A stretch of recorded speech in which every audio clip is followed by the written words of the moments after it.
Good morning, and welcome to the New York City Council Committee on Environmental Protection, Resiliency, and Waterfronts. At this time, I'd like to remind everyone to please silence all electronic devices, and at no point going forward is anyone to approach the dais or witness stand unless invited to testify.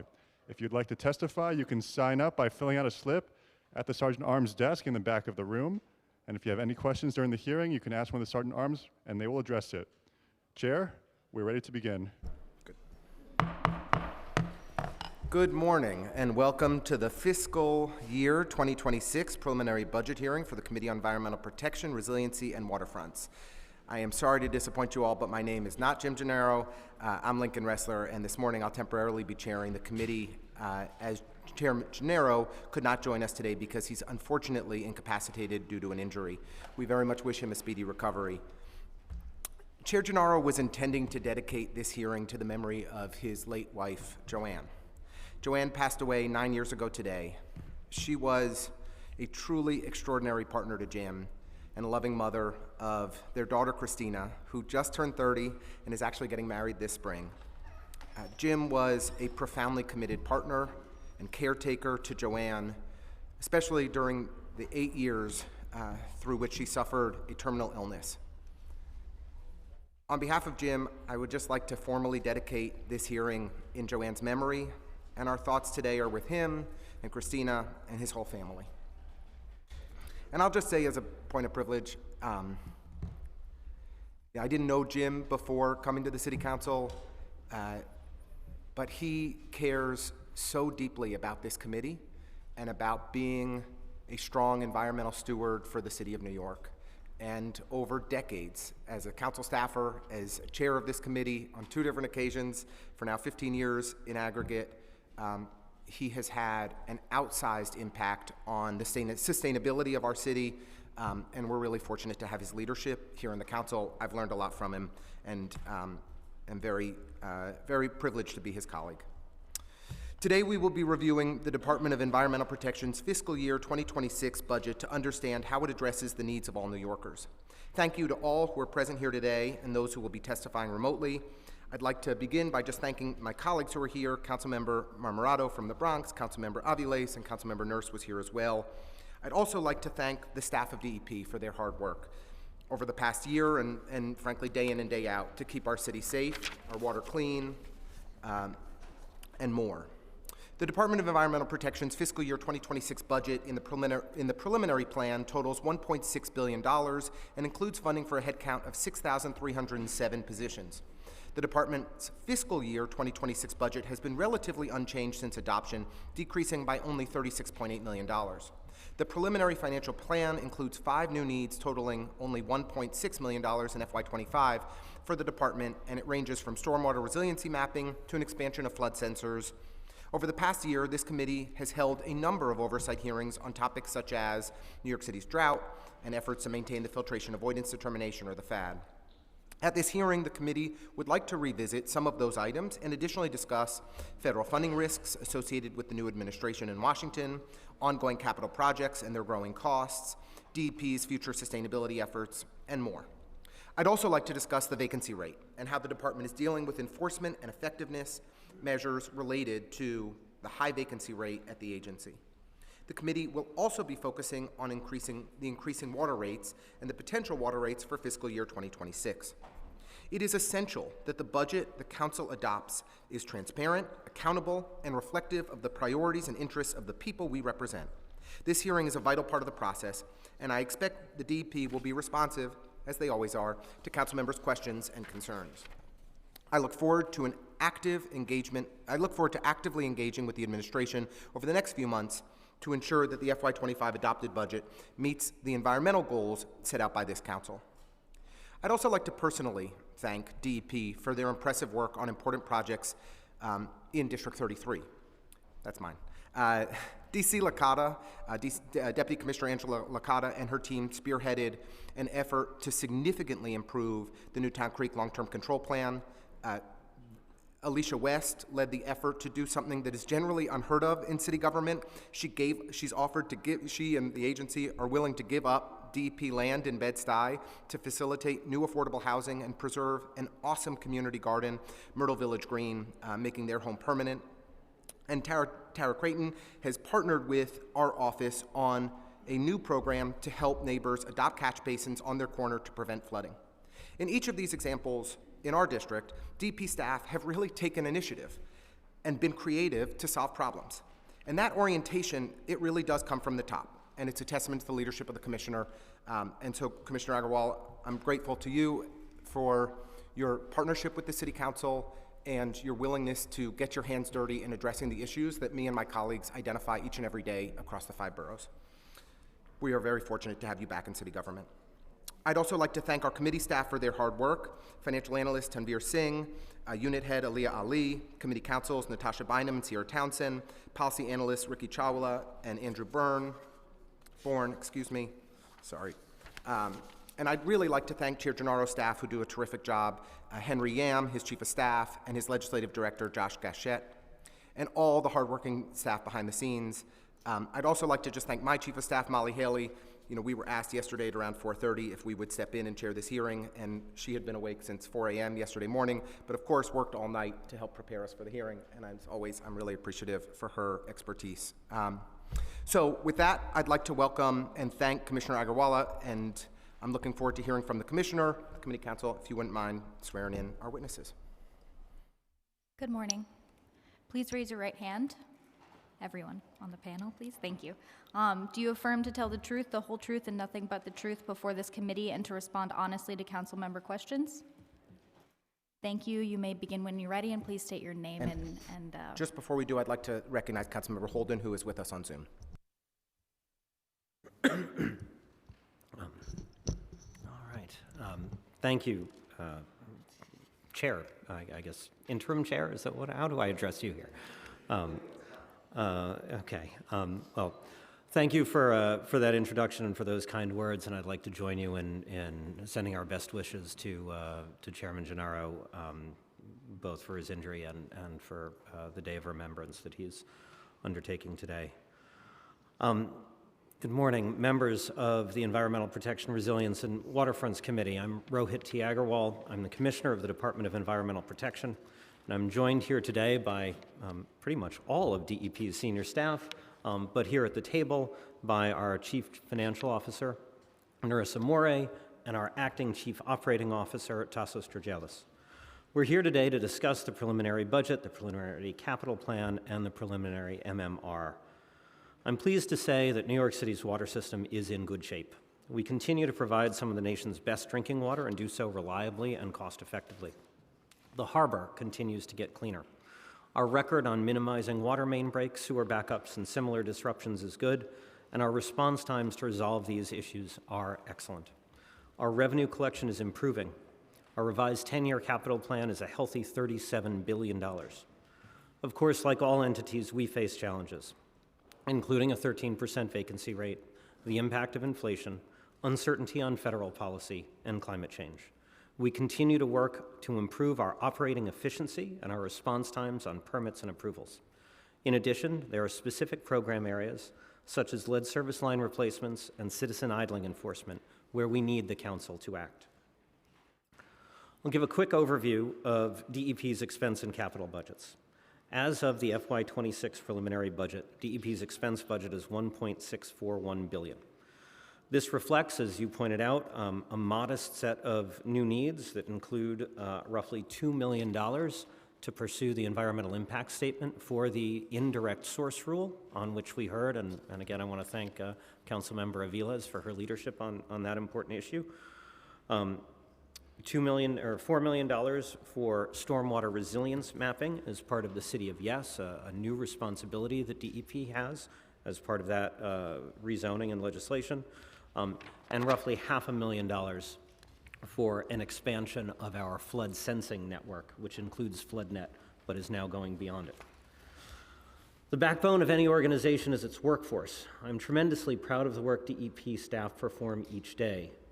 Our authorized headcount totals 6,307 for FY26, which is just 27 positions fewer than FY25. That reduction represents grant-funded positions that are added to the budget each fiscal year, so in fact, it's pretty much the same. We currently have roughly 5,600 employees, which does imply a 13% vacancy rate. It's also worth noting that roughly 1,000 of our staff work north of the city in our watershed and our police.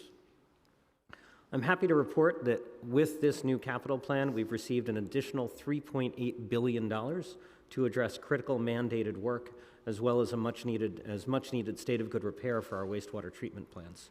Much of this is for complying with mandates related to ambient water quality, and in fact, Chairman, the lion's share of that $3.8 billion is for the Newtown Creek project, and I want to thank you for your kind words about our team's work there. DEP's highest priority is to provide high-quality drinking water to half of New York State, including not only the entire city, but also roughly 1.5 million residents of Westchester, Putnam, and Orange counties. We recently published our annual Drinking Water Supply and Quality Report, which, among other things, reports on the result of our more than 650,000 analyses our scientists performed on more than 46,000 samples taken from our watershed, our reservoirs, and our distribution system. In addition, 2.9 million robotic monitoring measurements were taken from the upstate reservoirs. We keep a very close eye on water quality. As I testified here last year, a key to our water quality is the filtration avoidance determination, the FAD, that governs watershed protections and allows us to avoid the cost of building and operating a filtration plant for the 90% of our water that comes from the west of Hudson watershed. As I mentioned then, the FAD is up for renewal in 2027, and we believe it will need to evolve significantly in order to continue to be successful, because climate change, evolving regulations, and a resurgence of wildlife are posing new threats that cannot be addressed with old solutions. On that basis, the DEP this year announced the end of its program to purchase land far from the reservoirs in order to focus our land acquisition efforts on important and more expensive land adjacent to our reservoirs. DEP has its own police department. Our specialized officers patrol the watershed and our critical infrastructure every day. We struggle with retention because we can't offer the same pension benefits as other police in New York State, who can retire after 20 or 25 years of service, regardless of age. DEP officers must be 63 years old before they can retire because they have the same pensions as civilians. Our police union is pursuing state legislation that would erase this disparity by allowing DEP police to have a police pension like other police departments in the state. We maintain a system of thousands of miles of pipes across the watershed and in front of every building in the city. The main components of this system were built more than 100 years ago. To keep them running for the next 100 years, we must invest in the resilience of the system. We have several major projects underway as reflected in the capital plan, including $1.1 billion for work currently underway at the Hillview Treatment Facility that's part of our Hillview Reservoir Complex, $1.7 billion for the Kensico Eastview Tunnel, which is a second connection between the Kensico Reservoir and our ultraviolet filtration plant, $1 billion for the Ashokan Century Program, a multi-year capital program to comprehensively upgrade the water supply infrastructure at the Ashokan Reservoir, one of our three most important reservoirs, and one that is now, as the title suggests, more than 100 years old. Additionally, we are preparing for the culmination of the Delaware Aqueduct repair work. We had, as you well know, expected to do the repair last year, but had to pause because of the drought. We are working to be able to resume that repair this year, but doing so will depend on several factors, including the weather. While we exited drought conditions in January, the current storage is still lower than usual for this time of year. We need absolutely full reservoirs in the Croton system in order to proceed with the repair again this October, so we are monitoring levels closely. My colleagues, Deputy Commissioners Paul Rush and Beth DeFalco, testified in December about the drought. As they discussed, we learned a great deal from the experience, and among other priorities this year, we are working to update our drought protocols. Since our previous drought was in 2001, our protocols did not take into account much that has changed in 25 years, including automatic meter readers, our new billing system, and social media. We will take our time with this, but intend to update these before the end of the year. We have done a very strong job of maintaining our in-city distribution system of 7,000 miles of water mains. We have one of the lowest rates of water main breaks in the country. DEP has averaged between 5 and 6 breaks per 100 miles for the last several years, which is well below the national average of 25 breaks per 100 miles. When breaks do occur, we work to fix the problems as quickly as possible.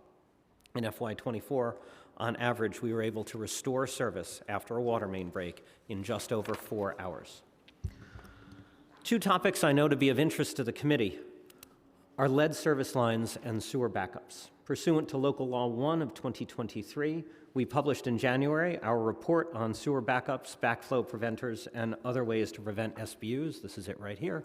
And I believe you've received copies in case you didn't have them. This report found that DEP has done an excellent job of reducing dry weather SBUs, which are caused by fatbergs or failures in the sewers. These have been reduced by 75% since 2010 due to ongoing maintenance efforts. However, due to climate change, wet weather SBUs, which are caused by too much stormwater trying to get into the sewers, are increasing. Our research identified roughly 74,000 properties that may be at elevated risk of SBUs, including 59,000 one- and two-family homes. It also identified that backwater valves can be effective, but are problematic in many situations because they require annual maintenance and coordination among the users of a building, which is especially challenging in multifamily homes. The report identified other solutions, such as toilet and drain plugs, that are easy and inexpensive to install, do not require maintenance, and do not pose the risk of causing a backup internally. Pursuant to the law, we are currently developing a program, including looking for a federal program that could support it. Importantly, the study also found that nearly 1 in 3 sewer backups is caused by internal plumbing issues, such as rooftop downspouts being connected to the property's sewer line. In response to this finding, we are working to expand public outreach through initiatives such as the NYC Accelerator, the Rainfall Ready campaign, and the flooding information sessions that we began holding last year. We invite the Council's partnership to continue these sessions and share information with homeowners. Another topic of interest is lead service lines. As I testified here last year, we believe that lead service lines should be eliminated, but we also believe that the food-grade additives we use in our water protect most users with lead service lines from exposure. There are no lead service lines in the DEP water distribution system, and New York City tap water is safe to drink. But we do recommend that anyone with lead plumbing or a lead service line run their water for a minute first in the morning before drinking it. This is a simple precaution that will flush water that has been sitting in an internal pipe for many hours. Anyone who is concerned about the water in their home can request a free lead test kit through 311. We've been aggressively pursuing state and federal funding to replace homeowners' lead service lines. We have received $72 million in grants and interest-free loans for replacements. We have focused our replacement programs on environmental justice communities that have high concentrations of lead service lines and have a median household income of less than $47,600. In addition, we're committed to facilitating the replacement of lead service lines throughout the city, with an emphasis on executing no-cost replacements for privately owned water service lines in underserved communities. While many replacements are part of our no-cost initiative, others are necessitated by our infrastructure. Lead service line replacements fall into various categories: the Neighborhood Replacement Program funded by the Bipartisan Infrastructure Law, proactive replacements during water and sewer main proactive replacements during water and sewer main construction work. DEP is partnering with DDC to offer lead service line replacements to homeowners when we do water main work in their streets. We have replaced more than 700 lead service lines since 2019 and expect to replace roughly 2,500 in the near future. Our neighborhood replacement program suffers from the fact that there is no requirement for homeowners to replace lead service lines if a free replacement is offered. As a result, our federally funded efforts are less effective than they should be. Only 50% of eligible homeowners are signing up. The legislation the Council considered last year, and in which I testified in favor, would address this and would require homeowners also to replace their lead service lines at the time of sale, when new homeowners are likely to be making upgrades anyway. I urge the Council to act at least on those two provisions of that bill. I have testified at length on multiple occasions on the challenge that climate change presents to DEP. Last spring, we released the 2024 stormwater analysis. No, this one here. I brought a lot of exhibits. It's somewhere. Somebody can help me find it. Which is the first, thank you, the first building block in the development of a master citywide stormwater plan. That document identified 86 locations around the city that will require resilience projects for an estimated cost of $30 billion. We have continued work on that effort, including several key projects. 6 sewer and storm sewer projects, including, Councilmember Nurse, the $390 million project on Knickerbocker Avenue in Bushwick that we were pleased to announce with you a couple of weeks ago. 4 Blue Belt projects now in advanced planning with sufficient funding in this budget to realize Mayor Adams' announced goal of a 5-borough Blue Belt program. A cloudburst project in Montbelier Park in southeast Queens, and several pump station upgrades to keep sewage and stormwater moving despite larger flows and higher sea levels. As you know, in 2023, DEP established a new Bureau of Coastal Resilience. We hope to work with the Council this year to amend the charter to officially establish this bureau under DEP's purview. We reached a major milestone in coastal resilience last month when BCR formally took responsibility for the first 12 floodgates on the East Side Coastal Resilience Project. Now, BCR is responsible for the operations and ongoing maintenance of that critical infrastructure. It's important to note that coastal resilience is not an eligible use of water rate revenues. So BCR's work must be funded out of the agency's tax levy budget, which traditionally has only included our air, noise, and hazardous materials functions. As BCR's needs expand, this is unlikely to be realistic. As a result, former Deputy Mayor Mira Joshi and I convened a resilience finance task force to explore ways to fund and finance this critical work. The task force released its findings just yesterday in this report that can be found on DEP's website. And of course, I do have copies for you all. The size of our water operations makes it easy to overlook the critical functions that DEP provides in enforcing the city's air, noise, and hazmat codes.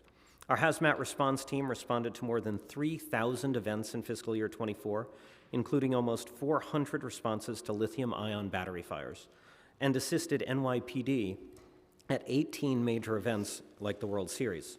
Our air and noise inspectors processed over 124,000 citizen idling complaints and issued 849 muffler noise summonses based on evidence from our camera program. I testified last year on Intro 941, which would reform the Citizens Idling Enforcement Program. The budget should reveal the need to reform this program. Today, fully 94% of the time of the administrative staff of our air and noise division, and 65% of our air and noise inspectors' time is fully dedicated to administering this single program. As I testified, the program is failing to focus on the neighborhoods where air quality-related health impacts are disproportionately located, which should be our first priority, areas such as Hunts Point, Sunset Park, and others. It is also a key reason we cannot currently expand the noise camera program or do more to focus on the many dust and construction noise complaints that we receive. I urge the Council to enact Intro 941 to help us redirect our resources appropriately. Most of our work is paid for by water and sewer payments, not city tax levy. As such, it is critical that we maintain a reliable funding stream and ensure that everyone pays their bill. We have worked this year to improve our customer service and make it as easy as possible to pay water bills. We are making major capital investments to replace our aging automatic meter readers, now at the end of their useful lives, to reduce estimated bills.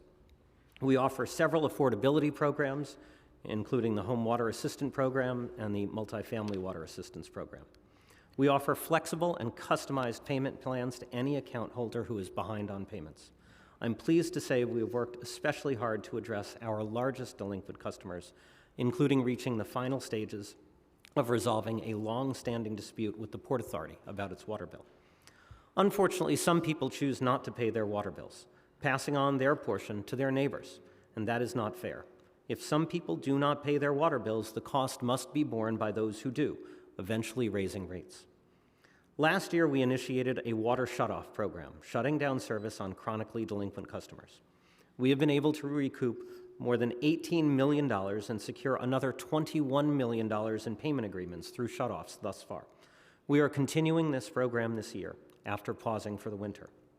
It is never DEP's goal to shut off service, but this remains an important tool for ensuring that people pay their fair share and keep rates fairer for all New Yorkers.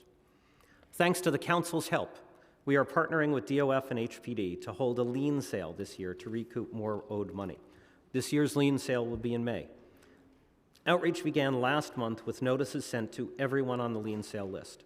After several years of no lien sales, this year's is potentially the largest 90-day lien sale list in DEP's history. There are 17,970 delinquent customers with over $450 million in open charges. Our goal is not to sell liens or shut off water, but it is to have all customers come into good standing.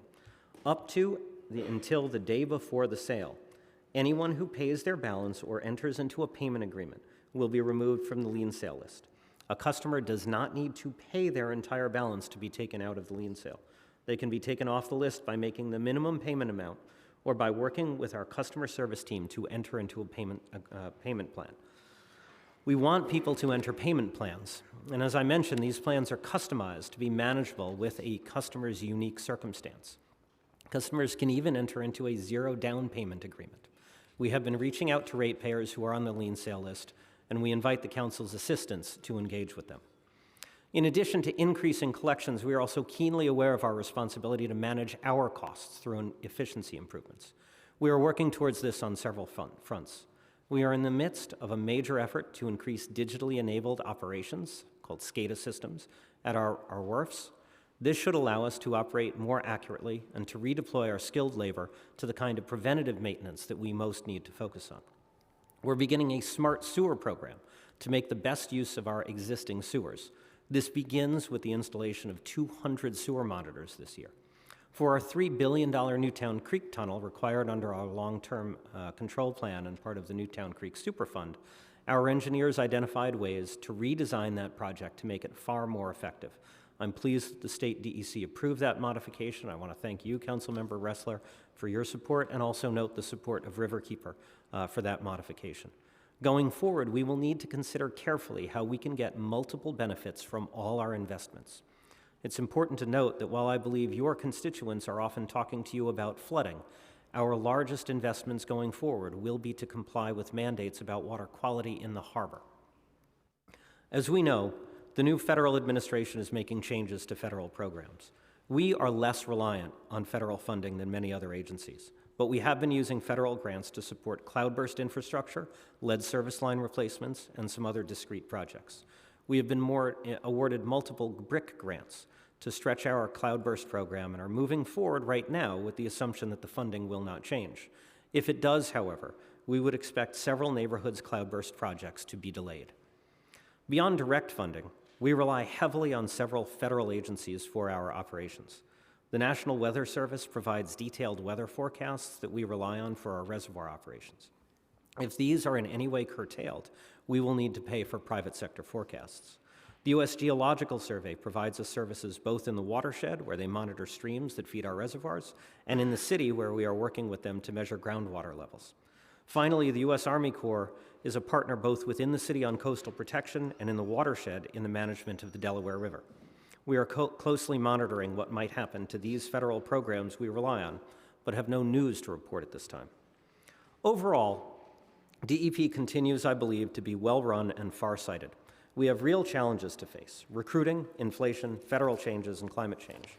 We have work to do internally on efficiency, permitting, and planning. And we face major milestones ahead of us, most notably the renewal of the FAD, but also issues such as coastal resilience, the impact our treatment plants have on, and the impact our treatment plants have on Jamaica Bay. We also think constantly about how we balance our needs, the demands of New Yorkers for better services, and especially for floodwater protection, and the need to manage our water rates to be affordable. To close, I ask for the Council's continued partnership to support our work. As I mentioned earlier, we hope to work with the Council in the near future to enact legislation relating to lead service line replacements, the Bureau of Coastal Resilience, citizen idling, and legislation for the indirect source rule, as we've discussed at recent hearings. thank you for your time this morning. My colleagues and I are happy to answer your questions. Wonderful. That was thoughtful and informative testimony. We appreciate you sharing it with us today. I will do a couple topics and then pass it over to colleagues and so they can get on with their days. I'd like to just start with head count, and I'd like to cover the water rental payments, and then I'll pass it around. So according to the data that I reviewed, DEP currently has 765 vacancies. I think you mentioned it was a 13% vacancy rate in your testimony, and we are approximately 430 positions below the peak DEP headcount 5 years ago in FY20, prior to the pandemic. The staffing gap raises significant concerns for me, this committee, for New Yorkers, about the department's ability to effectively manage its critical functions, including water infrastructure maintenance, environmental protection, stormwater management, and more. DEP appeared to be making some progress on hiring in the first half of FY24, but things seem to have stalled according to the data we reviewed. Are any DEP positions exempt from OMB's 2-for-1 hiring rule, and have you requested an exemption? Thank you, Mr. Chairman. Look, the vacancy rate is certainly a challenge and something that we are keenly focused on. To answer your question about the 2-for-1, we are not currently subject to the 2-for-1 at all. In September of 2023, when the significant change in the city's fiscal environment led to the citywide changes in hiring, OMB allowed us to take a peg at the time. It was not for our water utility functions, so it only covered our IFA, which is some of our engineers mainly, and our tax levy, so our air and noise inspectors, among others. So we did lose 15%, I believe, was the reduction at the time. Wow. But as a result, we've been able to do 1-for-1 hiring. There are a number of process changes that have led to some of the slowdown in hiring, but we're very much focused on it, and I'm optimistic that it will pick up. So I should be asking Director Zhiha this question, but my recollection was that the 15% peg was threatened, and that except for the agencies that made some sort of deal with OMB and agreed to a trade-off, that the rest of the agencies only actually suffered a 5% peg and didn't have the 3 rounds of 5%. Is that your recollection as well? Or is that, it's not your, it's I will be honest, I don't pay you that don't much remember. attention I to just think that should be revisited, since not every agency, even the agencies that were subject to the pegs, that were non-exempted agencies, did not suffer a 15% peg. Whatever deal was made with OMB should have to be revisited so that you can restore your staffing levels and the critical functions that we all want to see DEP with more capacity to address. So we'll follow up with Director Zhiha on that, but I think that is absolutely unfair. As you mentioned in your testimony, DEP is largely funded by our water bills. Why, therefore, is DEP subject to, OMB's limitations on your? Why is DEP therefore subject to OMB's limitations on your hiring practices when it's not CTL money, traditional CTL money that funds the agency? Well, just to be clear, the PEG did not affect our water utility headcount. Yes. Right? So that was only the tax levy. Yes.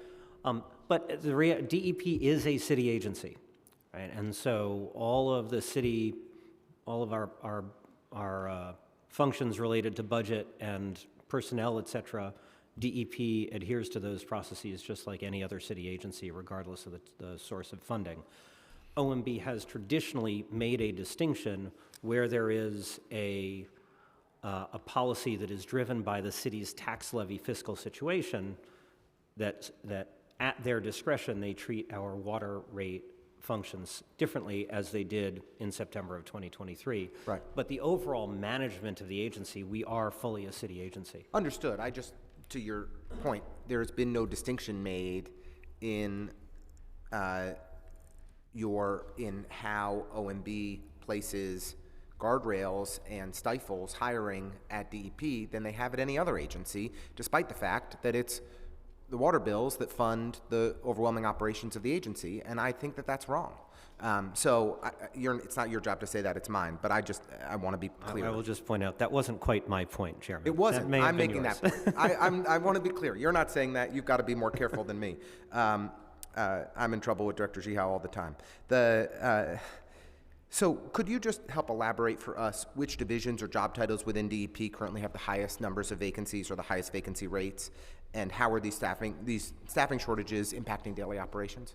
Of course. So the job titles where we have the highest vacancy rates are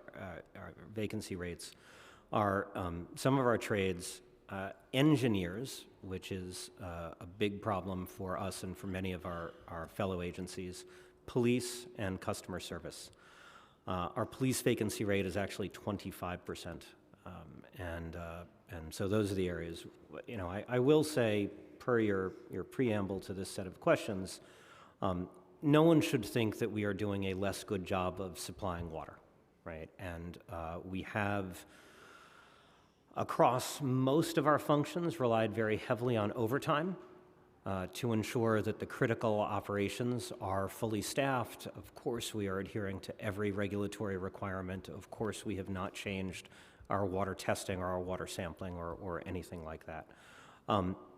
In some cases, we have had to pare back non-essential work, such as some police patrols, some preventative plant maintenance, things like that. On 2 occasions over the last year, we've implemented an emergency contract to address staff shortages that we could not address with Which overtime. emergency contracts? One was related to our marine unit, which runs the sludge boats that transport sludge to some of our treatment plants. And one was our asbestos lab. That one happily resolved. We were able to do the hiring, so that emergency contract we only had to use very briefly. Right. But you know, those are things where we have a minimum viable operation, and once staffing goes below a certain level, and once you ask people to work for 6 or 7 days a week, you know, just they can't keep it up. I have every confidence that DEP is continuing to do a stellar job, but it is, as those examples indicate, it's really hard to make do with such a dramatic reduction in headcount. We're talking about an 8% reduction in headcount since the pre-pandemic levels. We're talking about a 13% vacancy rate today.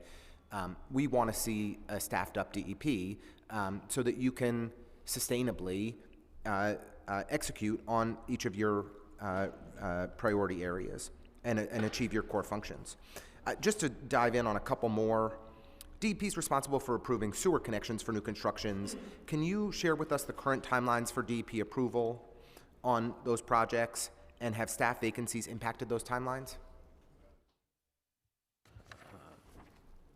Hold on, I'm sure we have the data here somewhere. Tassos doesn't know this off the top of his head? I'm disappointed. Well, look, let me say, while we're finding the data, which we may get back to you, among the things that we're doing, and actually that Tassos has been leading, is taking a broad look at all of our approvals. I know I do hear from members of the council on occasion with respect to our stormwater permits for the Unified Stormwater Rule, sometimes around asbestos control, things like that. And among the things we are doing is taking a comprehensive look at all of those functions where we have a customer service function that is not about people's water bills, to see how we can manage those better. At the Bureau of Water and Sewer Operations, Tassos, as Deputy Commissioner, led an effort to put a lot of that online, which of course, just like the Department of Buildings has done, streamlines those processes dramatically. And among the things we are doing is looking at our internal processes and our customer interfaces to see how we can make that easier across the board. Great. Any news?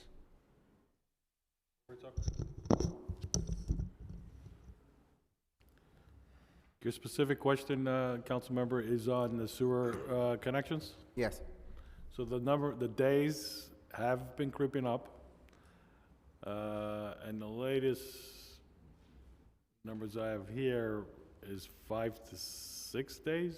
And is there a former baseline that we used to So be able to? 2022, we were We're running 4 to 5 days. Okay. And do you attribute that increased timeline to staff vacancies? It's a number of factors, right? Staff is one of the factors, but we've been seeing an increase in the volume that we're receiving. And like the commissioner said, we're trying to improve processes all the time. And specifically with the sewer connections, we're trying to go to an all-digital version, which is reducing the time we spend reviewing and getting them out quicker to the folks that are asking for it. Okay. And I think that, Commissioner, your comments on asbestos a moment ago speak to this, but we saw in the PMMR that there was a 16% increase in the number of hazardous material complaints received by DEP, and the average time to respond to these complaints had increased to over 4 days, up from less half a day just last year, and far exceeding the 1.5-day response time target. The PPMR stated that the Hazardous Materials Inspections Unit has a vacancy rate of 22%. Is that still right? And what are we doing to staff that unit up and bring down response times? I may need to ask Deputy Commissioner Lubin to specifically address it, but yes, we do have our asbestos inspectors as a group have one of the highest overall vacancy rates in the agency. We have received in early February approval from OMB to hire 8 industrial hygienists. And a pool was held to hire from that list at the end of February, and no candidates showed up to interview. So, you know, sometimes it's not for lack of trying, and you know, it's not always a thing at the agency or at OMB or something. You know, some of this is about us being more aggressive and more thoughtful on recruitment, and we do have a number of efforts that we are making over the course of this year to go out and find candidates for some of these lines. And as I mentioned with the police, to understand in some cases where we have structural challenges where we're just out of sync with the market. I just want to shift gears to the water rental payments that the mayor decided to impose last year. Just for a moment of background, under the 1985 lease agreement between the city and the water board, the city may request a rental payment from the water board. In 2016, Mayor de Blasio paused rental payments, noting that they were not reinstated except for partial payments during the pandemic. Last year, however, Mayor Adams brought back the rental payments, $289 million in FY25 and a planned $1.4 billion through 2029, purportedly to cover asylum costs. Although I don't think we've seen an adjustment in those numbers since asylum costs have gone down. These funds are directed to the city's general fund and do not support any water-related purpose, any resiliency purpose. Like Chair Gennaro, this really pisses me off, just to say it plainly. How much will the water rate payments for taxpayers increase to cover the rental payment, do you estimate, for next year? Have last year's number? Can you do last year's numbers? Chairman, we are currently working, we will over the next couple of weeks actually, be working our annual process to set next year's water rates. Usually starts in late March, early April. Right. So I do not at the moment know what our proposal to the water board will be. What was projected in the last bond issuance, where we do lay out a 4-year projection, is the same 8.5% number that we did last year, but that is that is always adjusted, and I'm pleased to report, for example, we are ahead of revenue plan at the moment, which gives us a little bit of cushion by $200 million today, and that's a good thing. But what I can tell you is the breakdown of last year's 8.5% rate, because we did break it for the water board where it went, and I'll ask Chief Financial Officer Narissa Moray to take that. Yes, in terms of the composition of the last year's 8.5% increase, 3.1% was attributed to debt service, so obviously the financing and funding that goes towards our capital plan, delivery of that capital plan. 3.1% was attributed to the rental payment requests from the city. 1% was driven by O&M inflationary costs or new program needs that were provided. Can I just dig in with you on that 3.1% that was attributed to the city's rental payment? Do you have a breakdown of the average cost per homeowner? of what that meant? My notes have it here as $1.30 per month. Does that sound right to you? Is that a number that means anything? I'm sorry, I'd have to check that and Okay. get back, but I can And check that. has OMB provided any explanation for why they are reinstating this additional tax on New York homeowners? Council member, it is the city, represented by the mayor and usually delivered by OMB, that makes that decision, and it's in the lease, so DEP has no role in that decision. Right. I just wondered if you had any explanation beyond the purported costs of asylum, of covering asylum seekers. If we were talking about an additional assessment that was expanding DEP's resiliency efforts to protect us all from the existential threat of climate change, that would be a conversation that I think myself and many members of this committee and this council would be willing to have. But a tax on homeowners to just send resources to the general fund to the tune of $1.4 billion over the next 5 years, with no additional support provided to DEP as a result of this backdoor tax on New York City homeowners, at a time when the affordability crisis is worse than ever, right, doesn't make any sense to me. I mean, 1/4 of kids in New York City are living in poverty, and we're adding these taxes that are just inequitable for no good reason, and without a clear explanation. So I realize this is not your decision, but you're the person I get to yell at about it. And so I think that I've made my point clear. I just, I'll ask the question rather than just assert it. Given the pressing needs for climate resilience, are any of these additional funds that are being generated on the backs of New York homeowners, through this backdoor tax, going to expand resiliency efforts at the agency? Well, no, not directly. Yeah. Okay. I could just keep complaining about this, but I've made my point. Why don't I pass it over to colleagues, and then I'll keep asking more questions. Councilmember Marmorato? Thank you. Hi, guys. So I have to tell you, your sub pub giveaway in my district was a huge success. And I was just curious, how do you get the funding for that? Like, what portion, because I was reading this and I didn't really see anything for like equipment. What portion of the budget does that come out of? So I'll ask Narissa to add a bit more in a moment. We did that last year frankly, as a bit of a pilot, right? And so we do not at the moment have a program. You do. We do not have a program. So it is one of the things that we are trying to figure out right now is what the long-term kind of maintenance of that educational effort is. But can you say where the funding is coming from? Yes, I think that's right. So we basically used underutilized funds for another area of the budget as a temporary amount of funding for that pilot program. Well, if there's any additional unutilized funds, please send them our way. It was a big success. I still get text messages. The rain that we had the other day that was like very heavy, my neighbor said, thank God for the sub pump, because we'd be underwater. So it is effective. My community really did benefit from that, and I thank you for that. That's great, thank you. So in the Metro North rezoning process, our district secured $170 million for DEP infrastructure. Given the $36.8 million reduction in your budget for FY26, how will this impact ongoing or planned water and sewer infrastructure projects?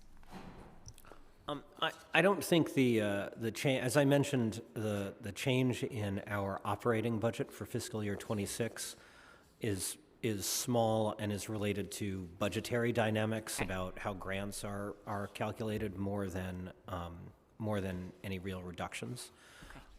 So I'm not worried. I mean, we have a robust capital plan, and we did, as I said, get nearly $4 billion in incremental capital spending in this new 10-year capital plan, which I think is a vote of confidence from the mayor and from OMB on the fact that we now have the ability to deliver every year a $3 billion capital program, which, over the decade ending in 2022, we were averaging about $1.5 billion a year, and now we are consistently delivering $3 billion. Now, how do you decide where that funding is going? Do you have like something set up, like a formula of how you disperse that money equally throughout the city, or are there certain projects that need to be addressed before others? So So of the overall capital plan, each project is scoped out. There are some bulk codes where we have a pot of money, including money that we are investing now in stormwater resilience that was first created in response to Hurricane Ida at the very end of the de Blasio administration, and so that was put there. And that's actually funded, or is going to be funding, some of the work that we are doing, as I mentioned, through the stormwater analysis, including the work for Councilmember Nurse's district. I think some of the funding for your district is coming from that pot I of think money. we got hit harder with Ida than we did Sandy, our district. Yes, well, and of course, Ida was a very different storm than Sandy. Sandy was mainly coastal inundation, Ida was stormwater flooding, and so the impacts on different parts of the city would be very different. But again, that's why in 2022, we started work on what will be this multi-year effort. And actually, Chairman Gennaro has a bill around it that we're happily working with the council staff on to codify in law the kind of next generation of stormwater planning.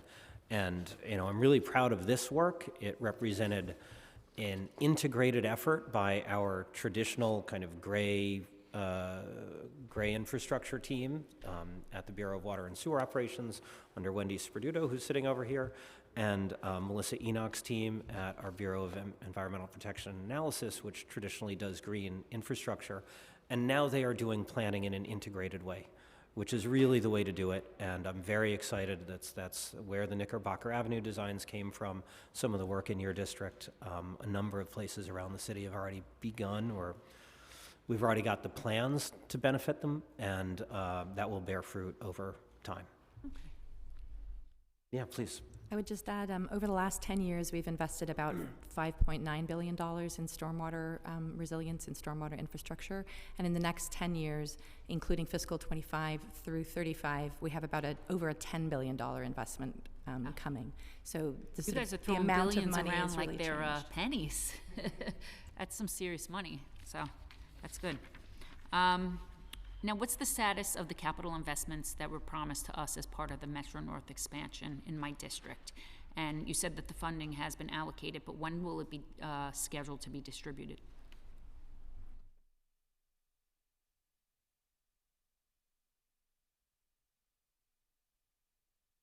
Councilmember, I think we will have to get back to you on the schedule. As you know, a lot of this that took place at the end of last year around the city of Yes, we are now working into our capital plans that our engineers are focused on, but we'll get back to you with a timetable. Because I do have a property that's kind of prime real estate they want to sell, and they want to wait to see when the sewers will be, the catch basins and sewers will be implemented, and, they want somebody to come and develop on the property, so. All right, one more question, and so the budget reflects a $38 million reduction in the city's funds for DEP. How will this affect infrastructure maintenance and capital improvement projects that my district definitely relies on? Again, as I said, I think the operating budget is pretty much the same as it was last year. So, I think this is and of course we'll see what happens in the executive budget. But in the January budget, it is more or less stable. In the, you mentioned it's a $36 million delta on a base of $1.6 billion.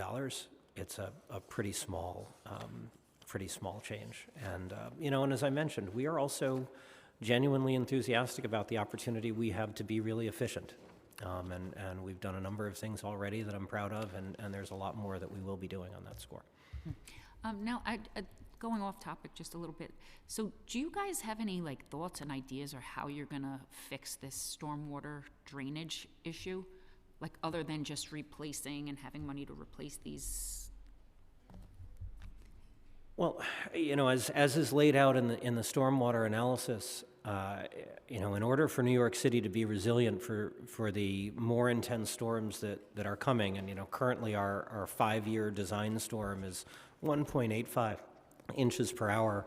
Over the next 30 or 40 years, it'll go up to 2.1 inches per hour. But it is a combination of factors. First is the unified stormwater rule, right, which we've discussed in relation to the rezoning. And that requires people who are developing private property to do a much better job than they've ever had to before of preventing stormwater runoff. That's actually huge because the majority of land in New York City is privately owned, and we need to harness that territory. So that's one component. The second is making sure we're doing a good job of maintaining the system as it is. And I think we are doing a very good job with, in fact, I want to mention among the things that got some attention in the aftermath of the September 2023 storm was our catch basin cleaning trucks, which are really specialized pieces of equipment. We have been working, in fact, before that storm to get a replacement fleet for our aging catch basin cleaning trucks.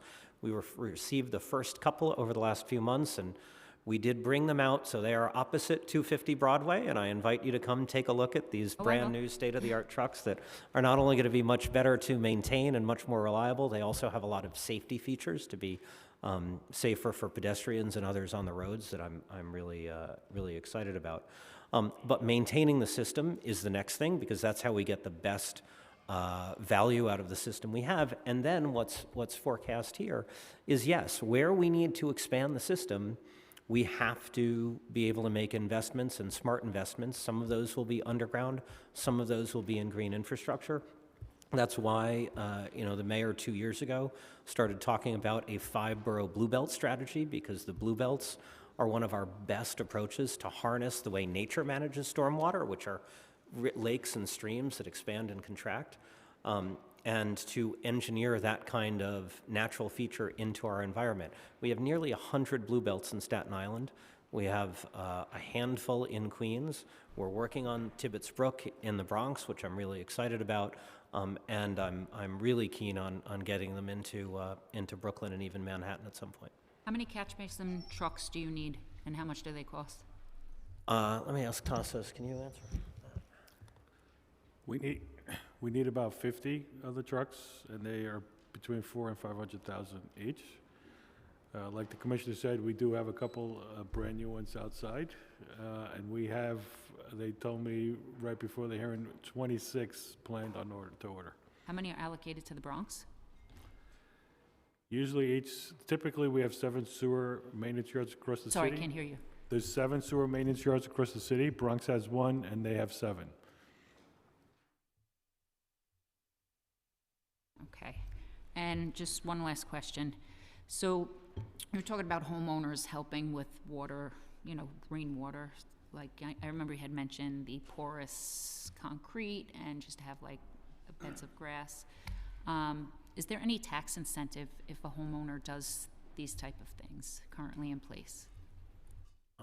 Right now, no. We don't have an incentive program for green infrastructure. We do have one partnership program, and help me remember, what's the name of our, I always get this one wrong. What's it called? Okay. Yes, Resilient NYC Partners, thank you.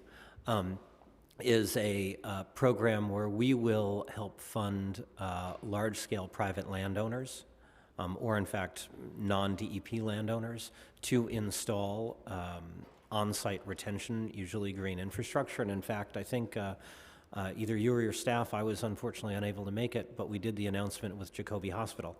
And so H&H has been a great partner and recognized that they have, well, on this topic in any case, they've recognized that they have a lot of land, including a lot of parking lots, and so we can bring some funding so that they can install some of these systems. Greenwood Cemetery in Brooklyn has also been a great partner on that. Okay. All right. Thank you so much. Thank you so much, Council. Thank you so much, Councilmember. And we've been joined by Councilmember Zhuang. We'll go to Councilmember Nurse, then Councilmember Aviles. Thank you, Chair. Good afternoon. Good morning still, Commissioner. I have a couple of questions. Sorry, let me find where I was working. So one, thank you for the sewer project. I know I was nagging relentlessly for a while, and I know it was something you really were committed to and wanted to do, so I was really grateful that we got that over the finish line, and Bushwick extends a huge thank you. You have unlimited pastries on Knickerbocker anytime you want. I Probably some pay pizza for slices. every one. That I it's a sent conflict, Chircos but a I'm just check. I saying. don't want to get in trouble. Okay. But I said it publicly, that way it's not sneaky. Anyways, I had a couple questions about the study you all completed on the feasibility of developing wastewater recovery facility on Rikers Island. We know that the report showed that it is feasible, it is viable, and it's a good plan. And so wanted to get a sense of post that study, what steps have been taken within DEP? What conversations have you been having with the commissioner of DCAS? You know, what are some of the next steps happening there? Well, so we remain very enthusiastic about the possibility for Rikers Island to play a role in our treatment of wastewater. You know, one of the biggest challenges facing our Bureau of Wastewater Treatment is simply the fact that the footprint of our plants is so constrained that and we cannot shut them off. We do not have interconnections. You can't take sewage from one plant and send it over to the other while you fix, you know, one that needs repairs.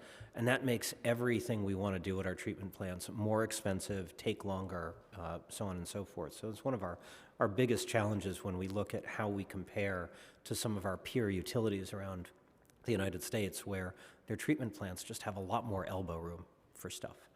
And so Rikers Island offers a huge opportunity, as you say, for whether it is a large centralized wastewater treatment plant, which is what the legislation required us to study, or a different way of thinking about how that piece of land could play a role in the Upper East River, where we have 4 treatment plants, the Hunts Point, the 2 in northern Queens, and Ward's Island. You know, it could, for example, Washington, D.C., next to their wastewater treatment plant, they literally built a gigantic plant that only treats stormwater, right? And that has been one of their main strategies towards managing their combined sewer overflows. Instead of building a big tunnel, they actually have a plant that can do primary treatment only, but that's what you need in a big storm. And that's a strategy that right now is unavailable to us.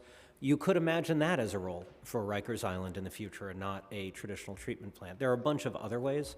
I think what we would like to do eventually is explore not the literal answer, which we did to the law that we were responding to, which is could a treatment plant be built there, but rather think about that network of facilities and the very ecologically sensitive environment of the Upper East River, which just geographically, as you know, along with Jamaica Bay, is one of the most sensitive and constrained areas of the harbor that we affect. So we'd like to do that broader study. I think just, you know, as you know better than I, there are a number of issues that DEP is irrelevant to in terms of whether and if and how that land becomes available. So right at the moment, we are waiting to see how that pans out, and So what we'll move resources forward. do you have dedicated to that next step, if it's not a, you know, of determining what is the right type of infrastructure that will support the broader goals of wastewater recovery or stormwater cleaning or whatever it's called? No, right now, as I said, we are waiting to see what evolves. What does with that mean, Commissioner? That means we're waiting. We're not. Priority for you? I'm sorry? Is it a priority? Look, I think for DEP, I mean, you know, whether it's Rikers Island or any land, but I don't see any other land in that part of the city, our operations would be dramatically improved if we had space for an additional BWT facility, but it is not something that we are working on right now. Okay. Well, we know that the facilities are going to close at some point, and that island's going to be abandoned, and that it needs to move towards uses for sustainability. I think it makes sense to begin that process of planning because it's going to be expensive, and it's going to take a long time. I mean, how long does a wastewater recovery facility of any of the kinds that you described take to become operational? And the study did envision something like a 20-year process. Right. So it would make sense while we, you know, have you, and who knows what the future is, to start that work. So yeah, I mean, I think for me, I certainly would be advocating for resources to make that a priority for DEP and DCAS. I'm going to shift gears on some small, like district level, or I mean, it's not district level. For DEP bioswale maintenance, how much money do you dedicate to cleaning and maintaining bioswales? One of you look that up while, And maybe if you have, like how many personnel are dedicated to that? sorry, I'm sure we've got it here. I don't carry that number in my head. We have been in the process of using seasonal labor because kind of obviously it's greenery, so the needs are higher during the summer months. I believe it's 100 lines, but And while you all are looking for that, you know, is there a frequency that they're cleaned? I understand that you're saying seasonal, and are there priority areas where you get more complaints?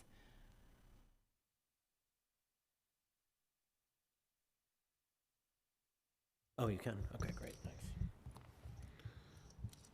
So we are growing the network of bioswales that we have. We're in just over the 10,000 mark, 13,000 that we have so far. So we wish we could get to everyone every week, but we don't have the resources to do that. But we do prioritize the ones that are the most frequent, congested with litter, dumping and stuff. You know, if there's specific ones that you have issues with, you can forward to us. I have 1,000 specific Yeah, ones, but I yeah, mean, but we it's try, more about we a try. comprehensive ability to keep them clean. You know, sanitation doesn't really pick them up. It's not really their job, and we get ping-ponged around. So, you know, what would be an ideal amount of personnel or resource that would allow you all to address the bioswales on a regular, consistent basis? I don't have that staffing number. It is an area that we do have vacancies that we're trying to fill now. And we have in the past tried to get some kind of a partnership, maybe similar to Councilmember Ressler's Adopt a Catch Basin, if we get folks from maybe the homeowners or on the private sector. I mean, to help keep I'm them clean. I'm coming from a very maybe working class community. The last thing that they have time for is to go clean a bioswale. Other districts might have that enthusiasm. Mine doesn't. They just want the city to take care of what they're supposed to take care of with the tax money that they give to the city. So if in the follow-up you could provide, you know, what an ideal scenario would be for you all. You know, seasonal is great, but in the winter months, it's also, when there isn't vegetation, it's also very glaringly dirty and messy.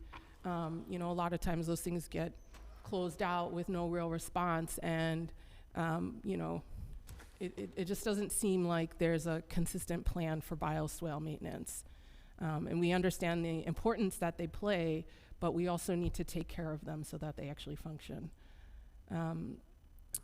We will get back to you with Yes, I would with appreciate details that. My on last question is related to the Newtown Creek wastewater recovery facility.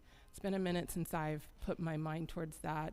How are we doing? Are we capturing methane? Are we flaring it off still? So, in fact, and maybe one of you could look up the numbers. Oh no, I've got them here actually. You know, I think it was well publicized that the first year of operation of the gas to grid system had some teething problems. And I will give credit to National Grid. I was on the phone with them somewhat constantly that first year, and they kept saying, this is a really complex piece of equipment. It is going to have some problems in its first year. That's always going to be the case. Trust us, it'll get better. And in fairness, it did. So the numbers I have here, in 2023, it was operating only 40% of the time in calendar year 23. In 2024, it was operating 87% of the time. Right? Now its design, I believe the design target was a little more than 90%, Any piece of equipment like this is going to have to be taken out of service for scheduled maintenance, so 100% is never, a viable target. In 2024, we reduced flaring by 83% versus what we would have had without the gas-to-grid system. One of the things we did in response to some of the complaints that were received in that first year is, as I think you know, we've now put the data all on our website. Okay. So I didn't. that Oh, there sorry. is a I'm trying to keep up. I didn't know that. but no, I will check. there is a live indicator in real time that shows whether the system is operating. We also have monthly data, so you can see the recent performance on our website, and the data is also published to NYC Open Data. Okay. And have you all increased, and sorry if it's been a while since I've been to those facilities, but the material from the curbside organics collection program, have you all been increasing that towards the new Town Creek facility? We have, so we certainly are receiving more. I'm not sure I have the data here. I would have to get you the data on how much it has gone up. I don't have the tonnage, I fear, but that has been certainly successful, and as the city, as the Department of Sanitation has been expanding the citywide organics collection, the new Town Creek plant is receiving a good chunk of that. Okay. So I'm happy to get you the data. That would be in great a to have in the follow-up. follow-up. Okay, thank you so much. Councilmember Aviles. I just want to thank Councilmember Aviles for her leadership on the indirect source rule, which I think is some of the most exciting legislation to come out of the council in quite some time. Thank you. I'll buy you candy later. Thank you, Chair. Good to see you. Good afternoon. I guess I'd like to ask a couple of different things. And in terms of the vacancies that we talked about a little earlier, given that the federal government no longer believes in science and is gutting all the agencies that we depend on and will have, quite frankly, impact us in laying off all these workers, we might have a good hiring option and recruitment to get folks to New York City where we believe in science and where we will utilize all those tools. So just random thought for you all on our recruitment. In terms of the indirect source rule, Commissioner, you mentioned a commitment of $800,049 for fiscal '25 and 1.3 for fiscal '26. Is that specifically for the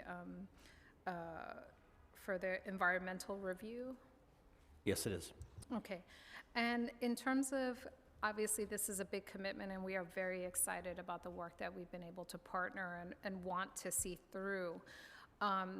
We know this is going to require sufficient staffing to be able to do it, to be able to accomplish what we are hoping to. Do you feel at this point you have sufficient staffing?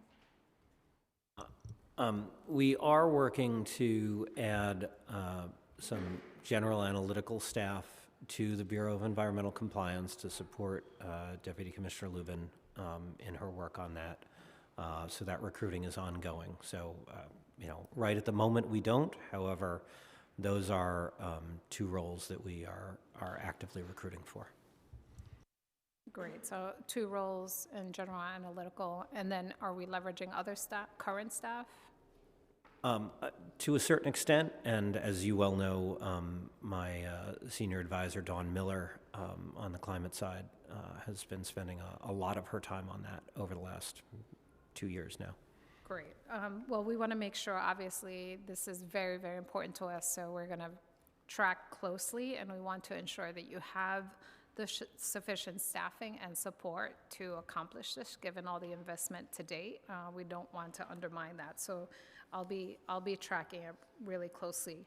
At this point, with those commitments, do you feel like those commitments are sufficient for the task at hand currently?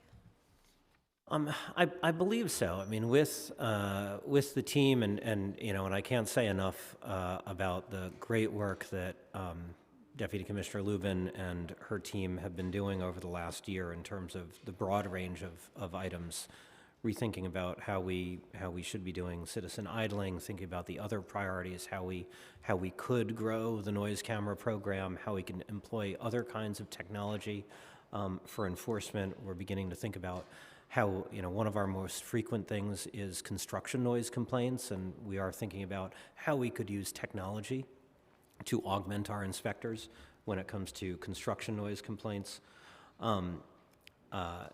But I think we,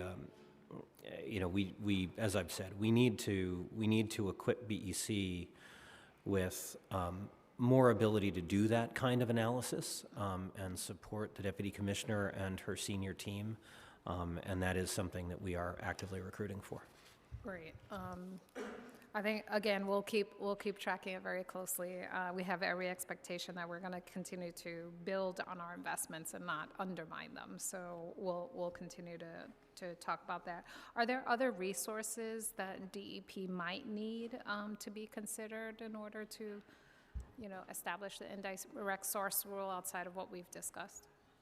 Well, look, I think at some point a year or so from now, in the hopes that NISR is enacted by the council after the EIS is concluded, which unfortunately, realistically, is probably well into next year. I would imagine BEC will need some additional staff to help conceptualize it, do the outreach, but at that time, I think we will figure out kind of what our resources at BEC is. Our Bureau of Public Affairs and Communications plays a big role. As you know, we've recently fully staffed up our 5 borough commissioners, and I'm very excited about that. But implementing an ISR, I expect, will require a great deal of outreach to the community of affected warehouses. I mean, to a certain extent, it's not dissimilar from Local Law 97. It would cover fewer entities, but in the same way that there's a lot of outreach and education that's going to be required to work with each of the covered warehouses, which, as we discussed in the hearing last month, we believe should be the broader set of, I think it's 1,600 warehouses and not just the distribution centers. That's nowhere near the kind of mass outreach that the Mayor's Office of Climate and the Department of Buildings and HPD are doing on Local Law 97, which covers thousands and thousands of buildings, of course, but it is kind of a similar quality because we're going to have to work with each individual warehouse to make sure that they're aware of the rule, that they understand the different options that are available, because also part of the magic of this rule, as you know better than anybody, is the ability for customization, right, for each warehouse to come up with a plan that works for its operation, and that will require some effort. Great. So we'll again, continue to track closely and expect that the city will continue to commit and invest sufficient resources to make this a success. In terms of environmental justice communities, we're seeing, again, a national assault on environmental justice programming across the country. I was curious if DEP is tracking its project spending with regard to environmental justice and disadvantaged communities. I do not have data, I don't believe, on that. We do pay close attention to it, and the reality is that 13 of our 14 wastewater treatment plants are in environmental justice neighborhoods.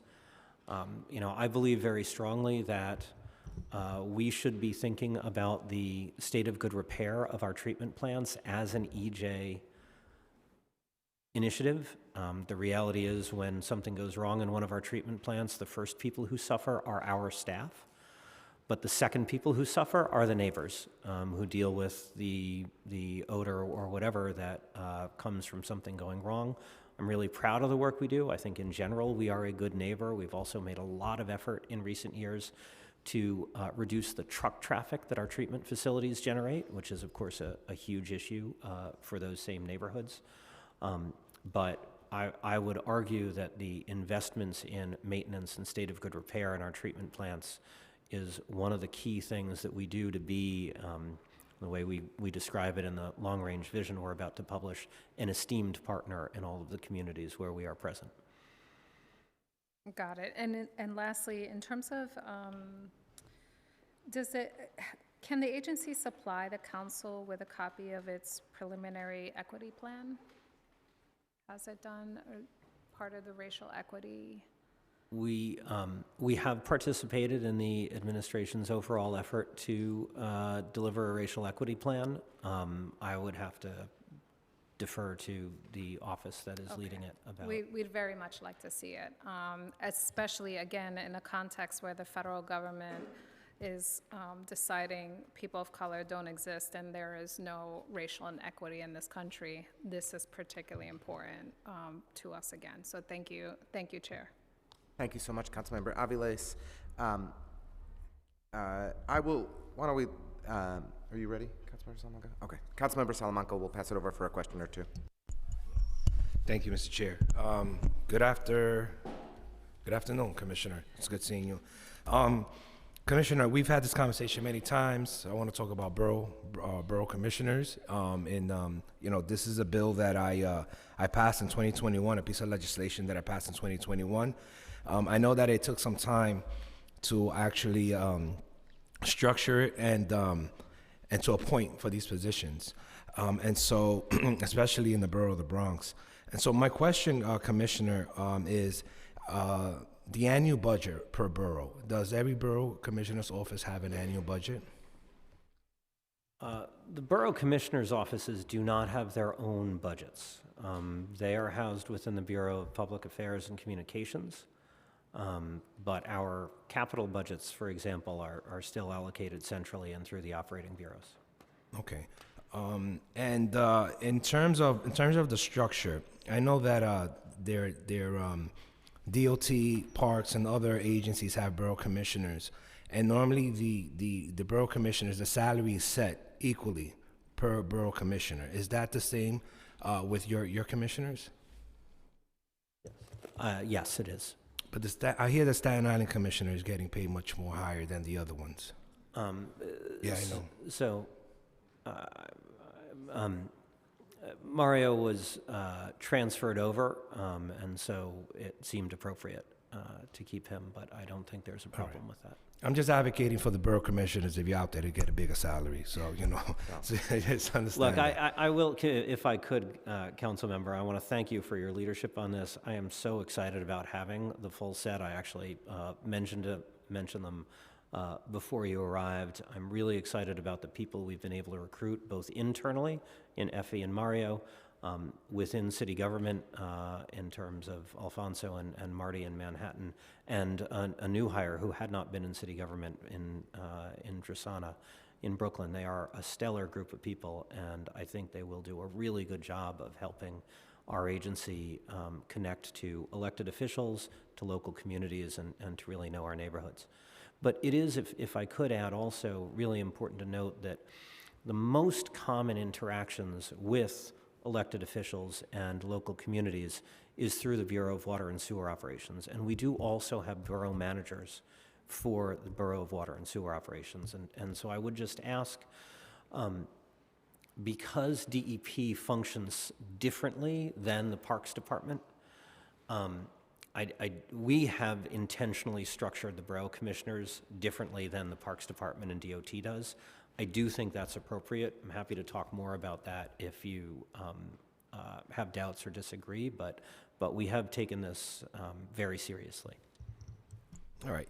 I value your agency. It plays a major role, especially in my district where I'm surrounded by water, and there's many times there's sewage overflow. That we have flooding because of the Bronx River and the East River, and also I have the water transfer stations, the DEP transfer stations, the waste transfer stations. I'm sorry, in Hunts Point, which I'm gonna get to in a minute.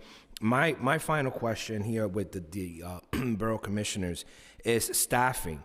Does DEP plan on staffing the borough commissioners' offices? It's my understanding that Manhattan and Brooklyn each have one staffer, while Queens has two staffers, but yet the Bronx and Staten Island do not have any designated staff.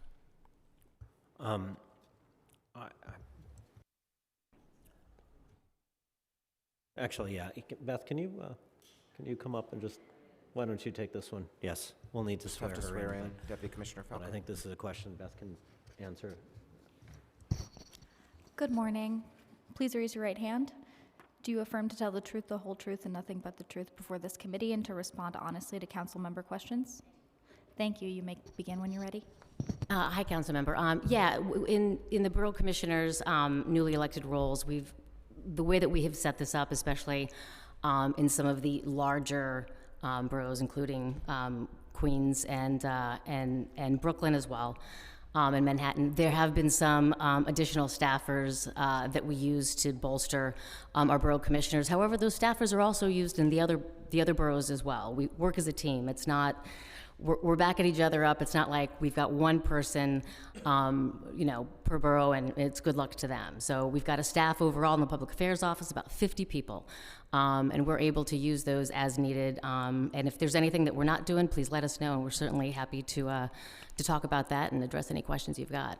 Thank you. Again, I envision this position, borough commissioners to fully, to staff them and allow them to operate as real borough commissioners.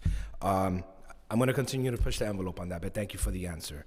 Councilmember, one thing I would mention is that our borough commissioners work hand in hand with BWSO and BWT's borough managers. They're literally tied at the hip. So while there's a vision for the way that parks and other agencies work together, our infrastructure is all connected. It's not separate infrastructure. And so that's why we've set it up the way that we have. But certainly we'll always happy to get more people to help us out.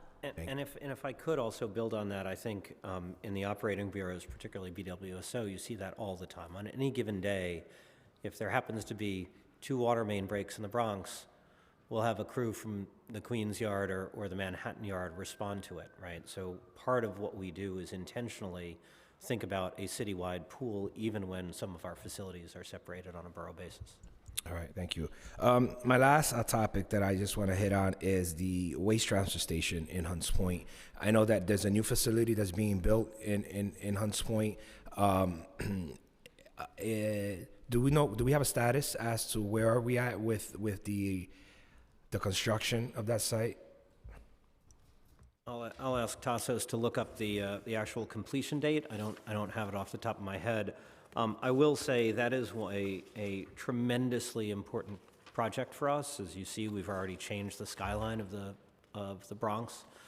With that, I'm really proud of the fact that it's another example of innovation. You probably know, I hope we've shown you the video, that we used a continuous pour approach to build those, I think, roughly 15-story digester tanks, and that cut the construction time down from several months to 20 days per tank, which is kind of mind-boggling and really cool. And this is a great example of what I was saying to Councilmember Aviles about environmental justice. One of the challenges that you know probably better than I with that treatment plant is we do generate a number of odor complaints. A large portion of those odor complaints are attributed to the fact that the tanks where we hold the sludge that we pull out of the water before we dump the cleaned water into the harbor, those at Hunts Point are particularly old. They are made of concrete. They have cracked. Cracks mean you have leaks. That means the odor is getting out. These new tanks are not only a direct investment in our operations, they will also allow us to receive organics at that treatment plant, which I think is going to be a big deal because it'll allow the Department of Sanitation to do less trucking of the organics that it collects in the Bronx. So that's fewer truck miles, as well as we do hope to do gas to grid at Hunts Point as well.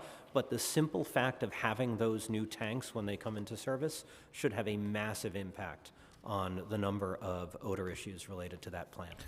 Once the new facility is completed and it's operational, will the other older facility go offline, or you're going to continue to utilize that facility?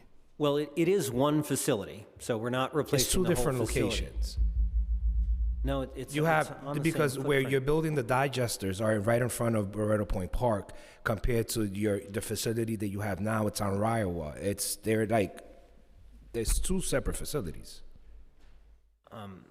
They are connected, and our existing digester tanks will go out of service, but the rest of that facility is still there. The tanks are only one part of the overall treatment process. I'm confused, Commissioner, because I was just there recently in the park doing a tour with the Parks Department, and there you have the digesters that are there directly across the street from the park. You know, we were talking about shadows because there's going to be an issue with shadows there. It's fine, but that was approved years ago. And then you cross the street. Well, I mean, you cross the street, and then that's where the old facility's at. It's on Riowa, which kind of takes the whole block. Well, I'm happy to meet with you or visit the site together, but the bulk of the existing facility will remain. Oh, actually, all right, thanks, yes. Here's Deputy Commissioner DeLillo to come talk about that. How are you, council member? Good afternoon. Do you want me to take my pledge? Hi, yes. Please raise your right hand. Do you affirm to tell the truth, the whole truth, and nothing but the truth before this committee and to respond honestly to council member questions? I do. Thank you. You may begin when you're ready. Thank you. My name is Angela DeLillo. I'm the Deputy Commissioner for the Bureau of Wastewater Treatment. I just want to clarify something. The wastewater resource recovery facility actually has treatment for two different trains. One is a liquid train, which is the water that comes in. The other train is for the solids, right? Whatever gets removed from the liquids then goes through a whole treatment process. The digesters are part of the solids process. And so the new digesters will replace all the infrastructure when we're done, not just done with the construction of the cylinders that you're seeing, but also there's a couple of other projects that are coming along afterwards that are going to help us with dewatering and some of the other processes that the solids get exposed to. Once all of that is done, then yes, that new facility, not just the tanks, right, not just the big visual tanks, but the other smaller areas, will replace all of the existing infrastructure associated with the solids treatment. The liquid treatment will remain there the way it is mostly, but there are investments that are envisioned for that part of the train also in the future. Okay. Okay. All right. I'm just going to reach out to your office and request a meeting. I know that we're scheduling a walkthrough with the local community board, so hopefully, Deputy Commissioner, you'll be there and we can ask some more questions in detail. Be my pleasure. All right. I appreciate it. Thank you, Mr. Chair. Thank you very much, Councilmember Salamanca. I'll just take a point of personal privilege to welcome some very special guests. My niece and nephew are here, Sylvie Ressler-Alex and Saul Ressler-Alex, and my parents. So thank you guys for being here. It's great to have you. Okay, shifting gears. Commissioner, if you don't mind, I'd like to ask some questions today in your capacity as the Chief Climate Officer for the city that are perhaps not immediately or not directly related to the DEP budget, but are certainly within your purview. Oh, great. I was going to have to leave here at 1 o'clock for a call, but that just got canceled. So would you mind letting Alexa know that I can cover? I can stay. Thank you. Okay. The preliminary plan included just an additional $500,000 in FY26 and $1.5 million in FY27 and $1 million in FY28 for stormwater resiliency mapping. The funding is tied to Local Law 124, sponsored by our chair, to require creation of flood risk map that includes basements and ADUs. Could you share an update on where we are in that process? Well, we just, so that is a DEP effort Yes, that we are is. going to take. I was just giving you a broader warning that I was going to go in some different directions today. Okay. That was and sorry. with your meeting being canceled, we're going to order pizza or something? Is that, okay. I wish. But that, that money was just obtained, so we are starting the process of that is going to require us almost certainly to find an external consultant, so we will be starting that work pretty much now. Okay. And did I hear you right that you said as of FY22, DEP was doing $1.5 billion in capital projects annually on sustainability-related initiatives, and under your leadership, you've been able to bump that up to closer to $3 billion annually? Did I get that? Well, that's the total capital plan. Total capital so, plan. Yeah. And, okay. And do you have you had conversations with OMB about working to expand that capital plan further to be able to further expand resiliency and sustainability efforts at the agency? You know, council member, we are in constant conversation with our colleagues at OMB around different opportunities that the agency might evaluate. And, you know, I don't know that I have more to say on that at the moment. Okay, fair. I'd like to do a couple questions on the FAD, on the filtration avoidance determination. Back in October, when you testified, we understood that there were approximately 1,000 acres of eligible vacant land in the Kensico Basin, if I'm saying that right, and 375 acres had been purchased, and another 60 acres were under contract. Could you give us an update on those 60 acres and additional plans to obtain more land so that we can ensure the area is appropriately protected? Actually, maybe Paul, can you remind me where the Knights property stands? Come on up, please. So I'll ask Deputy Commissioner Rush to give us a status update. There's one particular parcel, I think it's 12 acres, is that? Hi, sorry, I'm gonna need to swear you in first. Please raise your right hand. Do you affirm to tell the truth, the whole truth, and nothing but the truth before this committee and to respond honestly to council member questions? I do. Thank you. You may begin when you're ready. My name is Paul Rush. I'm Deputy Commissioner for the Bureau of Water Supply. So the question is regarding land purchases in the Kensico Basin. And there's a small basin compared to our larger unfiltered supply in the Catskills. There's one significant property we've been working on for years that we're currently still in contract that we have not yet closed on. The acreage of that property, I believe the portion we're after right now is somewhat less. It's about 50 to 30 acres. I believe I don't know if you have the numbers right in front of us. It's right in that range. It's a large property that we're still in contract on. So still in contract on that? We haven't closed on the property yet. Right. And is my question, was my framing accurate that there was approximately 1,000 acres of eligible vacant land that you were considering or exploring purchasing? 375 have been secured. This is the next chunk that you're looking at. Is there a plan to try and secure the full 1,000 acres? Look, if I could, I think securing the full 1,000 acres may or may not be possible. As I mentioned, so first of all, the land in the Kensico area, of course, that is central Westchester. That is very high value property.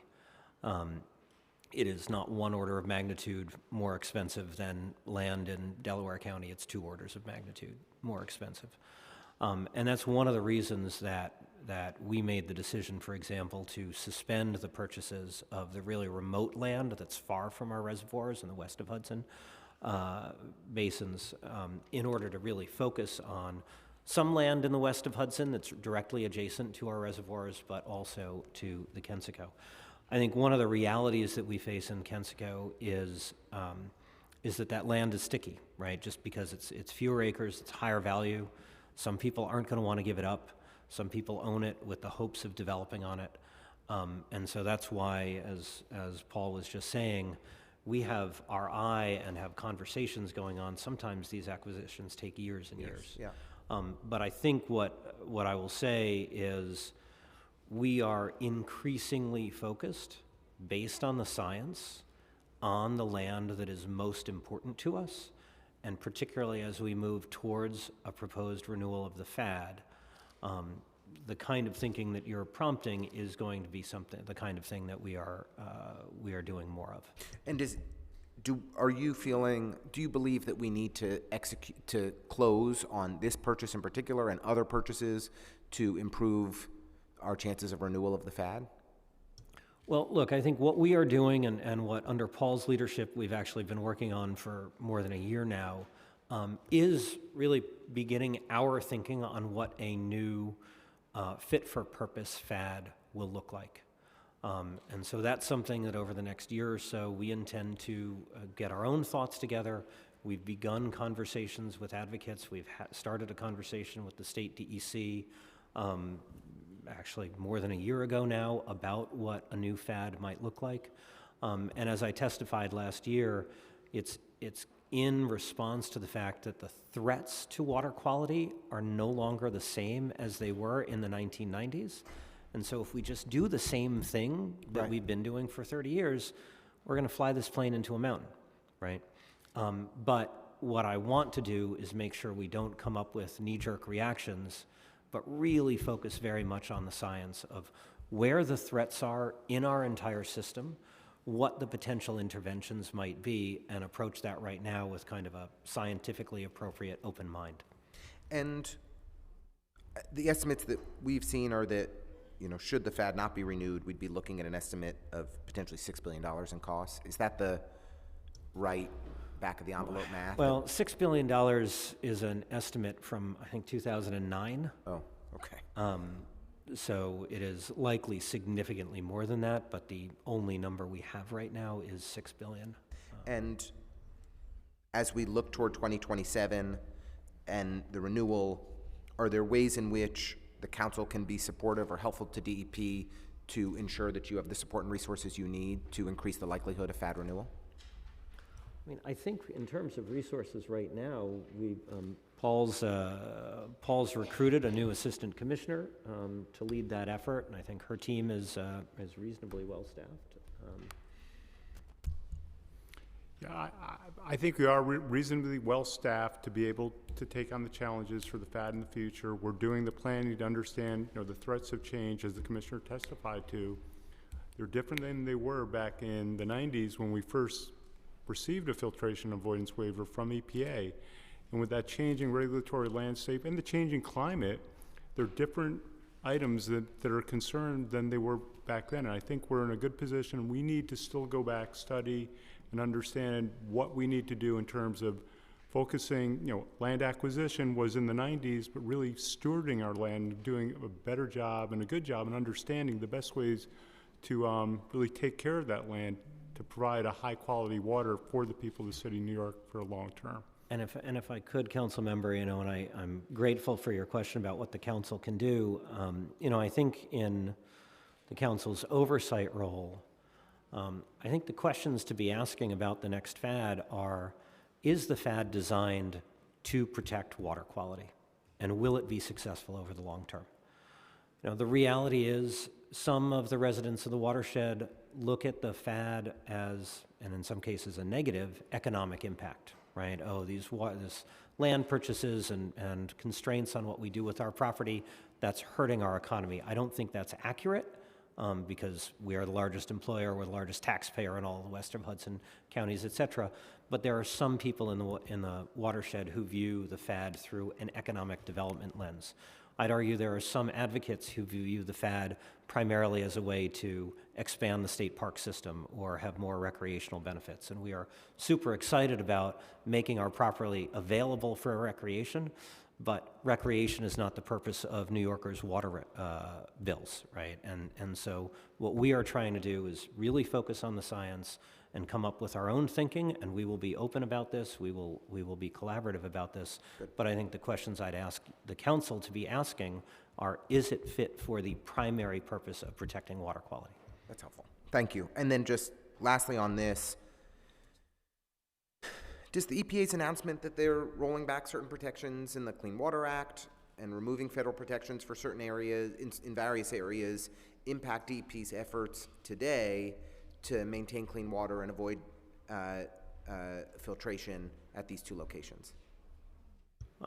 Look, I think, you know, we certainly paid close attention to what the EPA administrator said a week or so ago.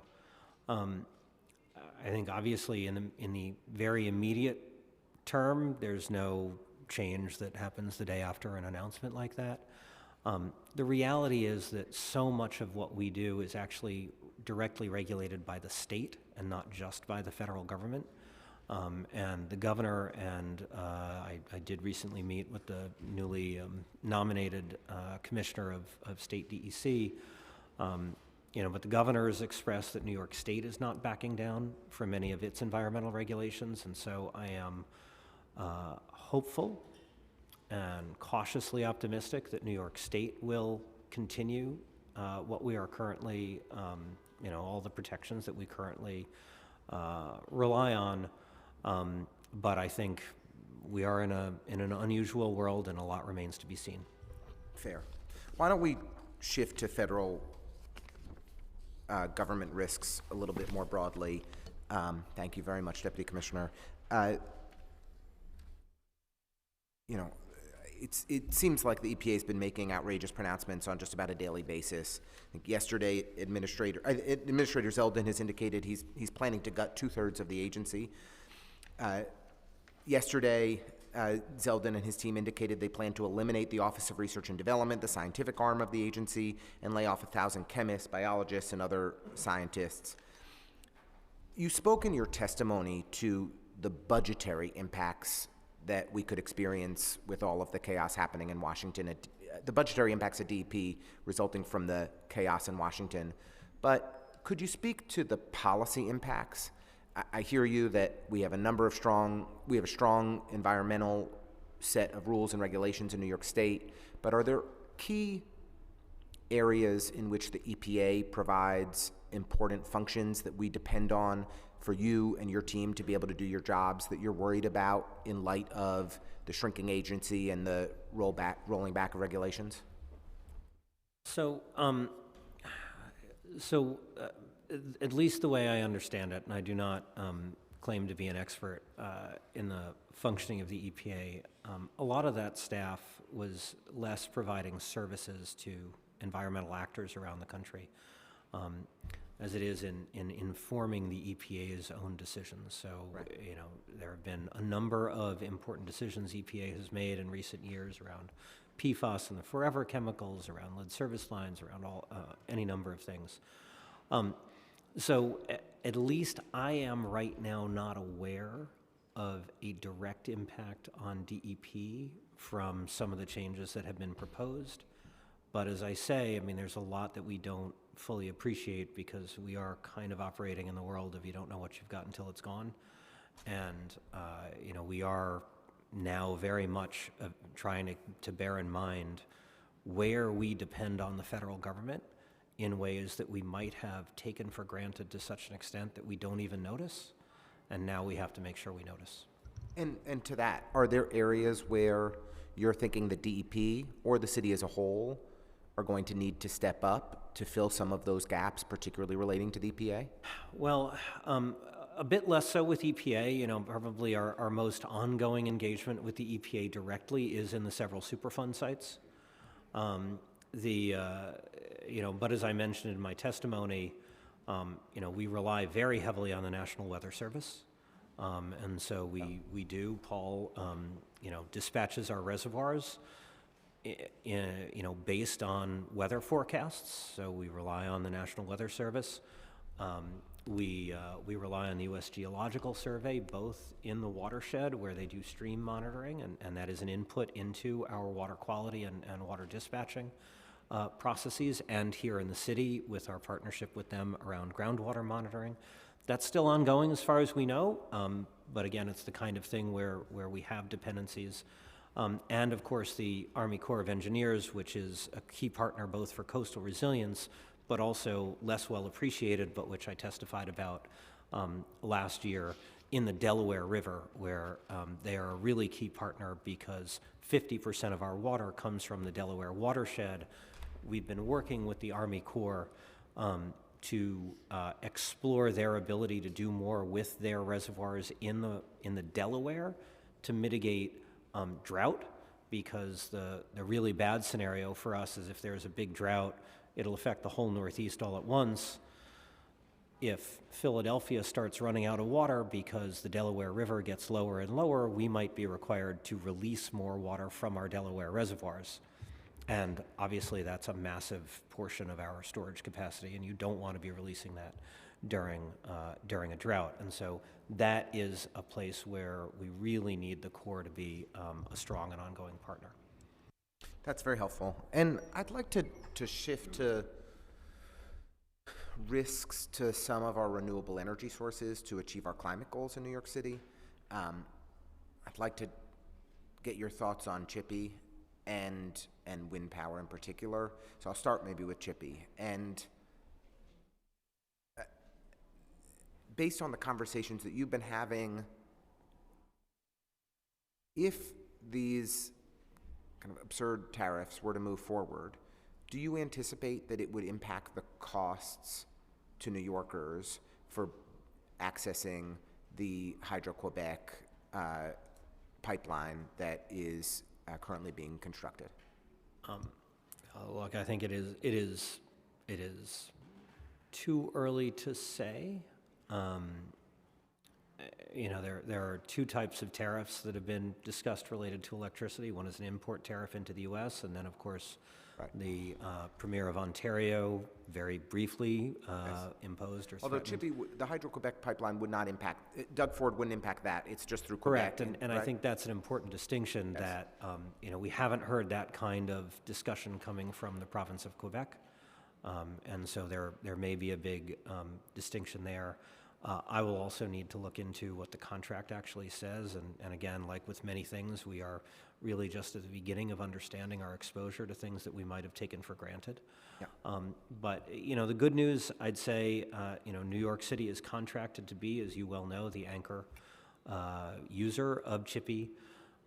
That project, building anything that's that big is always complex, but I've personally been in touch with the leadership at Chippy on a number of occasions, and they are moving forward, and we continue to fully support them. And we're still on track for 2026, is that right? I believe we are. I'd have to get back to you, and I would want to check with our energy team at MOCEJ.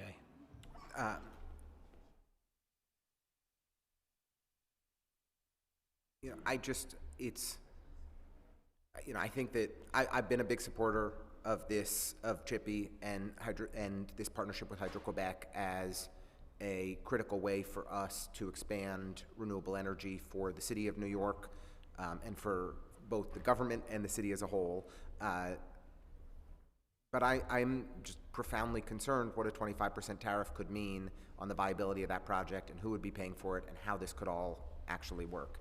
And I know there are much broader implications for the interdependence of New York State's electrical grid and Canada's, and how we benefit from energy from Canada that's not just renewable energy, but this is one of the most important sustainability projects that's happening in our state today, and the future of it is totally unknown to me if these kind of absurdist tariffs were to advance. So shifting to wind, my understanding is that, when we look at what are the major sources of renewable energy that are going to allow us to reduce our dependence on fossil fuels, there's wind, and then there's everything else in the plans that have been in development in New York. Con Ed has been working on a renewable energy hub in District 33, which, if realized at its full potential, could bring renewable energy through wind power into Brooklyn that could power half the homes in the borough, right? So I'm deeply concerned about shifts in the federal government's policies toward wind. What's your interpretation of where we stand today? Is wind power off the table for the foreseeable future? And if so, are there big shifts that we should be thinking about toward other approaches? Well, look, I think as with many things related to the federal government right now, it is too early to tell definitively.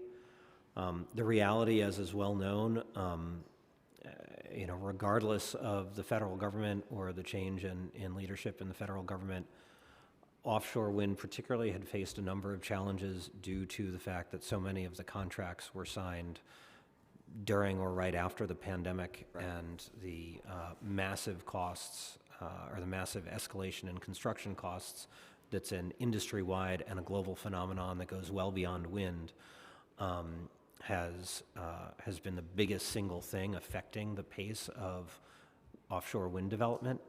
Offshore wind, of course, does have more of an interaction with the federal government because of the licensing for the locations offshore. And I think it is possible, you know, if you ask me to speculate, that New York State may have to think more about onshore wind upstate and think more about solar.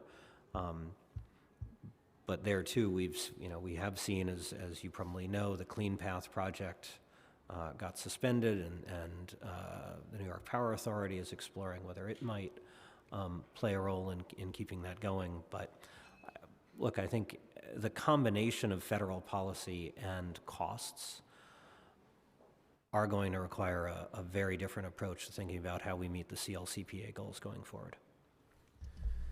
That is helpful.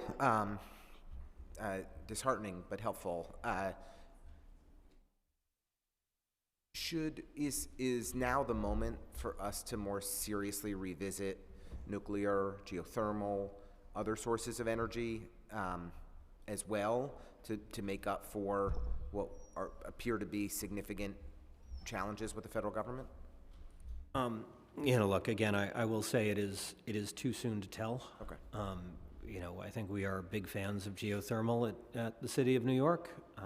Within the city, there are some great examples of where it can be used. I taught for a while at Cornell Tech, which is, you know, powered by geothermal. There are other challenges because, of course, there's a lot of infrastructure underground, and so drilling a lot of holes, including our DEP infrastructure, can be both expensive and difficult. And I think, you know, as we've seen with Clean Path and some of these others, the challenge of how New York City taps the potential of different sources of large-scale renewable power that might come from upstate is one of our biggest issues. We've got to be able to do that. New York City is never going to be self-sufficient on electricity, and so these transmission lines are pretty important. Yeah, no, I completely agree, and you know, I recognize that, you know, to go back to your earlier point, costs on wind had been increasing. Thank you so much, Councilmember Aviles. Costs on wind had been increasing, and the viability of those projects was in question. And the transmission lines, I think, were still open questions as well. I certainly had never heard anybody give a clear answer on how the transmission lines were coming either through Kings County or through the harbor, which seemed really complicated, to get to the Clean Energy Hub in Vinegar Hill. But I frankly believe that the scale of renewable energy that we can, you know, bring in through these offshore wind projects is so vast that we have to do everything we can to try to make them a reality. And, you know, I'm a big advocate for solar on rooftops and different things, but it's like a drop in the bucket, right, compared to what we can conceivably accomplish through these major wind projects. So, you know, we're doing there's a geothermal project happening in our district today that's reaching conclusion. They're beginning to lease out the units later this spring. It's the largest building powered by geothermal in the city of New York. I think it's 800, 900 units of housing on the Greenpoint waterfront. Lend-Lease has been leading. We want to see more, you know, dynamic alternative approaches that benefit from renewable energy happening in our communities. So if there are ways in which you think we can be helpful as partners in advocating with the state or others, please let us know, you know, to help ensure that we achieve our city and state climate goals. On MOCJ, MOCJ continues to report to you, is that right? Yes. Great. Are you able, and this may be not in your briefing materials for today, but to share the current headcount for MOCJ and how many are DEP lines? I'm sorry, I don't have that. I'm happy to get it to you. But these were things I thought about last night when we found out we were chairing the hearing. So we didn't give you any warning, and I appreciate the chance to just ask the questions. I'll shift to Local Law 97, which I recognize it's the Department of Buildings that's responsible for the implementation, but you know, I'm pleased that you've been helping to drive the policy and make sure that we're handling this the right way. I just would like to ask broadly, do you think we are on track for effective implementation of Local Law 97? Well, thank you, Council Member. So look, I think we are certainly on track for the effective implementation of the regulations, right? And I think Commissioner Otto and Deputy Commissioner Popa have done a tremendous job, and Laura's team.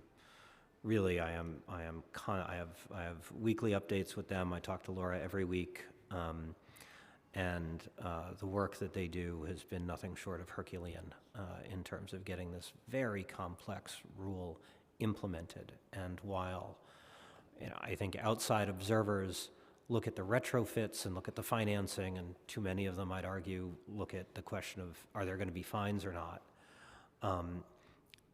The actual nuts and bolts of setting up the regulation, ensuring that it is defensible, because as you know, there are lawsuits against it, and ensuring that it is as smooth as possible a customer service experience. You all were asking about some of our permitting processes. This is going to be a big imposition on thousands of building managers around New York City, and DOB really is trying to make it. It will be a burden, but they are trying to make it only the burden that it absolutely has to be. So I think in terms of that, we are on the right track. I think the bigger question, frankly, we will see. One of the problems with the law itself is that to a certain extent we're flying blind until the first reports come in. As you know, the Department of Buildings and MOCEJ have used benchmarking data to estimate how many buildings we think are or are not in compliance. We have no way of knowing what buildings are doing work at any given time, right? That will all be reported to us. And even more importantly, and what we spent a lot of time talking about 2 years ago when we came out with the big set of rules about it, is that the 2024 compliance period is not really the important one. The important one is the 2030 compliance period. So the real impact on our carbon emissions will not be decided by how well this year's compliance reports, how good this year's compliance reports look, or how many buildings are in violation this year. It really is about how many buildings have plans to meet their 2030 targets.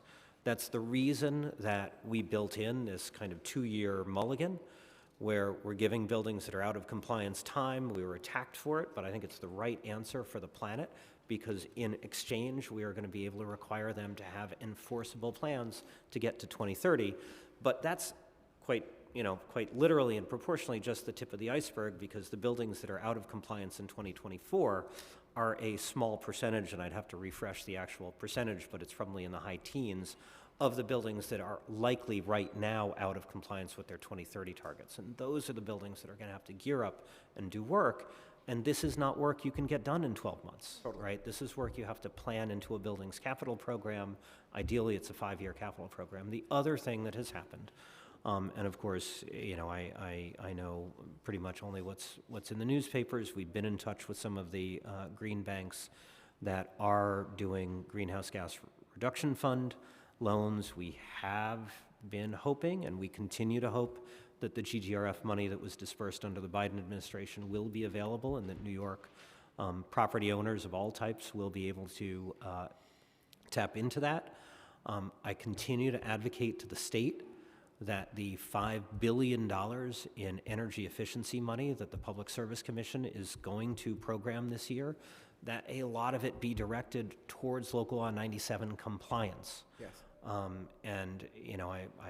don't have a sense of whether they're going to be supportive on that, but where we will face difficulties still remains the question of whether buildings can find the financing, whether buildings can find the contractors. I'm really pleased with the work that the New York City Accelerator has done. We put a lot of effort into outreach, but this was a law that was enacted at a time when real estate values were only going up, where everybody who owned real estate was doing well, and where if you didn't have the cash on hand, you could borrow it for 2%, 3%.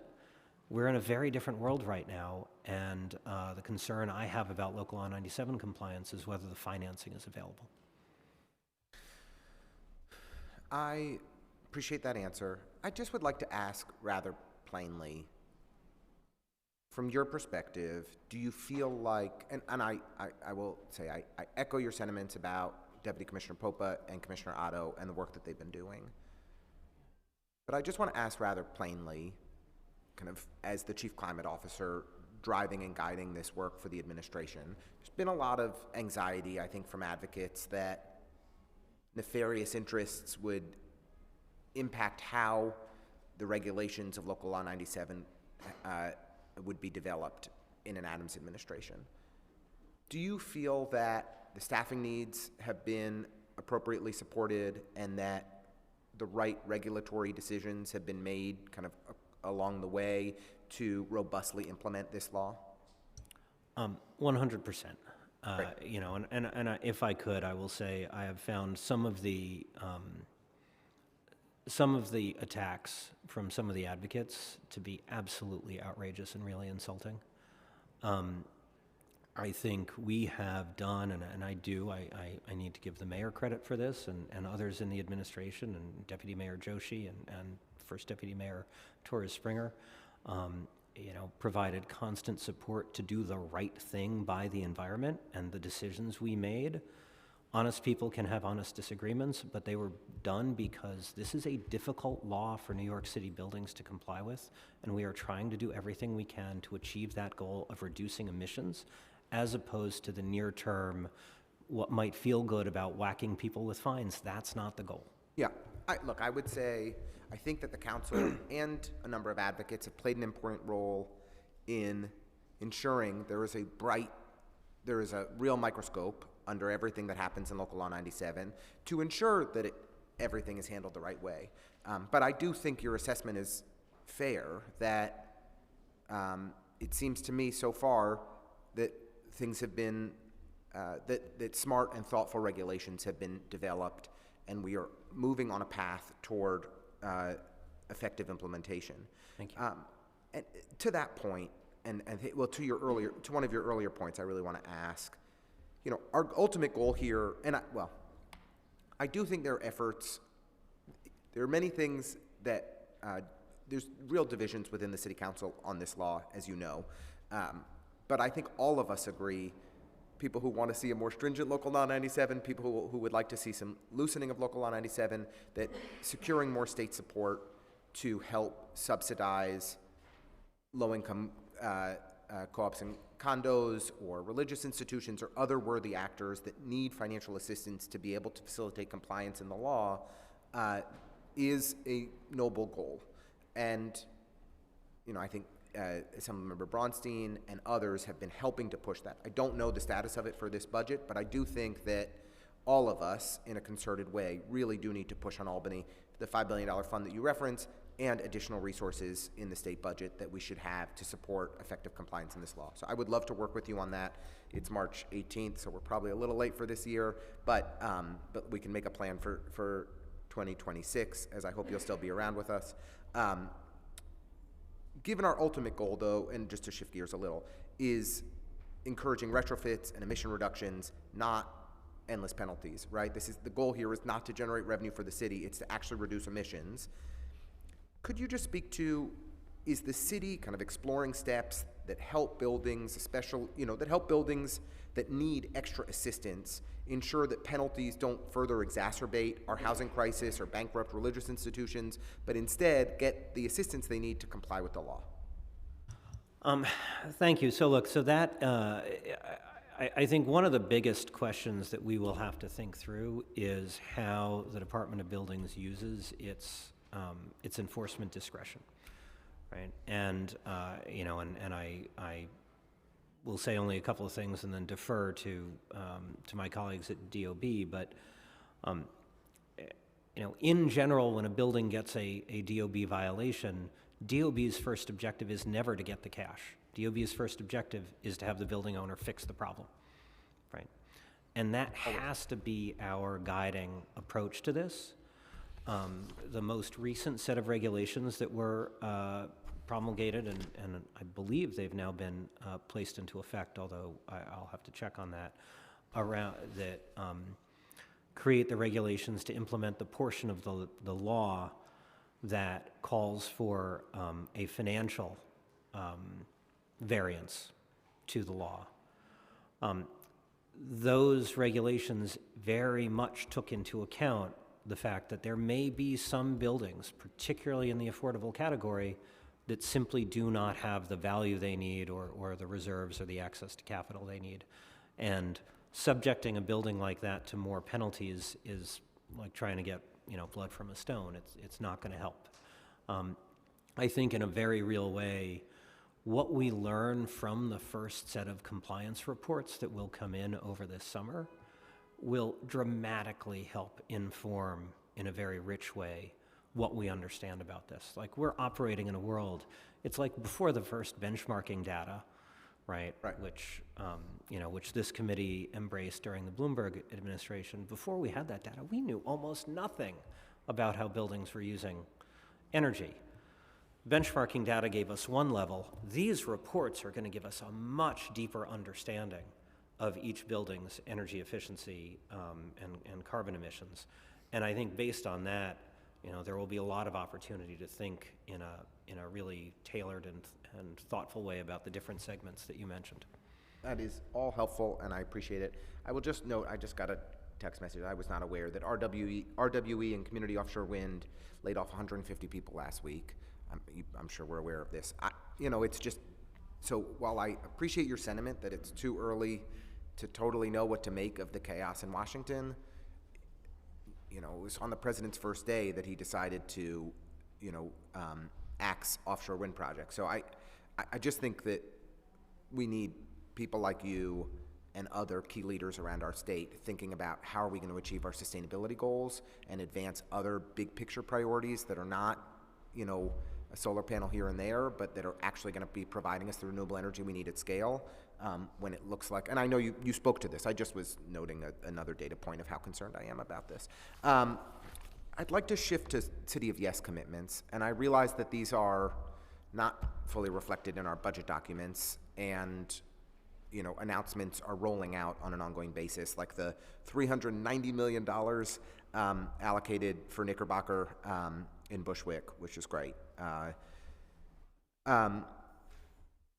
Is there a mechanism that DEP plans to share for an accounting of infrastructure investments that are connected to City of Yes to ensure that our growing communities will be safe and resilient with new development that's planned? Well, let me first reiterate something that I've said to this committee on a couple of occasions, which is that there is a common misconception that I never want to validate, that development and population growth leads to more stormwater flooding, right? That is not accurate, and in fact, the reverse is correct, right? Because with the Unified Stormwater Rule, every piece of property that is developed actually has to do proactive measure to retain stormwater. The development is itself a driver to reduce local stormwater flooding. But the development may strain our sewer capacity. In the combined, well, we should remember, 2/3 of the city is a combined sewer system. The incremental sewage that results from population growth is such a small increment compared to what happens when stormwater events happen. So again, by way of comparison, on an average day, we process something around 1.2 billion gallons of wastewater on a dry day. If we get a 1/4 inch of rain across New York City, that's 1 billion gallons of stormwater, right? So our sewers are designed to hold many times the dry weather flow, which is why population growth in those combined sewer areas doesn't really change the balance in terms of flooding or overtaxing of the sewers. Roughly 1/3 of the land area of the city is separately sewered, and there they are completely divorced, right? So the sewage goes through one pipe that's sized for sewage, and there we pay very close attention, and we were deeply engaged through City of Yes, where we do believe that the approach of a little housing across the city rather than highly concentrated growth is not going to tip the scale in any of our separately sewered areas. We are working very closely with the Department of City Planning on some of the more concentrated rezonings, which if they are in MS4 neighborhoods, we do have to take that into account. But again, that's not about flooding, that is about sewage capacity. fair. I think that even if the direct correlation is lacking, there's a strong sentiment from New Yorkers, and I represent a district that has seen more new development than any other council district in the city over the last 15 years, that infrastructure issues in our community should be addressed as our community grows. You know, that the expectation from the city is that a growing community deserves to make sure that we are handling resiliency issues, stormwater, sewer infrastructure issues, parks issues, schools issues appropriately, in part to accommodate the growing population, but in part to address quality of life issues for a community that is doing its part to facilitate growth in New York. And, you know, I'll do my North Brooklyn stuff, and I'll do my own Greenpoint stuff in a moment. But can I, just to the question of, is there a mechanism by which the council will be able to track, and the public will be able to track, infrastructure investments that were committed to as a part of City of Yes, and our progress on those projects? Well, look, I'll ask Narissa to talk about some of the specific projects.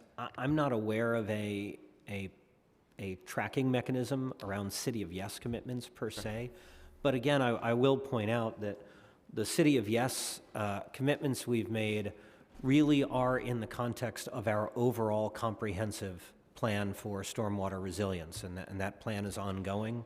It's under development. And I would hope going forward that, and this is, I think, contemplated in Chair Gennaro's stormwater legislation, that we'd be asked to report out, as we did last year, on the state of the art of our stormwater resilience planning and where those projects are. That's what I would think would be more healthy than focusing narrowly on the City of Yes projects. Do you want to add a couple of points on?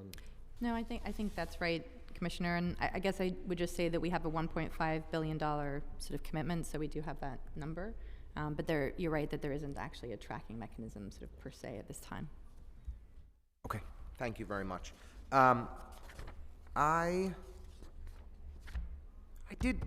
So I just want to compliment you and your team. I thought the two reports that you handed out today looked great, and I'm excited to read them fully. I skimmed them during your testimony, but was particularly interested in just digging into protecting your home for a moment. I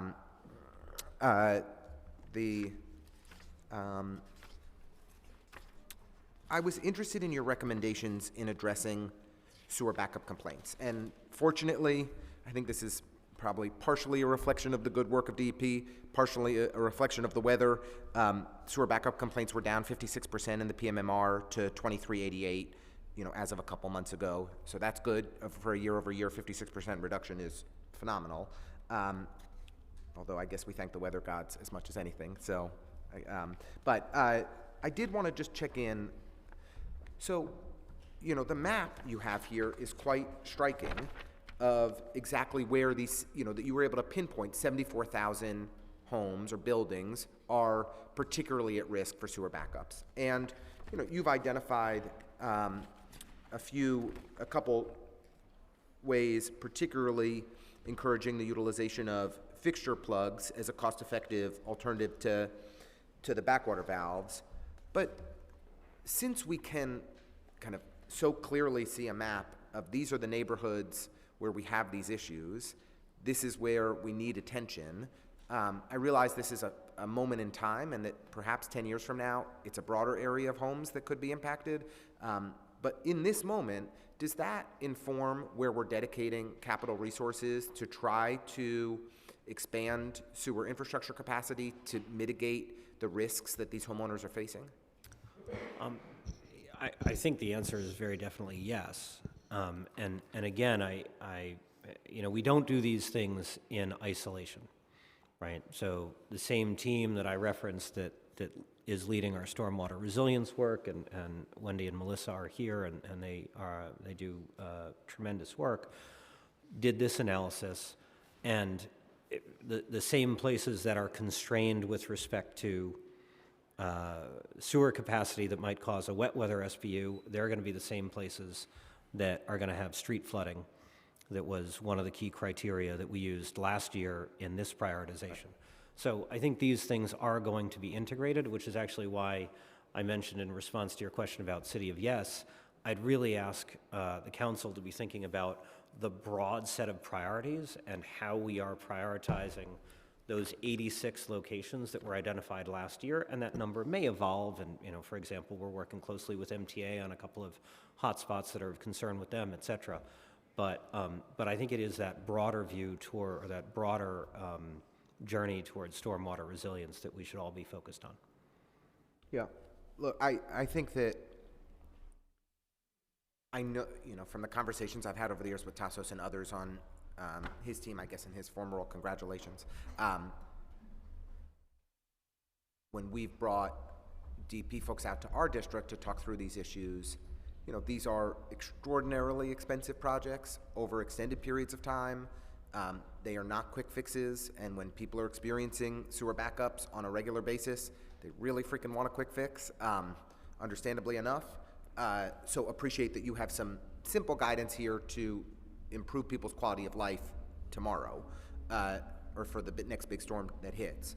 But I do think that how we can better understand the pipeline for these capital projects in these high risk areas and show the timeline for the progress, and that you're, you know, responding to these risk areas in a way that we can inform our constituents is really helpful. Because, you know, it's no surprise to me when I look at this map exactly where the issues are in Greenpoint. Those are the places where I've had to go knock on people's doors and connect them to help when we've had big storms. And so, and I'm sure that's true for most of the members of the City Council. And I think it would be enormously helpful to us to be able to understand a little bit better, more granularly, the capital planning process that you all have, when we might expect resources to hit our districts to actually address these areas, because 74,000 is in some ways it's a big number, right? And in other ways it's a number we can wrap our heads around.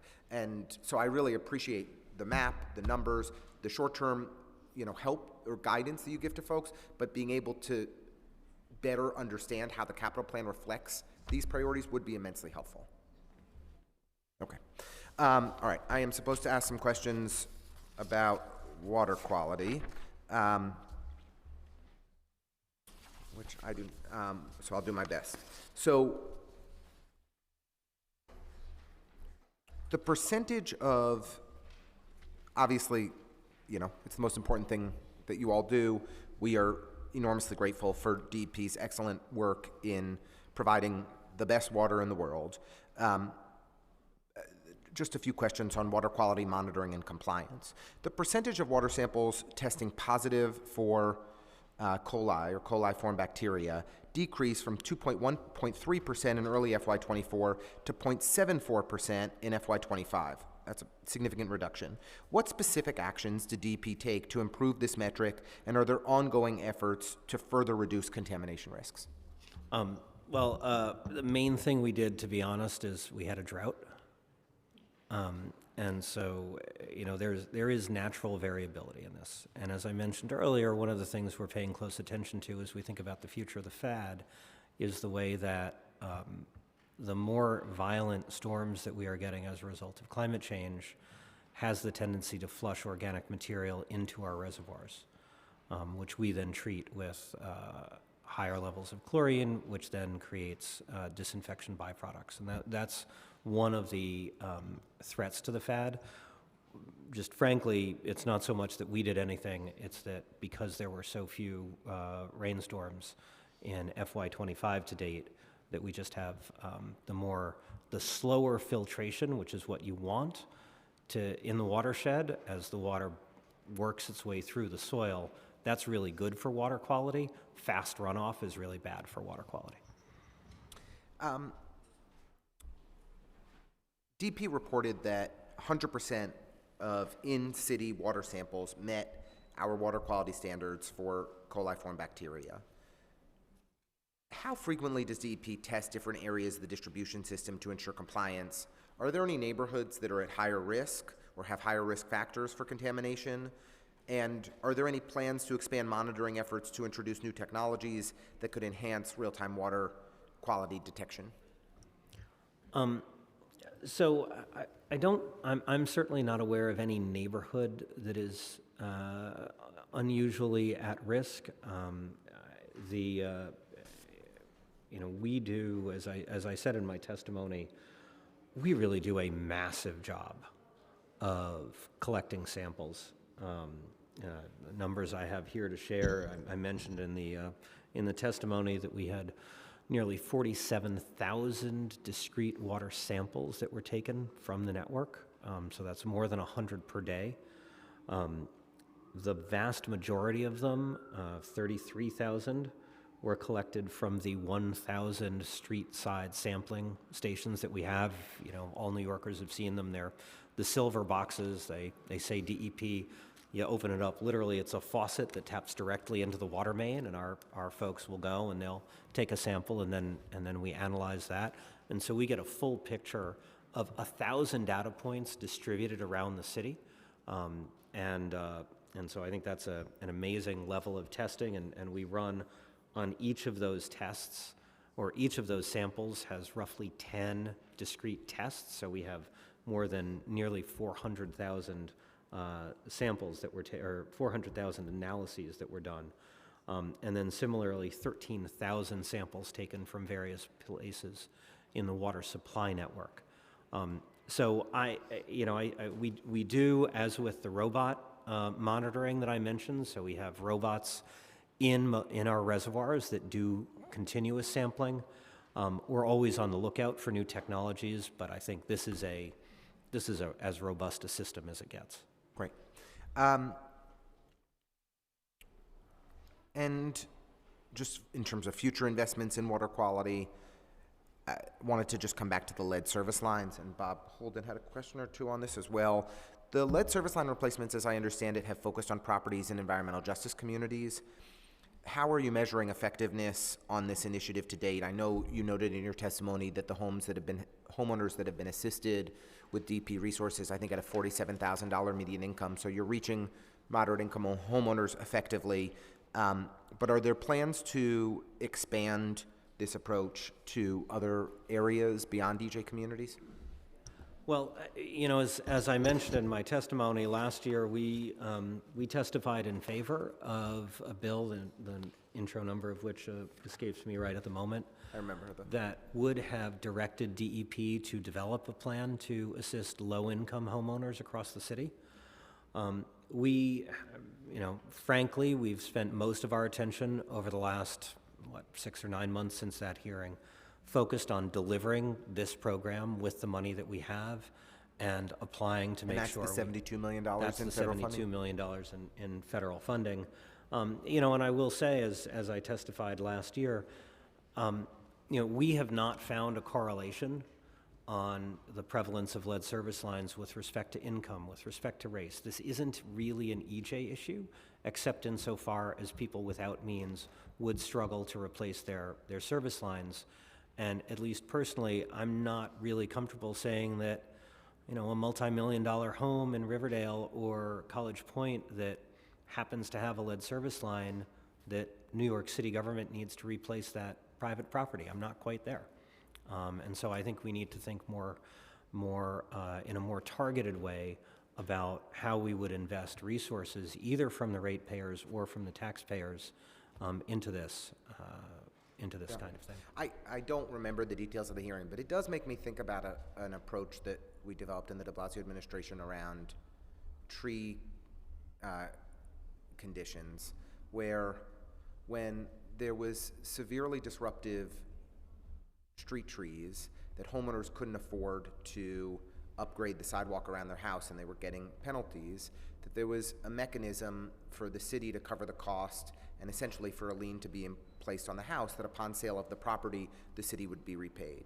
And I wonder if there's a similar approach or a mechanism that we could develop here for folks of a certain income level if they were unwilling, that are not eligible for support, because we do want to get the lines replaced, and an uncooperative homeowner that has the means to do so, we probably want to figure out different ways to tackle the problem. But that's a different hearing for. If I could, council member, that's one of the reasons that I think one of the biggest missed opportunities in not passing that legislation was the fact, and I haven't had a chance, I meant to look it up for this, for today, but I didn't get, how many homes have transacted? How many homes in New York City have been sold? Right? That moment of sale is, and you just said it, like you put a lien on the home, right? It doesn't affect the current owner. At that hearing, you'll recall Councilmember Holden talking about, well, why should the old lady who lives alone and is, fine, right? Why should she have to shell out? But when that home transacts, a new owner is usually going to put money into upgrading the lawn or doing whatever. That's precisely the moment you want to do that lead service line replacement. And a new owner is already getting financing, so the incremental $10,000 or $15,000 is not going to be impossible. That is the mechanism that we should start using as soon as possible. Is it too early to predict whether there will be additional federal resources available? I think it is too early to predict. I don't think we know yet. Probably not a reason for optimism. And then relatedly, on behalf of Councilmember Holden, I think one of the ambitions that I think many people in city government have had over many, many decades is improved coordination when we dig up the streets.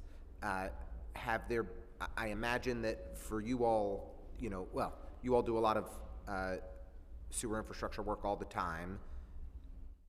Is there an effort in the lead replacement work to coordinate any efforts with National Grid, with Con Ed, sewer line work, let me reset, National Grid, Con Ed, or other infrastructure work so that we can try to tear up people's streets less frequently? That's an area that I'm really concerned about, right? I've seen it. Everybody in New York can see it when a new street gets paved over and then somebody comes a couple of months later and rips up the street, right? That's bad city government, right? Yes. So with the contracts, the grant contracts that we do have, we've been coordinating with DOT, where we try to give them notice what areas we're going to be focusing on in the coming year.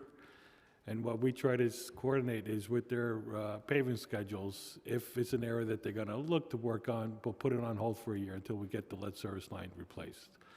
And then the areas that are already on the street, we're trying to avoid the streets that were currently paved and try to get out of their protected street status. So we have the schedule of when the street is going to come out of protected street status, which generally is 5 years, and then we're going to come and do the work after that. And have you been in conversation with the PSC and the entities they regulate? My recollection was that Director Steinberg from operations had been convening stakeholders around this issue. I know this is like a white whale issue that many people have thought about over much time. Rick's probably remembering previous administrations trying to fix this too, or Commissioner, excuse me. Is that been a part of the conversation, or it's really been tailored to DOT and the repaving schedule? Currently, it's only DOT, but that is something that I've had conversations with DOT on how we do it better. Well, right? I think and we've looked at it in the past where we try to do not just the lead service lines, but any of the work that we have to do on the ground, if we have to do repairs, to try to get it done before DOT comes in to pave the streets. I think that's smart, and DOT's got a pretty predictable calendar at this point for when they're in which community districts, and they do a pretty good job of planning which streets they're going to do, unless I get to them and force them to add a couple in our area. And is it worth just talking about the Manhattan project we did? So last summer, we did pilot with DOT where we picked Manhattan, and what we did was we kind of collectively worked with them. When they were going to pave a street, we came in ahead of time, and during the milling process, where we came in and proactively replaced all of our hardware, our castings, and made repairs to anything that we did. We did leak detection on the water mains with the intent to take care of anything that we needed to do before the final paving was done by DOT. And that is, I think, the goal that everybody wants us to see us do, is when the city comes through to fix a street, that we take care of everything, not just one aspect, but to take care of everything and to minimize the ripping up of the streets after it's newly paved. All helpful. I'll just say in conclusion on the lead pipe replacement piece, I think that, the estimates that we've seen on, the total cost to replace the lead and copper pipes is approximately $2 billion. And, you know, what the EPA's regulations are going to be in moving forward, I guess, are an unknown in the, to echo the sentiment that you've shared multiple times today, Commissioner. But while the $72 million is a good start, we're clearly going to need additional subsidy resources to help moderate income homeowners if there's a broader plan to ask certain people to contribute their fair share that have more means. We're going to have to just navigate the new realities of not having a federal government that is prepared to help us in any meaningful way. I'd like to shift to Southeast Queens for a minute, if that's all right.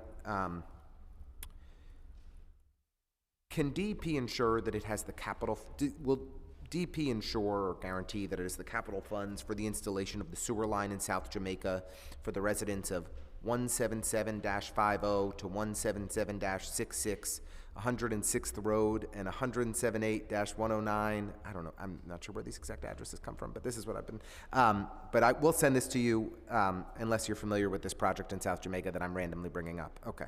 No, you're not. So we'll send this to you. I will say that Councilmember Williams, one of my favorites, and Borough Are you talking about the southeast corner or the northwest corner?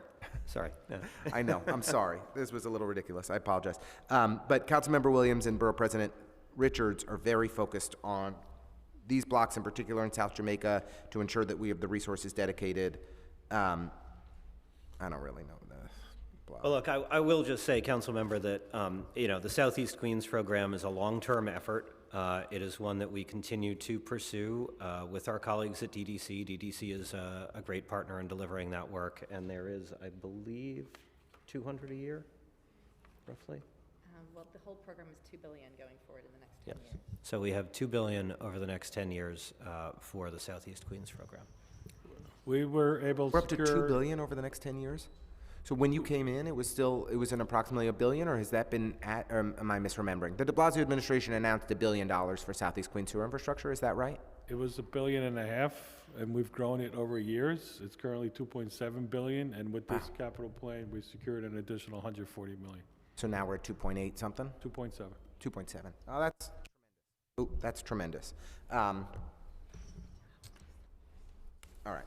And I think that Councilmember Nurse covered renewable Rikers issues. I just wanted to ask, kind of at a high level, Commissioner, if you had a magic wand, what do you think are the best uses of that space that we, as a council and administration, should be collaborating to explore?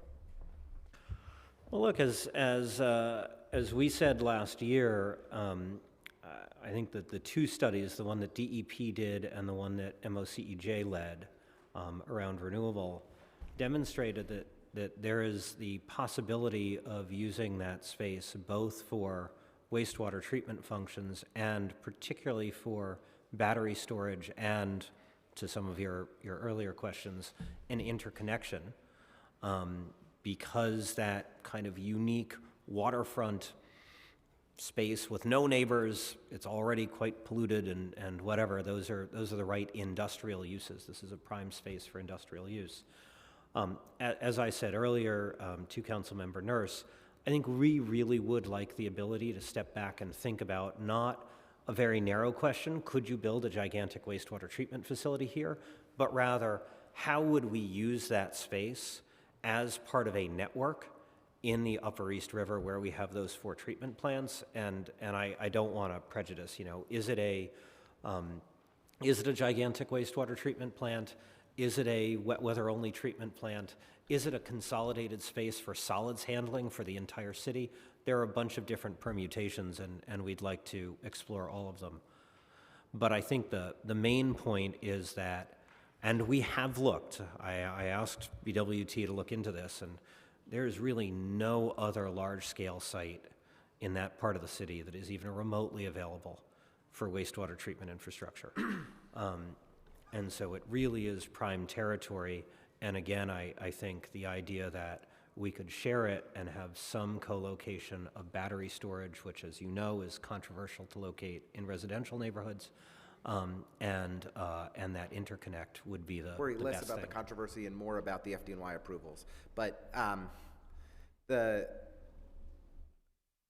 look, I think that to just echo the sentiments that were mentioned earlier, we really need to start crafting a specific plan as quickly as possible, because it's a generational opportunity for us to achieve to achieve myriad goals that we have as a city. You know, I've long loved the idea that there are many city uses across the neighborhoods of New York City that don't belong, that could be relocated to Rikers Island. You know, we have a DOT facility on the waterfront in Williamsburg where they fix, you know, where it's a shop where they fix things under the Williamsburg Bridge that doesn't need to be on the water. It doesn't even need to be in a residential neighborhood. It could be anywhere. If we were to relocate some of those uses, we could free up really valuable real estate for high impact, highly beneficial uses, in addition to battery storage, wastewater treatment plants, or replicating what they're doing in DC, if you think that's the right approach. So, I bluntly don't expect that we're going to have leadership from the other side of this building for the remainder of the year, but we need your leadership and to help guide us so that we don't lose this time. And so I hope that we can collaboratively work together to start informally, at very least, crafting a plan of what makes the most sense that we can start pushing. While the exact deadline, while the exact timing of when Rikers Island is going to close is an open question, it's going to happen. And we've got to start getting ourselves organized as quickly as possible to maximize that opportunity. I'd like to shift to Newtown Creek and again echo the earlier sentiments complimenting you and your team for putting the resources in this budget for the Newtown Creek Long-Term Control Plan. I'm impressed by the work that you all did to dramatically reduce sewage CSO overflow, not just into Newtown Creek, but into the East River, into Dutch Kills, in Councilmember Wan's district, and reduce the construction impacts on Greenpoint Avenue.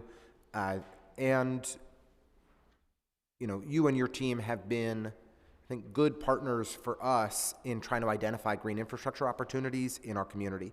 I'm especially grateful to Melissa and John, who have been working with us on the McCarran asphalt lot and doing a terrific job. It's one of the projects in District 33 that I'm most excited about. $15 million project to dramatically expand green infrastructure and build new park space for our community. Both in the context of the Newtown Creek Long-Term Control, I guess in the context of the Newtown Creek Long-Term Control Plan, how can we work together to identify more green infrastructure opportunities around our district, around this area, I should say, to, you know, help mitigate flooding and make our you know, flood-prone community more resilient? Well, I'd say, council member, I think, you know, as often happens, our main task is to deliver what we've already promised, right? And I'm glad you're happy with it. I was very pleased with it. I give a ton of credit to DC Licata and DC Barrio at Betsy, whose team also contributed significantly to that. But we knew that proposing that modification, we had to find some near-term things we could do in the neighborhood, and I'm pleased that they met your and the community's approval. I will say that is a $3 billion project. Like, it is, you know, probably the third largest single project we've undertaken as an agency. If I'm thinking about the UV plant, the filtration plant, I guess the city tunnel 3. But it's a gargantuan project, and our teams have already been working. I mean, we've got alignments, we're working on property acquisition. I mean, there is so much blocking and tackling, and I guess I would ask your forbearance in giving us the space to deliver what we have promised before we think about what's more. That's fair. I think that we,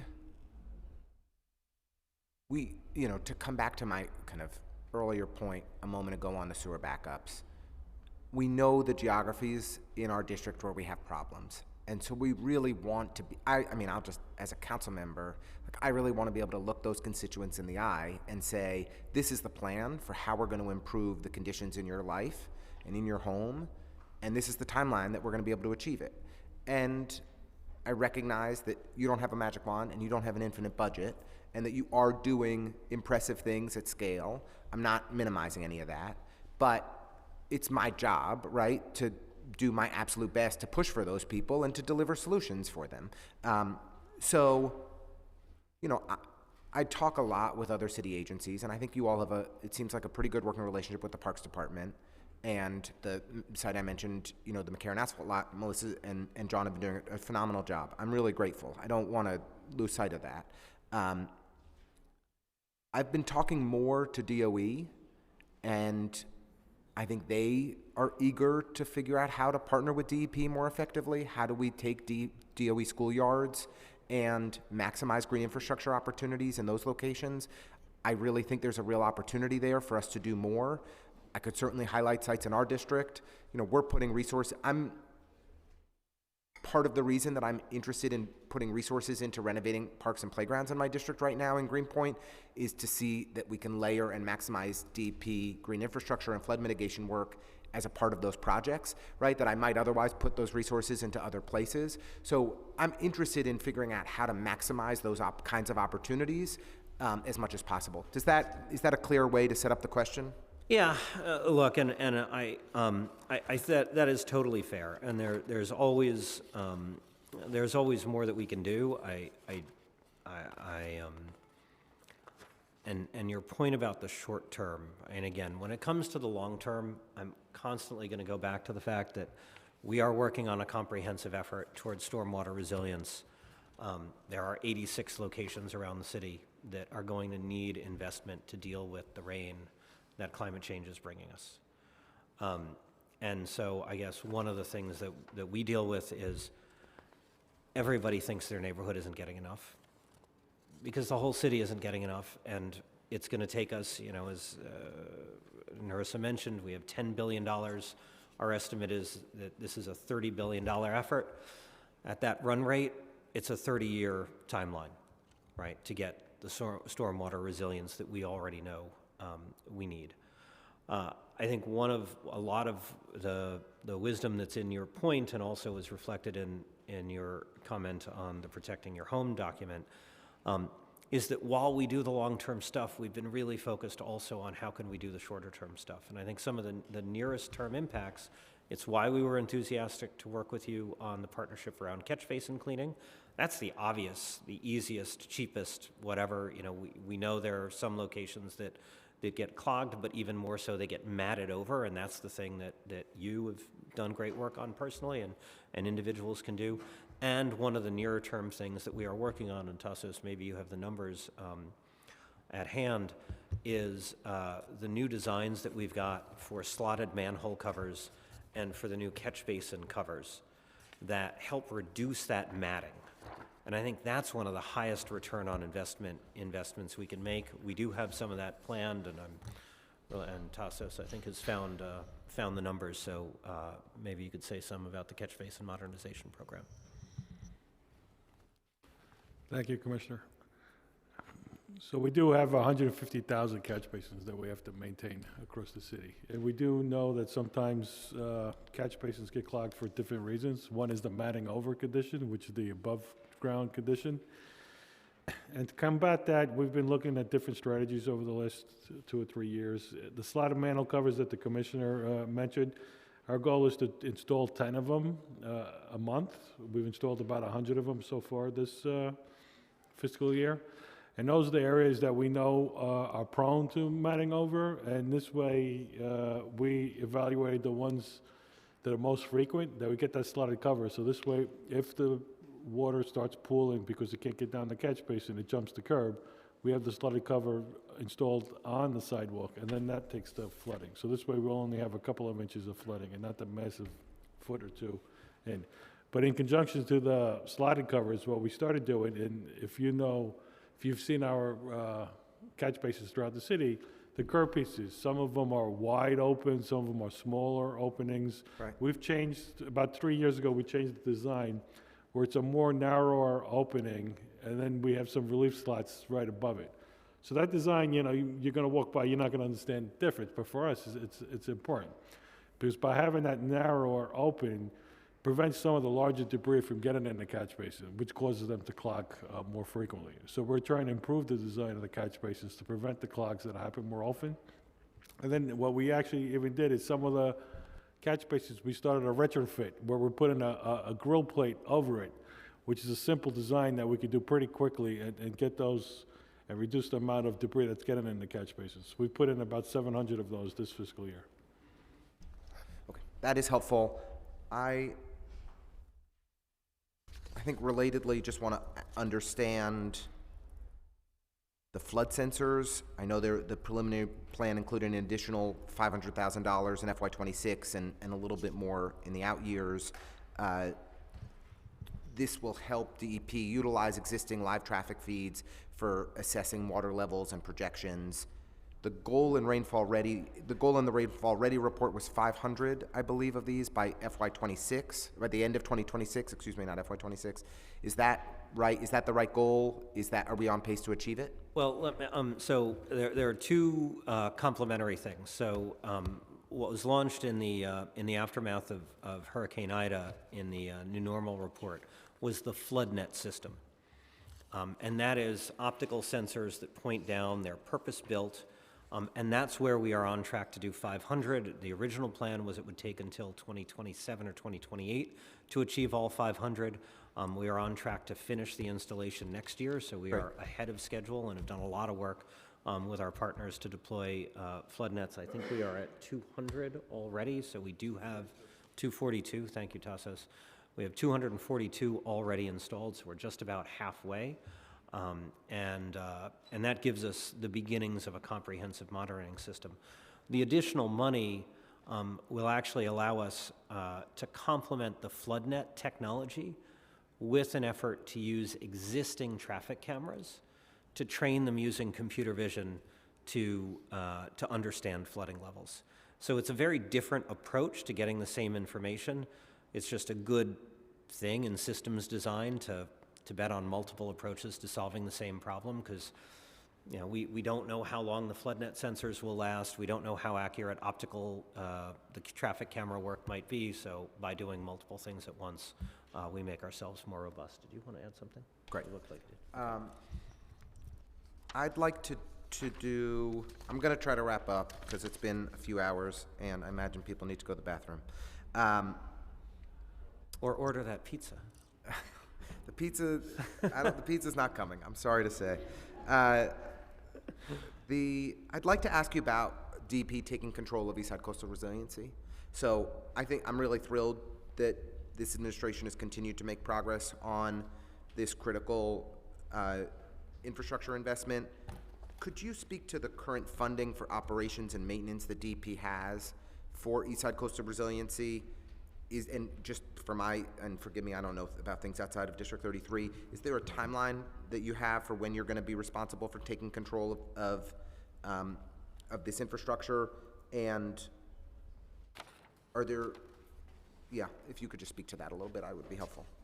Well, thank you, and yeah, I'm really pleased, and Deputy Commissioner Farrell has done a great job. We now have also Assistant Commissioner Pravinsky, who's here with us today. In fiscal year 24, BCR had 3 lines. In fiscal year 25, we have 12. That included a transfer of 4, so new were 8. And in terms of the timing, basically we will be receiving these pieces of infrastructure when they are completed. So as I mentioned, the first set of gates at Esker have already been transferred. Full completion is estimated for late 2026. The Brooklyn Bridge Montgomery, which we just demoed a couple of weeks ago with Deputy Mayor Joshi and Commissioner Tom Foley, thank you. will also be done towards the end of 2026.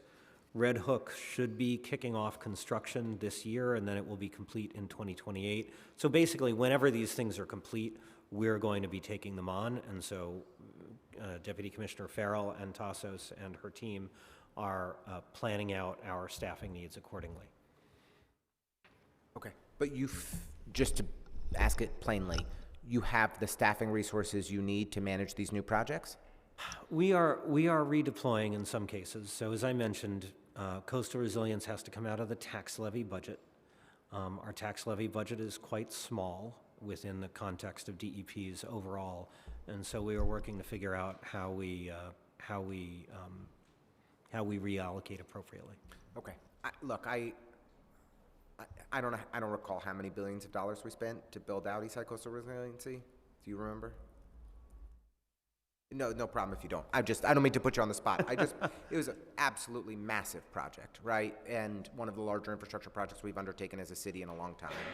And we need to make sure that we invest the resources to maintain it. And so, I guess when we come back for exec, we'd like more information on how that's coming along and what the needs are there with a little bit more specificity. Because if this is something that we should be pushing for as a council, we should, because it's too important to, to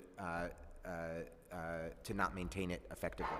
So I think the last topic that I'm hoping to dig in on is one that I care a lot about. My wife thinks I care too much about it, but that is noise complaints.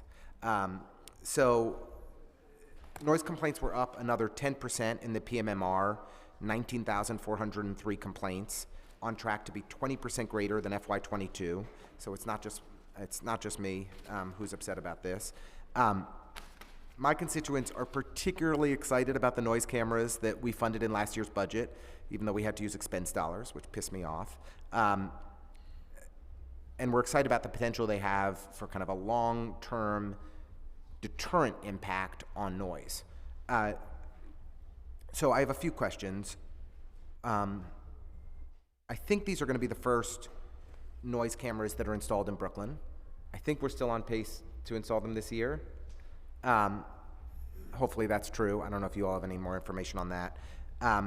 My understanding is that there are only 9 noise cameras installed citywide right now, but DEP is required under Local Law 7 of 2004 to install 5 cameras per borough by September of this year.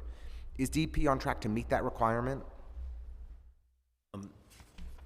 We are not funded to get to 25. No, I believe we currently have 10 in service around the city. But it is also important to note that we move them around very intentionally, right? And in fact, one of the things that we have seen is that there is a bit of a community of people who have made the amendments to their vehicles that disproportionately generate the violations, and they do tell each other when they start getting summonses, and so we do have to keep these things moving. So I'm not sure whether yours will be the first ever in Brooklyn. I will find out whether we like to be the first. Our original. Then for your case, we'll call it the first. But great. But look, I think I go back to the fact that I think the public tends to think of air and noise as completely separate. The way we manage it, these are air and noise inspectors, right? And this is why I say I think the reforms to the citizen idling law are really necessary, because keeping up, we had, over the course of last year, we were operating at roughly 10,000 violations or 10,000 citations or complaints that were filed per month, for a total of roughly 120 some odd thousand. In January, we had 18,000 submitted, including one individual who submitted 1,700 complaints in one day, right? 1,700 complaints at $85 each, that's $150,000 that person stands to receive. And that volume, because until now, at my direction, we have tried to do the back office work, right? So there are 2 options in the law. DEP can do the back office work, take the burden off the citizen enforcer, or we can wait the 45 days and just say, you do it on your own, good luck with oath, right? We have thus far tried to do it all ourselves. It is not clear to me that that is sustainable because it is now squeezing out our ability to do noise, our ability to do construction noise, our ability to do dust, and our ability to do this other targeted enforcement in the EJ neighborhoods where the citizen complaints are not coming from. To So be clear, it's a frustration. I attended that hearing, shared my perspective on the record as well, and made some suggestions around different approaches we could do, including caps on the revenue that somebody could generate through this initiative. I do think that the citizen enforcement model has merit. I do think that there are guardrails that we need to impose. That being said, and it pains me that it undermines your effective enforcement of noise issues and other types of enforcement issues that we need DEP to have the resources to swiftly and effectively address. But that is separate and apart from the resources that we need for the noise cameras. They should be capitally eligible. They should be easy to install. They should be easy to move around. You've created a model that I think works. We should be able to comply with local law. I don't understand why the resources have not been provided to your agency to be able to implement it.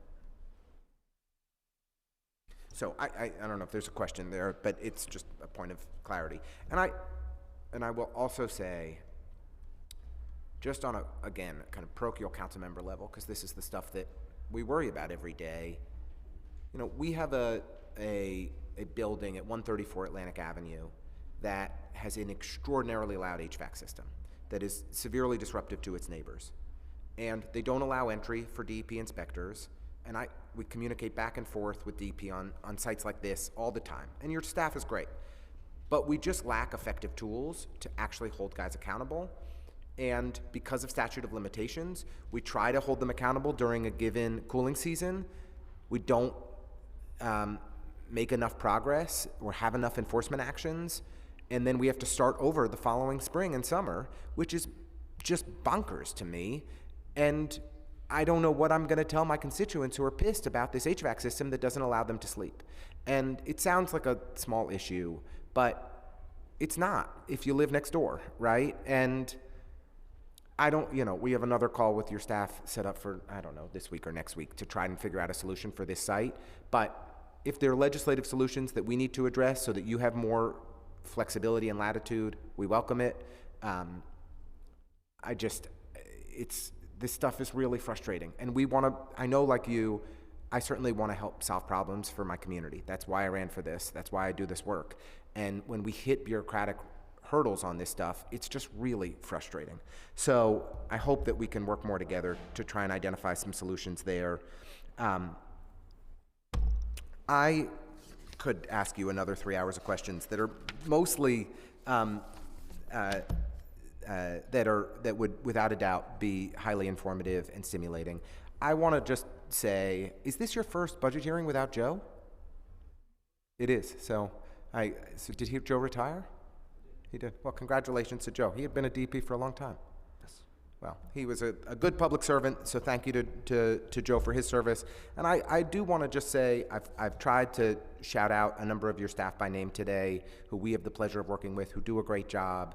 I would also just note Elijah Hutchinson does a terrific job and has been a great partner. He's also a District 33 native, like John McLaughlin. You got to, recognize people who grew up in the community. And, I think you also deserve credit for the team at DOB that's doing a good job on Local Law 97, so Laura and her staff. So I just want to thank you, not just for the team at DEP that you lead, but for the other folks that are part of your kind of broader climate portfolio. I just, because this came up and I feel like I should clear this up a little bit. If I recall correctly, Mario has worked, and I think he's on vacation this week, otherwise he'd probably be sitting here. Mario's worked at DEP since the Giuliani administration, or close enough to it. There is nobody that knows more about DEP operations than Mario Bruno. His technical expertise is impressive, but what is even more impressive is like when I have an emergency in my district at 12 o'clock at night, Mario responds and helps. And like that level of care that he has for the people of New York City is really special. And while of course there should be equity in pay whenever it's possible, When somebody's a 30-year-plus employee of an agency with a very long record, the idea that that somebody coming in without 30 years of experience would be getting the exact same compensation doesn't really make sense. So I wasn't happy about those comments earlier, so I just wanted to say that very clearly to clear it up. And just thank you for your hard work. Thank everyone at DP for your hard work. We really appreciate working with you all day in and day out, and I hope you guys have a great rest of your day. Thank you. And we'll take a 5-minute break to get a seltzer, and we'll start back up with public panel shortly.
We ready to get this thing on the road?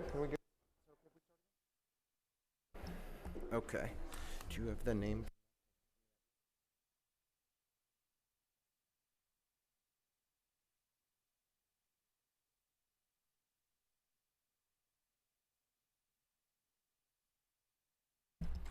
Okay, before we enter the formal public comment period for the hearing, we'd like to invite the IBO to testify. We have Jordan Page and Brian Kane, and I apologize if I butchered anybody's names. And we'll give 5 minutes for IBO testimony, and we'll give 2 minutes for members of the public. Thank you in advance for being with us.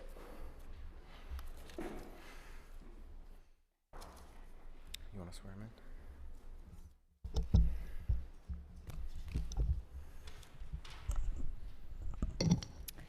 Good morning. Please raise your right hand, both of you. Do you affirm to tell the truth, the whole truth, and nothing but the truth before this committee and respond honestly to council member questions? I do. Yes. You may begin when you're ready. Great, thank you. Good afternoon, Chair Ressler. I'm Brian Kane, Assistant Director of Housing, Environment, and Infrastructure at the New York City Independent Budget Office, or IBO. IBO is an independent, nonpartisan city agency that conducts fiscal and policy research for the city. I'm joined here today by my colleague, Jordan Page, our lead environmental analyst. In October 2024, IBO published a report examining how the city sets water rates and bills property owners. Our research found that the city's practice of requesting rental payments from the water board indirectly leads to additional costs for property owners and renters. We also found that the original justification for this payment is no longer applicable, raising the question of whether the rental payment should continue. In the 1980s, water bill revenue was removed from the general fund and moved to the control of the water board to be used exclusively for water system maintenance, operations, and the debt service on new Water Finance Authority bonds. This agreement granted the water board permission to use the city's water and sewer system. However, the city retained the right to request an annual payment to pay off pre-existing debt related to the water system, which was still held by the city. This pre-existing debt was fully paid off in 2005. Since 2005, the rental payment has simply been a mechanism to move revenue from the water system to the city's general fund as a source of additional revenue. Once in the general fund, there is no requirement to use it on the city's water system. The rental payment can be spent at the discretion of the administration on any mayoral priority. In recent years, the city's request for the payment has varied. Referring to city fiscal years here, every year from 1985 at the very beginning through 2015, mayoral administrations requested the full rental payment. In 2016, when the city saw particularly strong revenue collections, the de Blasio administration decided to pause the rental payment, requesting a partial payment in 2016 and no payment for the next 3 years. When the city faced financial uncertainties during the pandemic in 2020 and 21, the de Blasio administration requested partial payments. Under the Adams administration, there were no payments in 22 and 23. The rental payments were resumed midway through 2024. At that time, the Adams administration requested a partial rental payment of $145 million, about half of the maximum, citing financial pressure on the city's budget due to rising costs of caring for asylum seekers. However, IBO's revenue and expense forecast painted a less dire financial picture than the administration's. The Adams administration plans to charge the maximum annual rental payment from 2026 through 2029 at over $300 million each year. Since IBO last testified in October, the projections for 2026 and 27 each decreased by about $10 million, and the projection for 2029 was added with the preliminary budget. Rates set by the water board must cover the cost of maintenance, operations, and the rental payment when it's requested. The 2025 water bill rate increase was approximately 3 percentage points higher due to the administration requesting a rental payment from the water board. These rate increases are seen directly by property owners when they receive their water bill. Rate increases also indirectly impact residents of rental, condo, and co-op apartment buildings because water bill increases may be partially or wholly passed on to residents. In conclusion, the city paid off its debt related to the water system in 2005, so all rental payments since then have been unrestricted contributions to the general fund. Whether or not the city requests the rental payment creates uncertainty in the water board's rate-setting process each year and can increase costs for city residents. Thank you for this opportunity to testify. We welcome any questions. Thank you so much. I really appreciate you both being here today and your thoughtful testimony. So just to be clear, this additional fee that's placed on this additional tax that is imposed, it represents between 35 and 40% of the total increase in the water bill increase this past year. Trying to do math in my head. Yes, three percentage points out of 8.5%. I think that's about correct. Yeah. Okay. And you're much more diplomatic than me, but it doesn't appear that there's any rhyme or reason for why this additional payment has been imposed. Well, there have been justifications when it's been imposed since the de Blasio administration paused it initially. You know, they cited COVID in 2020-21, and then they cited the rising cost of asylum seekers recently. But neither of those relate directly to the city's water system. Yeah. Well, I really appreciate you highlighting this issue. I think it's an egregious decision by the Adams administration and OMB, and I think it's unfair. And like I said before, if this was an additional assessment that went directly towards strengthening our resiliency, then we could have a serious conversation about the merit of such a proposal. But this is just to provide resources for the general fund, and there has been no correlation between asylum seeker spending and the need for this revenue, despite the asylum seeker expenses going significantly, the anticipated expenses for asylum seekers going significantly down, right? Correct, yes, that's what IBO's forecast for asylum seeker costs has shown over time. We appreciate you highlighting this issue. We appreciate you being with us today, and look forward to working together and partnering with you to hopefully try and address this. Our pleasure. Thank you very much. Thank you so much. Great. Wonderful. We're going to keep it moving. Now, as we move to the public comment period, at the beginning of the public comment period, I am opening this, now that we're at the beginning of the public comment period, I am opening this hearing for public testimony. I am required to remind all members of the public that this is a formal government proceeding and that decorum shall be observed at all times. As such, members of the public shall remain silent at all times. The witness table is reserved for people who wish to testify. No video recording or photography is allowed from the witness table. Further, members of the public may not present audio or video recordings as testimony, but may submit transcripts of such recordings to the Sergeant of Arms for inclusion in the hearing in the hearing record. If you wish to speak at today's hearing, please fill out an appearance card with the Sergeant of Arms and wait to be recognized. When recognized, you will have 2 minutes to speak at today's hearing topic, DEP's budget for fiscal year 2026. If you have a written statement or additional testimony you wish to submit on the record, please provide a copy of the testimony to the Sergeant of Arms. You may also submit written testimony at council.nysc.gov within 72 hours of the hearing. Audio and video recordings will not be accepted. I will now introduce the first panel, which is a distinguished panel, including Eric Goldstein of the National Resources Defense Council, Cecilia Ellis of NYPIRG, Tyler Taba of the Waterfront Alliance, and I am especially excited to call up M. Ruby of Riverkeeper, who is an alum of our office. Thank you. And the council will now swear y'all in. Oh no, we don't swear people in. Just kidding. No, nobody's getting sworn in. I'm paying attention. But I was looking for my snack. Thank you for being with us today. We appreciate your patience. Good afternoon, Chair Ressler, in acting capacity, but thank you for your leadership and for the great questioning this morning. I'm Eric Goldstein, and the New York City Environment Director at the Natural Resources Defense Council. At the outset, let me say that NRDC supports DEP's overall request for its preliminary FY 26 proposed operating budget and preliminary FY 26 through 29 capital funding request. The drinking water, wastewater treatment, and resilient needs of the nation's largest city, are enormous. The work is mostly done unseen by typical New Yorkers, but it's both expensive and essential to protect the air we breathe, the water we drink, and the people and the properties from the dangers of the climate crisis. So we appreciate DEP's overall work. I'll make 3 quick points. First, the most important thing the council can do to meet the department's capital and operating needs and not unfairly burden the city's water ratepayers is to negotiate with the Adams administration to end the irrational, antiquated water system rental payment. As you know, this is a financial gimmick. Water rates are regressive, and this amounts to an unfair, unseen tax on homeowners and lower-income New Yorkers. Nothing in the existing laws that set this up in the 1980s requires that the mayor demand an annual rental payment from the ratepayers. This year, the mayor is demanding $300 million. The council could and should request that this regressive and unfair rental payment be eliminated, or at least that the rental payment be reduced to about $100 million, which is the 20-year average rental payment since 2025, when the bonds had been retired. So for 20 years, the rental subsidy has been on average $100 million. It should not be $300 million. Second, we recommend that the council ensure that DEP allocates sufficient funds to advance planning for the construction of a modern wastewater treatment plant on Rikers Island.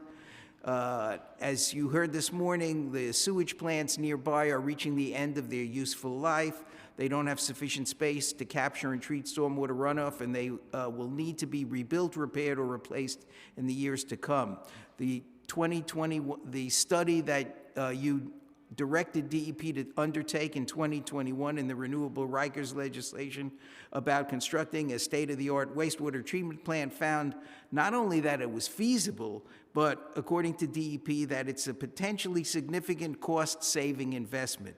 We heard what the commissioner said today, but the next logical step is for DEP to undertake a more detailed master planning analysis of exactly what its wastewater needs are. As you said, there's no need to wait. We don't want to wait 9 months until the end of the year. And so we urge you to ensure that DEP set aside sufficient funds in its 2026 budget to get that work underway, whether it's a new plant, a plant only for holding primary stormwater, or some other operation. That planning ought to get underway now. And finally, the DEP is taking on the important responsibilities of resiliency and addressing climate change. This makes perfect sense to do. We want to emphasize the importance of fully funding these programs and for the continued construction and cleaning of the flood alleviating rain gardens and bioswales, as well as accelerated implementation of the citywide stormwater master plan. The commissioner says that's going to take 30 years.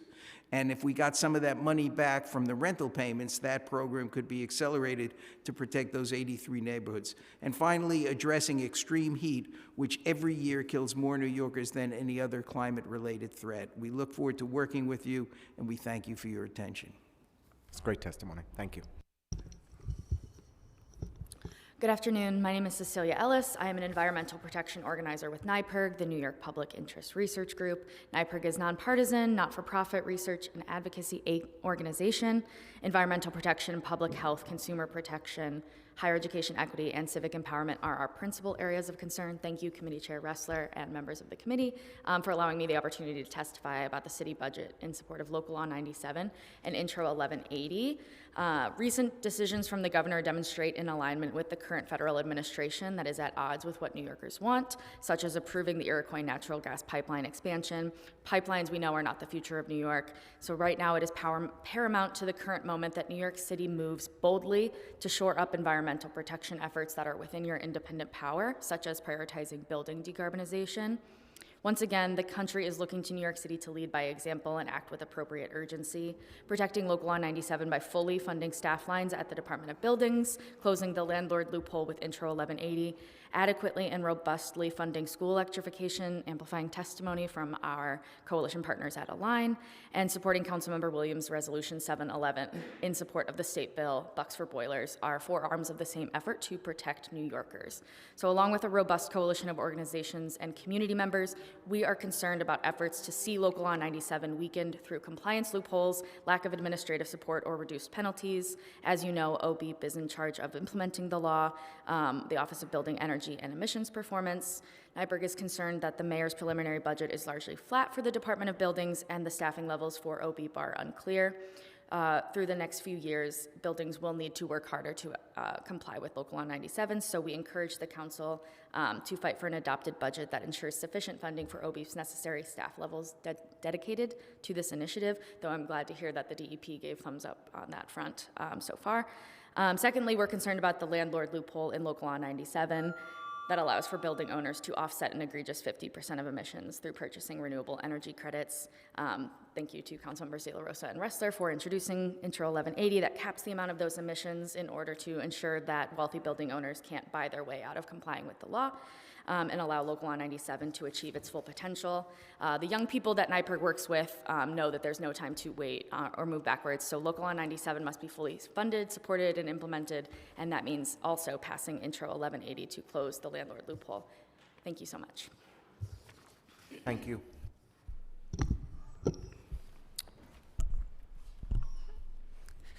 Hello, my name is Tyler Tava. I'm the Director of Resilience at the Waterfront Alliance. Thank you, Chair Ressler. Thank you to the members of the committee. Thank you to Josh and to Chair Gennaro for hosting the hearing today. I'm grateful to testify today in favor of dedicated funding and long-term planning for climate resilience. Especially in the current context of federal rollbacks on climate regulation and funding, which we heard about a little bit at the hearing today, local spending on climate resilience cannot be lost or minimized. Nearly 14% of New Yorkers live within or adjacent to the 100-year floodplain. Nearly 78% of New Yorkers have an urban heat index of 8 degrees Fahrenheit or higher, and we strongly urge the city's budget to reflect the reality that climate change is already here and affecting millions of residents today. Waterfront Alliance strongly supports a $2 billion budget for the New York City DEP. We applaud the formation of the new Bureau of Coastal Resilience within DEP, which we heard about here today as part of commitments made in the latest Plan YC. Specifically, we're advocating for a budget for the new Bureau of Coastal Resilience in fiscal year 26 of $8.5 million. Additionally, we're looking for long-term and dedicated funding to expand the city's current portfolio of climate resilience projects, many of which were talked about today, the Cloudburst projects, Bluebelt projects, and the like. There's also been some efforts made on launching a voluntary buyout program in the latest Plan YC. However, there's been some issues, I believe, in terms of figuring out how to fund that long-term voluntary buyout program, and so we urge the city to leverage part of the $250 million investment from the New York State Environmental Bond Act dedicated towards buyouts, as well as identifying other funding sources to support the implementation of this program. Related to housing, we also support retrofit programs like Home Fix, and also support legislation introduced like Intro 1067, which would support residents with retrofits that are experiencing groundwater flooding. And the last thing I'll just end on is to echo the concerns about the budget related to the water rental payment. We support rejecting the water rental payment in the fiscal year 26 budget. There's a lot more in the testimony related to resiliency, waterfront access, maritime, and would be happy to connect and talk more about all those issues. But thank you for the hearing today. It's nice to see you, Councilmember Ressler. My name is M. Ruby, and I am the Advocacy and Policy Coordinator at Riverkeeper. Thank you, Chairperson Ressler and Chairperson Gennaro and members of the committee for your leadership and for the opportunity to testify today. I would also like to thank the staff of DEP for their very dedicated work. So New York City is on the front lines of climate change, and New Yorkers today face serious overlapping threats from rising sea levels, coastal storm surge, extreme rainfall, and extreme heat. However, the city's aging sewer system is not designed to meet today's extreme weather, and coastal resiliency projects remain years from completion. DEP has estimated that it will cost nearly $30 billion, which they mentioned today, to upgrade the city's sewer infrastructure to prevent the worst damage from stormwater flooding. However, this administration has proposed to take $1.3 billion over 4 years in the form of a rental payment from the Water Board, funds that should be going toward DEP's capital budget. We cannot advocate in good faith for more state funding while our city continues to give away $1.3 billion in a rental payment over the next 4 years for non-water purposes. The severe drought last fall illustrated that New York is vulnerable and urgently needs investment in its water infrastructure now. To address these challenges, we call for the Council to support 6 critical priorities in this year's budget: to fully fund the Department of Environmental Protection at $2 billion, to restore agency staffing to pre-COVID levels and fill 800 vacancies, to reject the $303 million rental payment in FY26 from the New York City Water Board, to provide $8.5 million to fully staff the Bureau of Coastal Resiliency, to provide $4 million to fully fund implementation of the Unified Stormwater Rule, and to provide $3 million to begin the master planning effort for renewable Rikers. $2 billion budget for DEP would restore the $38 million in cuts from the FY25 budget for the agency and support staff to upgrade and maintain critical infrastructure for stormwater, drinking water, wastewater, and coastal resiliency to protect the city in the face of climate change. Today, we are faced with unprecedented attacks on climate mitigation and resiliency work, on clean air, clean water, and environmental justice from the federal government. Now more than ever, we need bold leadership from this council to address these challenges and prepare our city. And I'll just add on the Unified Stormwater Rule that the $4 million million is for 20 staff members, which will be critical for implementation of that rule. We know there are issues and concerns from developers around the timeline, and so that 4 million I see as being critical for the success of that program. Thank you. I want to just thank you each for your really thoughtful testimony. If you haven't submitted it in writing to the Sergeant at Arms, please do so we can review it more closely. But really appreciate you being here today and for your thoughtful advocacy. Thank you so much.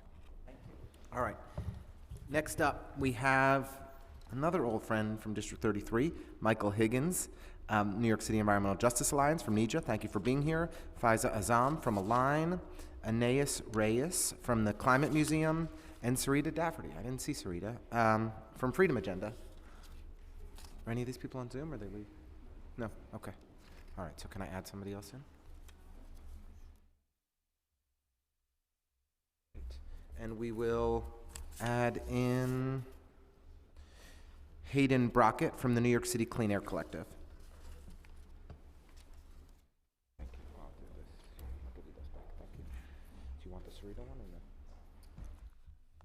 Okay, great. Good. Thanks so much, Michael. Great to see you.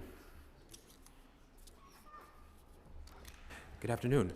Again, my name is Michael Higgins Jr. I'm the land use planner at the New York City Environmental Justice Alliance, also known as NEJA.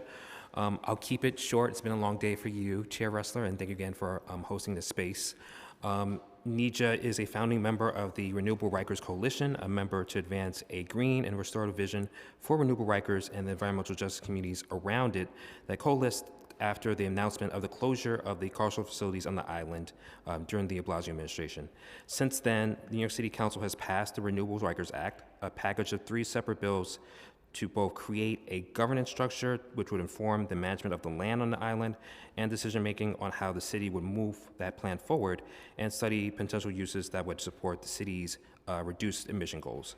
More than 4 years after that key win, however, the Adams administration has done little to either ensure the closure of the facilities along the 2027 deadline, or to give the city agencies the latitude to make clear decisions on what type of facilities will be sited of Rikers. We're here to support inclusion in this coming fiscal year 2026, for funding to do further study on a master plan for renewable Rikers. Again, as DEP mentioned, it's not only a potential cost savings in terms of reducing the burden on older wastewater treatment plants and putting that on a new, fresh plant on Rikers. We also see it as part of a vision where, again, we are taking away the burdens of particular facilities in EJ communities along the waterfront around Rikers and placing that in a place where people aren't living. And so, again, we want to make sure that not only does the money get put in this coming budget for that planning, but also we would love to support the passing of a bill that Councilmember Nurse was here earlier, Intro 1038, to make sure that there is a clear mandate from the city administration to make sure that DEP does that study. Otherwise, thank you for listening, and happy to take any questions. Thank you. Greetings, Chair Ressler and to the members of the committee. Thank you for the opportunity to testify today. My name is Anaïs Reyes, and I'm the curator at the Climate Museum. We're the first museum in the U.S. focused on climate change. And I'm also a constituent of District 33, so it's great to meet you. At the Climate Museum, we use cultural programs to educate visitors about climate and get them involved in civic action. We recently secured a permanent home near Hudson Yards that will open in 2029, and we're currently in the process of finding and fundraising for a temporary home in the interim. I'm here with the urgent request for you today that you uphold the civic fabric of New York City's climate leadership by expressing your support for the Climate Museum, both individually and through the Speakers Initiative. Research from Yale showed that in 2024, 75% of New Yorkers all across the 5 boroughs are worried about climate change. And 3 out of 4 people feel anxious and overwhelmed, and most people feel like no one cares.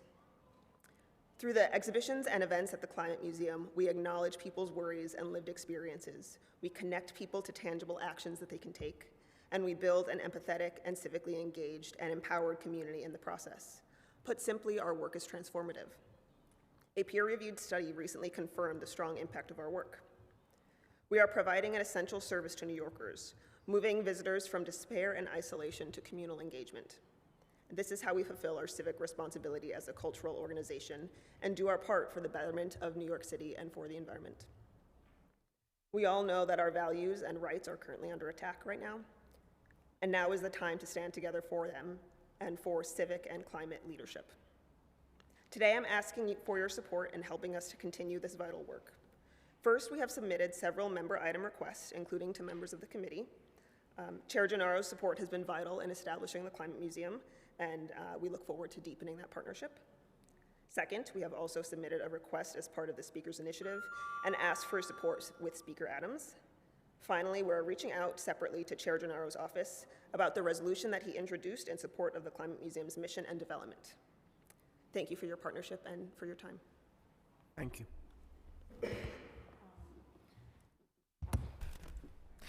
Thank you to the Committee of Environmental Protection, Waterfront, and Resiliency for giving me the opportunity to speak. Hello all, I'm Faiza Azam. I am the Climate and Labor Organizer for Align, the Alliance for a Greater New York. We co-coordinate the Climate Works for All Coalition, which is a coalition of labor, environmental justice, climate, faith, students, and parents working together to ensure that we tackle inequality and the climate crisis while hand in hand with a diverse group of members. One of our core issues is green, healthy schools. This is a known fact that our buildings in New York City are aging and they're over 100 years old, and our schools are often underinvested in. We must ensure that green, healthy schools is a priority and that the city's budget is focused on investing millions of dollars that could be saved from clean energy upgrades into our schools. When we're talking about upgrading our schools, we're talking about ensuring that ventilation is appropriately dedicated funding towards, as well as electrification. The city has not prioritized funding our public schools and ensuring that there is an upgrade and electrification process. And we want to make sure that students from 3K to 12 are the ones, as well as teachers and school staff that are facing the most climate injustices, are the ones that are being supported the most, and that it is done in environmental justice communities, especially those heavily impacted by flooding and poor air quality. So thank you so much for this opportunity to speak, and we hope that the city is prioritizing funding for our New York City public schools. So that's. Thank you very much. Thanks. Thank you, Councilmember Ressler, for chairing this hearing today. And thank you in absentia to Chair Gennaro and for you and your staff's leadership on improving New York's air quality. Thank you. My name is Hayden Brockett, and I'm a founding member of the New York Clean Air Collective, the NYCAC. I'm a father and a husband who lives in Manhattan, and I participate in the Citizens Air Complaint Program. I took time off from work today to be here because our organization, our nonprofit organization, supports higher wages for DEP workers and higher headcounts for DEP complaint reviewers and air inspectors. Sadly, the Adams administration's own budget, and request I should say, keeps its headcount flat, and Mayor Adams' budget doesn't pay some of its workers a living wage. And as I know you noted, Chair Ressler, that's a problem. As you know, we suffer from terrible air quality in New York, which kills 3,000 New Yorkers each year. That means that more than 1 in 20 deaths this year in New York will be caused by air pollution. And as someone who participates in the Citizens Air Complaint Program, I experience firsthand how every day air pollution from trucks and buses, particularly around our schools and parks, poisons our citizens. Idling needs to stop. Full stop.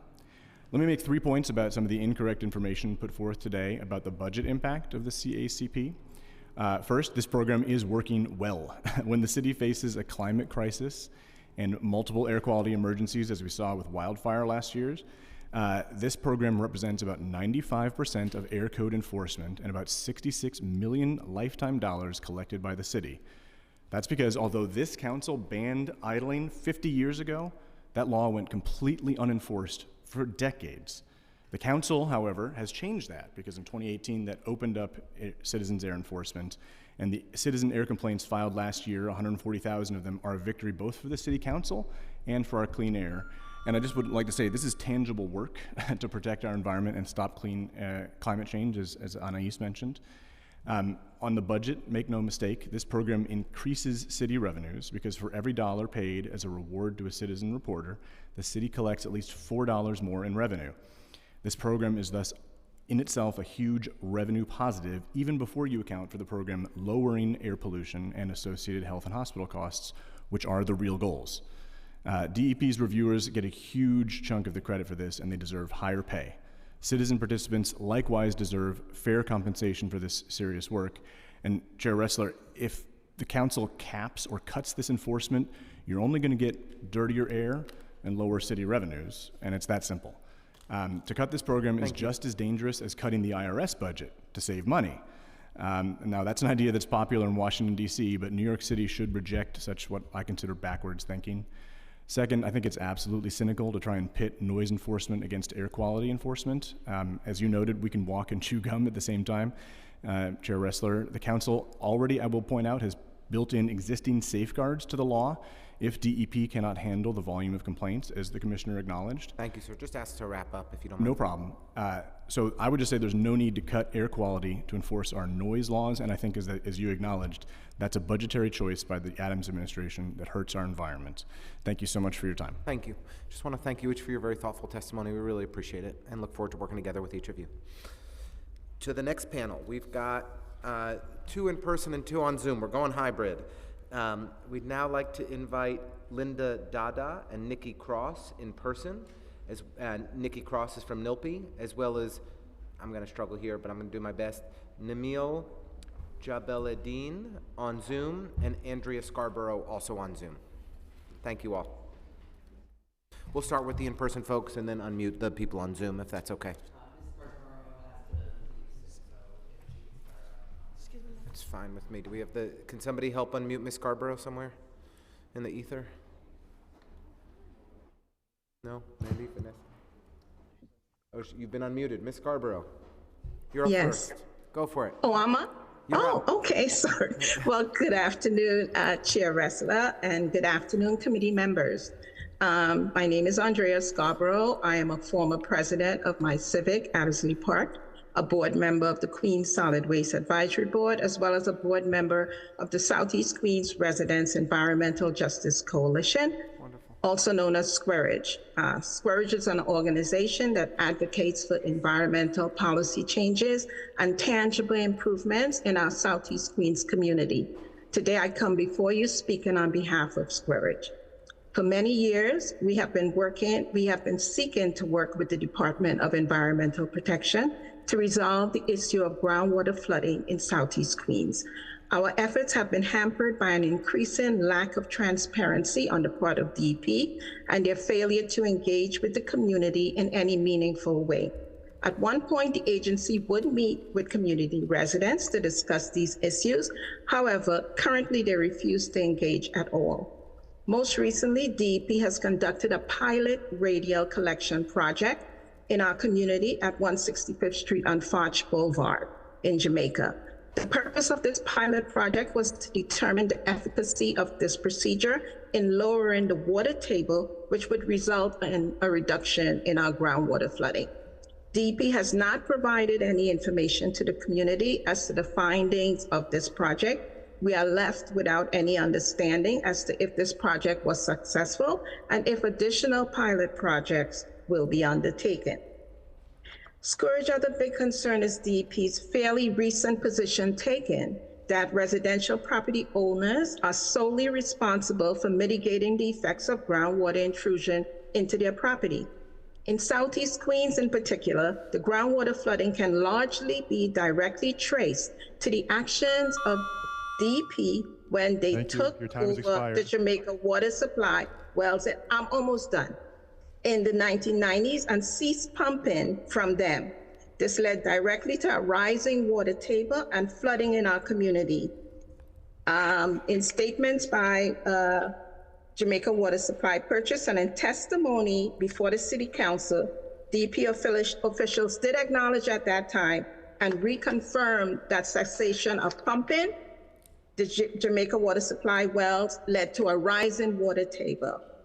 And they also took the pledge to mitigate the flooding conditions. We are asking that DEP take responsibility for this problem and that efforts to resolve the issue be reflected in the fiscal year 2026 budget. We also strongly support Intro 1067A legislation introduced by Council Member Natasha Williams. The legislation will assist homeowners that experience groundwater flooding by connecting those properties with retrofit repair assistance and providing case management through a collaboration with a designated community-based organization.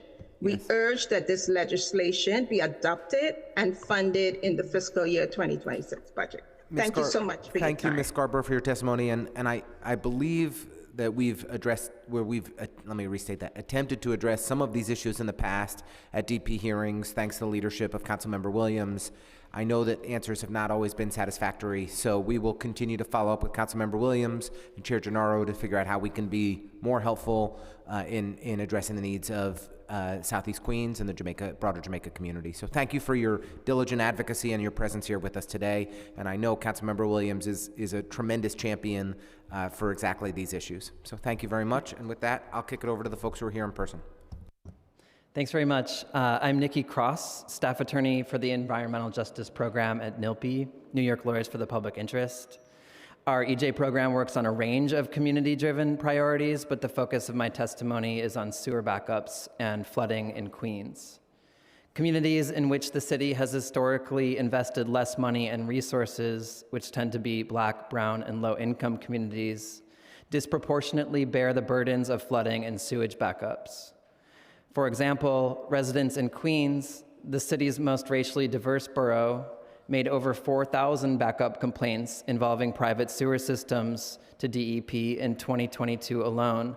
That's nearly 6 times as many as Manhattan. Many in Queens are underwater. Sewer backups make residents' environments unsafe, financially unstable, unhealthy, and inhumane. We represent clients in South Jamaica, a historically redlined and unjustly disinvested area of Queens. There, a community of 20 homes is connected on a failing shared private sewer line, requiring frequent repair and maintenance, costing the community approximately $10,000 a year for decades. After years of advocacy by those impacted, DEP committed to constructing a public sewer line within, quote, 3 or 4 years during an August 2023 meeting with the homeowners and their elected leaders, including Councilmember Natasha Williams. We, the residents and the representatives, have been trying for many months to get updates on the timeline of the project with little to no response from DEP. This has left the residents unable to accurately plan for how much to invest in maintaining their private line, and also having to keep these repairs going for years. Despite its promise to complete the project by 2026 or 27, we recently received word from BP Richards' office that DEP intends to finish the project by fiscal year 2029. That's totally unacceptable. As DEP writes in its preliminary budget report, and I'll wrap shortly, it's facing growing budget risks as climate change drives more extreme weather events. And as you mentioned, Chair Ressler, everyone wants their projects fixed ASAP, but communities who are least able to advocate and have the least time and resources to do so simultaneously need these projects the most and the fastest, and we need to ensure that DEP is transparently committing these projects and doing so on time. Thank you. Thank you for your testimony. Good afternoon. Good afternoon, members of the DEP Budget Hearing Committee. My name is Linda Dada, and I'm a homeschooling mom, a nurse, and the owner of Capital Brilliance Alliance, where we provide financial literacy and solutions for everyone. For over 20 years, my community in South Queens, Jamaica, has endured relentless sewage backups, a crisis that DEP promised to fix decades ago. Today, I'm basically here to hold you all accountable and demand action.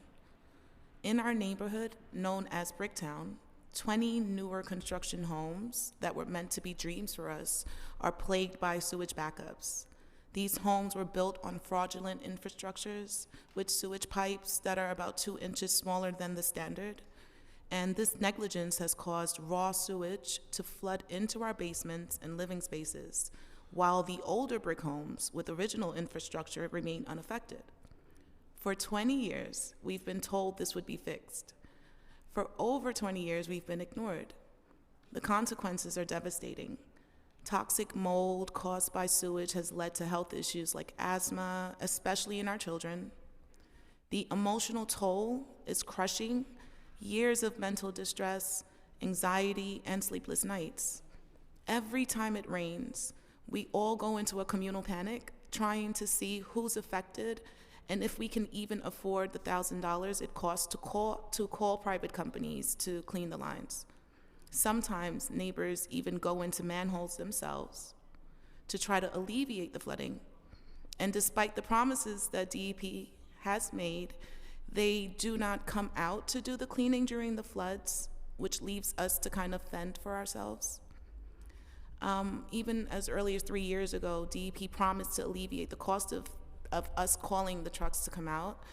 But along with other many broken promises, nothing has been done in that area. These are just basically temporary fixes. They're not solutions. They're reminders of DEP's failures to keep their promises. We're not asking for special treatment. We're asking for DEP to do what they said they would do 20 years ago. This is not about the infrastructure, it's about justice. It's about holding DEP accountable for decades of neglect. We demand immediate funding for infrastructure upgrades in South Jamaica, a clear timeline for when the crisis will be finally resolved, and for DEP to fulfill its promise to clean during floods and help alleviate the cost of the trucks. Enough is enough. Today I speak for 20 families in South Jamaica whose dreams have been turned into nightmares. We're just here to demand change, that DEP made a promise, and now it's time to keep it. Thank you. Thank you very much for that incredibly powerful testimony. And I just want to say how sorry I am that you've had to deal with this. And I know that doesn't mean much, but there's just no reason you should have had to be fighting for 20 years to address issues that never should have happened in the first place. And, you know, we hear from DEP today that they've got $2.7 billion allocated to address chronic issues across Southeast Queens.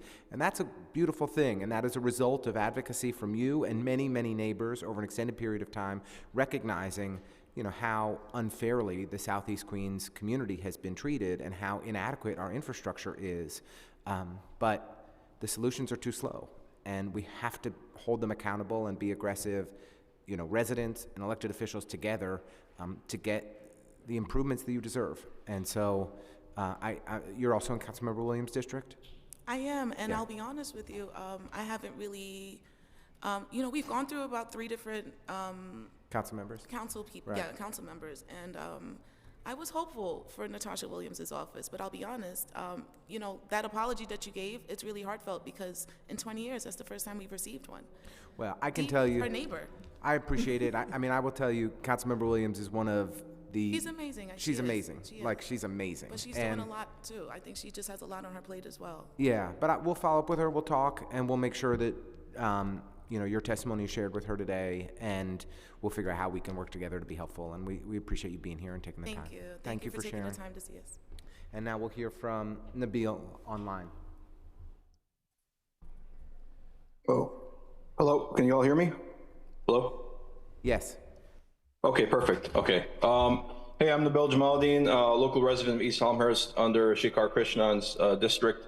Thank you for the opportunity. Hurricane Ida and the storm in September 2023 devastated our basements in East Elmhurst, resulting in several inches or feet of sewage water, thousands of dollars of damage, mold, lost items, and significant emotional toll as well here. Since July 2023, we've had at least 6 of these storms that resulted in various levels of basement flooding.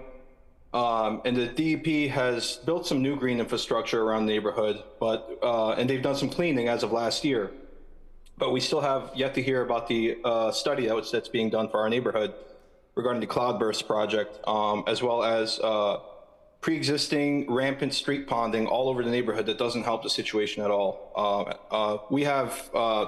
We would like additional rain gardens and catch basins as well as a plan or schedule for regular cleaning of our catch basins and sewers. As we saw, the flooding was in part because at least 50% of the sewers on our block were filled with sewage.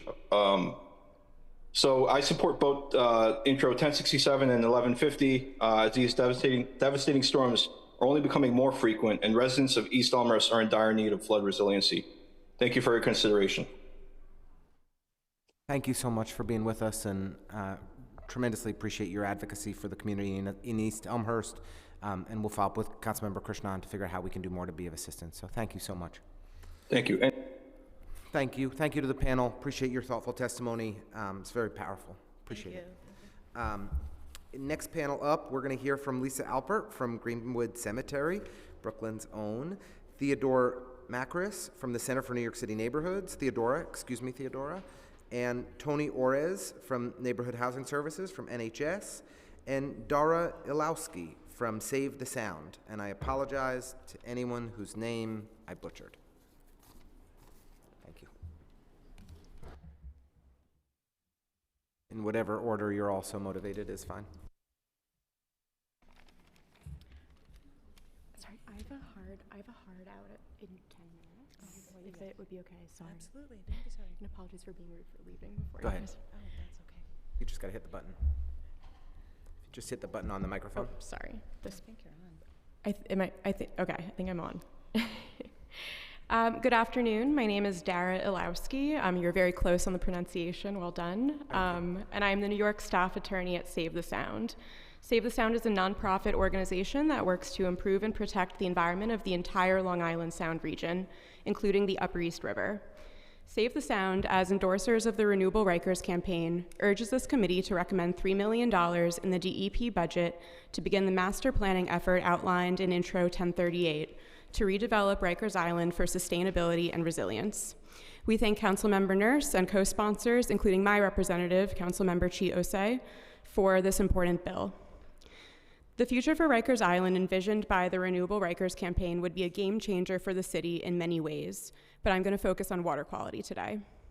As explained in DEP's feasibility study, a state-of-the-art wastewater resource recovery facility, sorry, it sounds like, did this go off? Or never mind.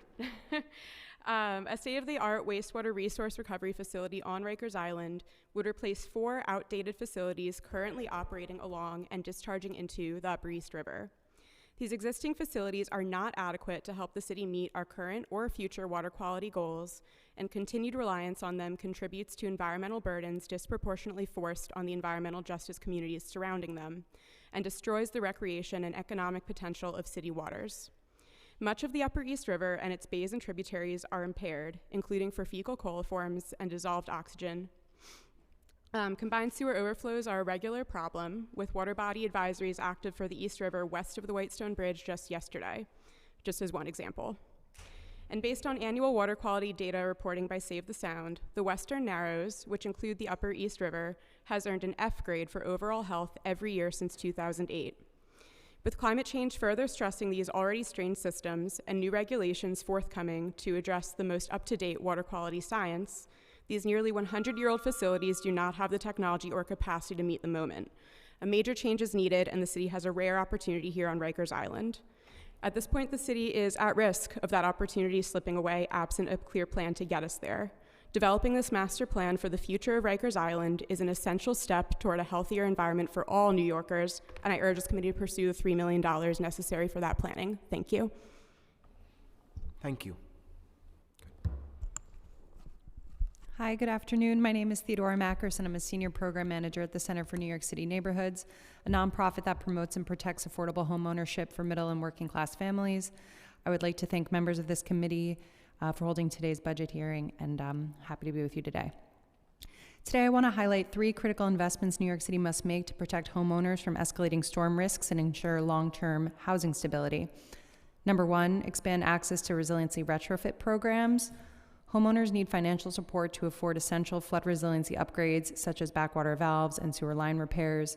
We urge the city to support Resolution 0341 that calls on Albany to expand eligibility and increase funding for these programs. Number 2, conduct a feasibility study on housing adaptation and mobility. With rising flood risks, homeowners in vulnerable areas need equitable pathways to relocate or adapt their homes. Passing Intro 0153 will help determine best strategies for adaptation, buyouts, and relocation support. And number 3, investing in water infrastructure upgrades. Severe storms and climate-driven flooding continue to endanger thousands of homes. Notably, a recent report by the Regional Planning Association estimates that New York City could lose as many as 19,300 homes over the next 15 years due to flooding from high tides and storms. Additionally, the report predicts that another 24,300 units could suffer significant damage by 2040 from a major storm that has an annual 1% chance of occurring, and notably these estimates do not account for flooding caused by extreme rainfall, such as the impact from Hurricane Ida's remnants. So with that in mind, we call on New York State to pass Resolution 0144, which removes funding restrictions to allow for necessary flood prevention investments. And we want to applaud the Department of Environmental Protection's efforts to reduce sewage overflow in Newton Creek, a vital step towards mitigating pollution and stormwater risks. Continued investments in these projects is essential for the health and safety of homeowners. By prioritizing these initiatives, the city can protect homeowners, prevent displacement, and build resilience for at-risk New Yorkers. I want to thank this committee once again for allowing me the opportunity to testify. Thank you. Thank you. Thank you for your thoughtful testimony. Hi, guys. I'm here from a green space in Brooklyn that spans 478 acres. Sorry, I wrote this for a council member from Queens. I thought I could trick him. It's not a public park. It's not a waterfront. It's Greenwood Cemetery, and it is a natural landscape which is, as of this year, 187 years old. These 478 acres delivered to Brooklynites and to New Yorkers significant environmental benefits, which I'll briefly describe in a second. But first, for context, I am here to respectfully advocate for a budget request of $20,000 that we have made to the Greener NYC initiative. Our modest request supports these three important activities. First, climate resilience. Our staff cares for about 8,500 trees that sequester 220 tons of carbon annually. And that same amazing staff has launched a really incredible stormwater abatement program at Greenwood that utilizes Greenwood's glacial ponds to divert 51 million gallons of stormwater annually from the city's overburdened sewer system. And second, the funds would support Greenwood's natural landscape as an outdoor classroom. We serve thousands of students annually with programs in environmental education that align with DOE standards. And finally, this we're really excited about, City Council dollars would support women in green careers. We are launching this women's tree climbing workshop this fall.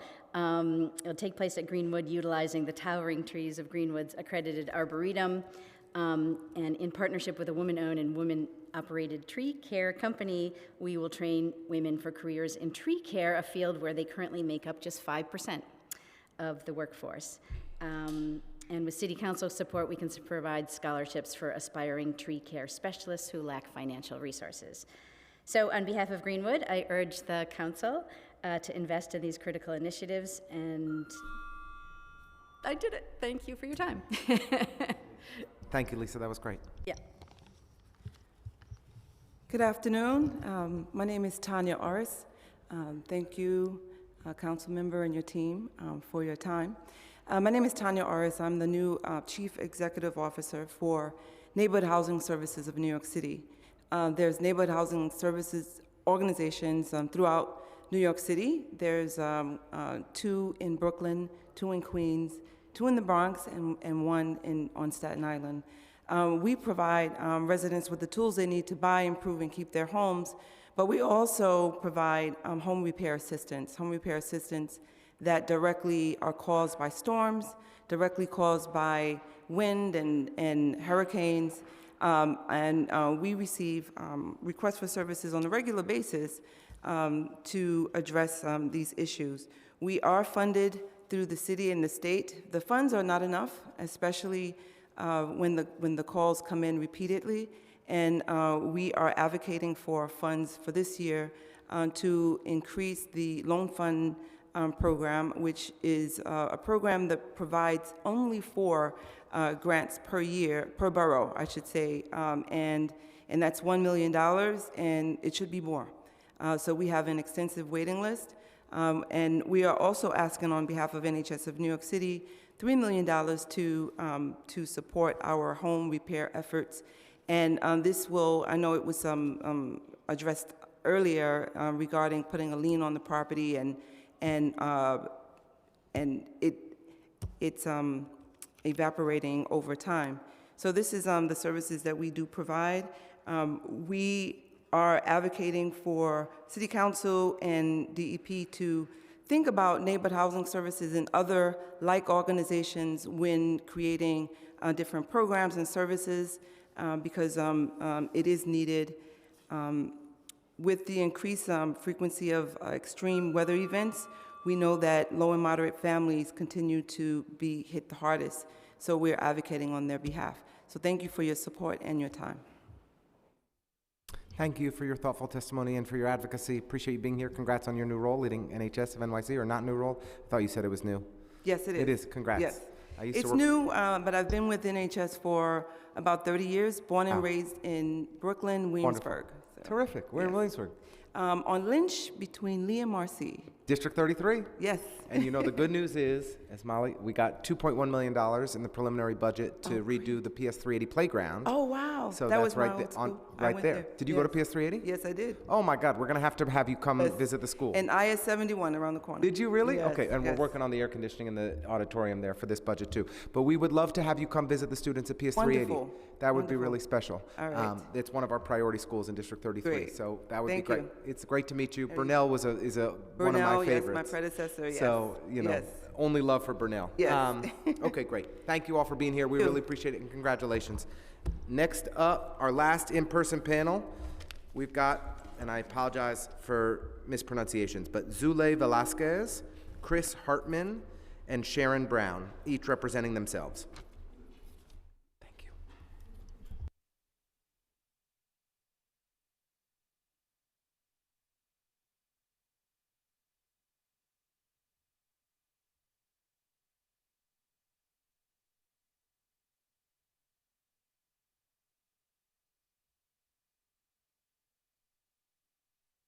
Whoever would like to go first. Whomever? Whomever. I apologize. Whomever. Okay. Good afternoon. I'm a New York City citizen, father, and public health professor. My name is Chris Hartman. I'm also a participant in the Citizens Air Complaint Program. And as this council is aware, the Citizens Air Complaint Program, hereafter CACP, has done tremendous work to hold to account some of the worst polluters, thank you, in this city. We all breathe a little easier, just a little bit, because of this program. I'm here today to ask council to increase staffing and compensation for the air and noise administrative staff and inspectors at DEP. They, along with the citizen complainants, are doing fantastic work to ensure our constitutional right that all New Yorkers enjoy cleaner air. From a public health and environmental justice perspective, the CACP is remarkable because it empowers everyday New Yorkers to hold polluters accountable. The CACP lets us document polluters and turn over the proof to DEP. We know our neighborhoods best. We know the sources of pollution best. We are on our stoops and on our sidewalks at times when there are no inspectors around. Let me end by rebutting something that the commissioner stated today. He said that the CAP is, quote, currently failing to focus on neighborhoods where air quality related health impacts are disproportionately located. This is not true, and I kindly ask that he and his staff look at the data from Open Data. The last time I checked, which was 2 hours ago, yeah, I've been here 5-6 hours, like you all have been, 26% of idling complaints were for violations in what New York State calls disadvantaged communities. Let me state that again. 26% of all idling complaints were in disadvantaged communities, including mine in northern Manhattan. But don't listen to me. Let's listen to We Act, a well-known Black-led environmental justice organization in Harlem. In September of last year, We Act testified that, quote, the CACP empowers these communities to report air quality issues, advocate for healthier living conditions, and hold polluters accountable, advancing both environmental justice and public health equity, end quote. Thank you for your time. Thank you for your dedication to improving New Yorkers' health and well-being. Thank you so much. Ma'am? Hi, my name is Zulai. I live in the north side of Jacob Reese Houses, a designated brownfield site. Despite knowing this, our politicians and resilience projects have put residents, visitors, and pets in increased risk.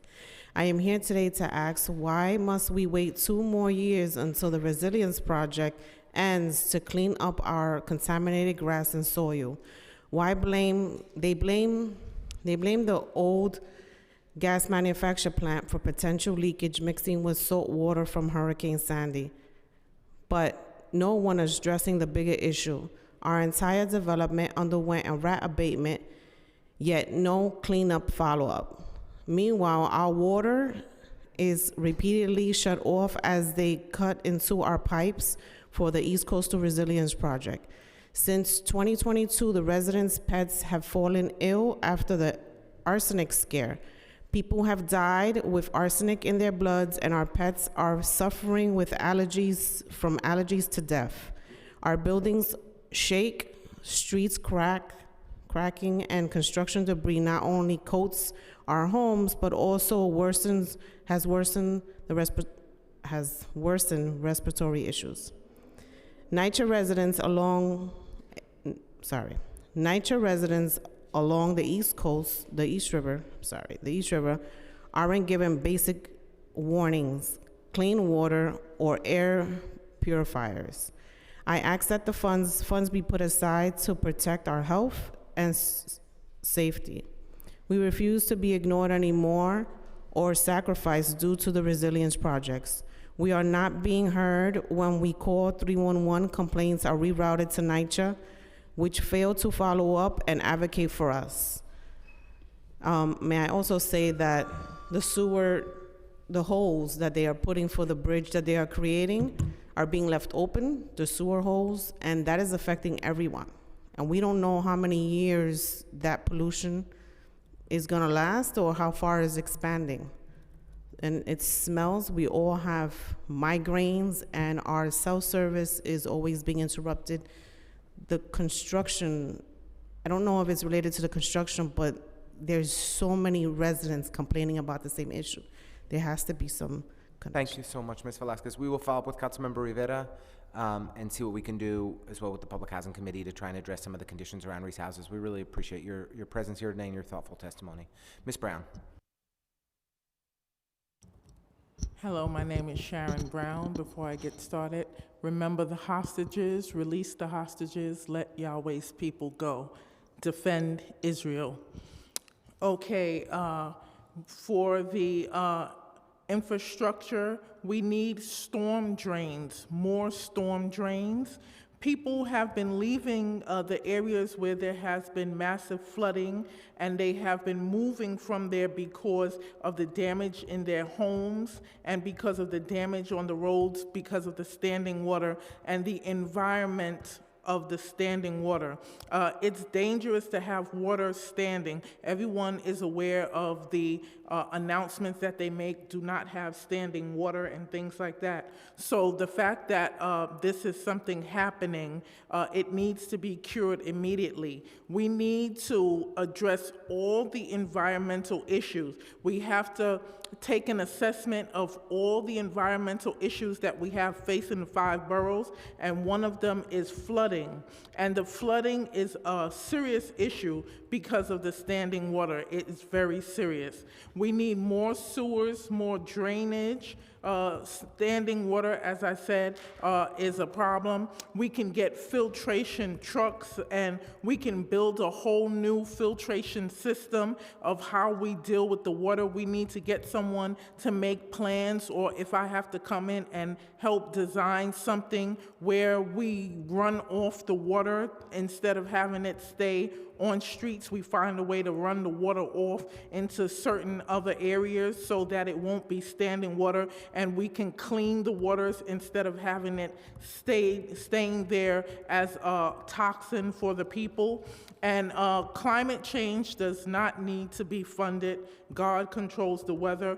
We need to know how to take care of our environments after there are storms. We need to put real serious plans. I'll just take a few minutes. We need to put serious plans together. Instead of calling it climate change, you littered, you did that. We need to put some serious plans together of what to do after storms, and then we'll have something instead of calling it climate change. Thank you for your testimony, Ms. Brown. Appreciate You're your welcome. presence. And now we also have added Hunter Severini to this panel. You have 2 minutes. Thank you very much. I appreciate your time here, and I'll try to keep this quick. My name is Hunter Severini, and I'm a citizen reporter of air code violations. I have self-prosecuted arguably more of these than any other citizen, so it's something I'm familiar with, and that's what I quickly wanted to speak about. For years, I've been willing and able to prosecute these violations, yet the DEP has largely prevented this, and I think it was contrary to the original intent of the council in creating the law for the Citizen Air Complaint Program. Whenever I have tried to do this, for the most part, these requests have been denied, and I've been getting hearings scheduled en masse. Like, to give you an example, just in the past day or two, I've gotten 154 hearings scheduled on this one date in October. And so basically, anytime I request to self-prosecute, they seem to be prioritizing my complaints over that of other citizens. And I'd just like to say that it's been I really appreciate the experience of self-prosecuting these idling complaints. It's been a good thing to do. It would reduce resources for the DEP if they are as overwhelmed as I assume that they actually are. And these cases are largely winnable based on the strength of the evidence. I've had overwhelming success self-prosecuting idling complaints. And I think that more citizens who elect to do this, like me, I'm a single-digit percentage of idling complaints in New York City, but I think that more citizens who elect to do this should be given the opportunity, especially since it's done by such a small group of people that know the system well. And so for that, I just think it was a little bit disingenuous of the DEP to claim in a budget hearing that the resources are completely stretched by this program. They claim that 94% of air noise administrative staff and 65% of air noise inspectors' time is spent on this program, when there are already solutions available to them that the council has basically offered to them. And Commissioner Aguilar himself mentioned in his testimony that he's aware of these, and it's something they've deliberately chosen not to do, but I think they could do in the future. And I'm also really against 941 because I think it would also hurt the Citizens Air Complaint Program. So that's all. Thank you. Thank you for your testimony today and for your presence and for your advocacy for this important program. At the beginning, we will now return to remote testimony or Zoom testimony. Once your name is called, a member of our staff will unmute you, and the Sergeant at Arms will give you the go-ahead to begin. Please wait for the Sergeant at Arms to announce that you may begin before delivering your testimony. We are going to unfortunately have to hold the remaining testimony strictly to 2 minutes, so just want to give fair warning to the remaining folks. We have 5 people joining us on Zoom: Michelle Luebke, Eric Eisenberg, Michael Streeter, Michael McFadden, and Christopher Leon Johnson. Ms. Luebke, sorry, I tried. You have 2 minutes beginning momentarily. You may begin. Hold on, thank you. Good afternoon, my name is Michelle Lubke. You got close. Her program manager for the SWIM Coalition. Thank you, Chairperson Gennaro in absentia, Acting Chair Ressler, and members of the New York City Council Committee on Environmental Protection, Resiliency, and Waterfronts for your leadership. And thank you also for providing the opportunity for us to deliver public testimony on behalf of the SWIM Coalition.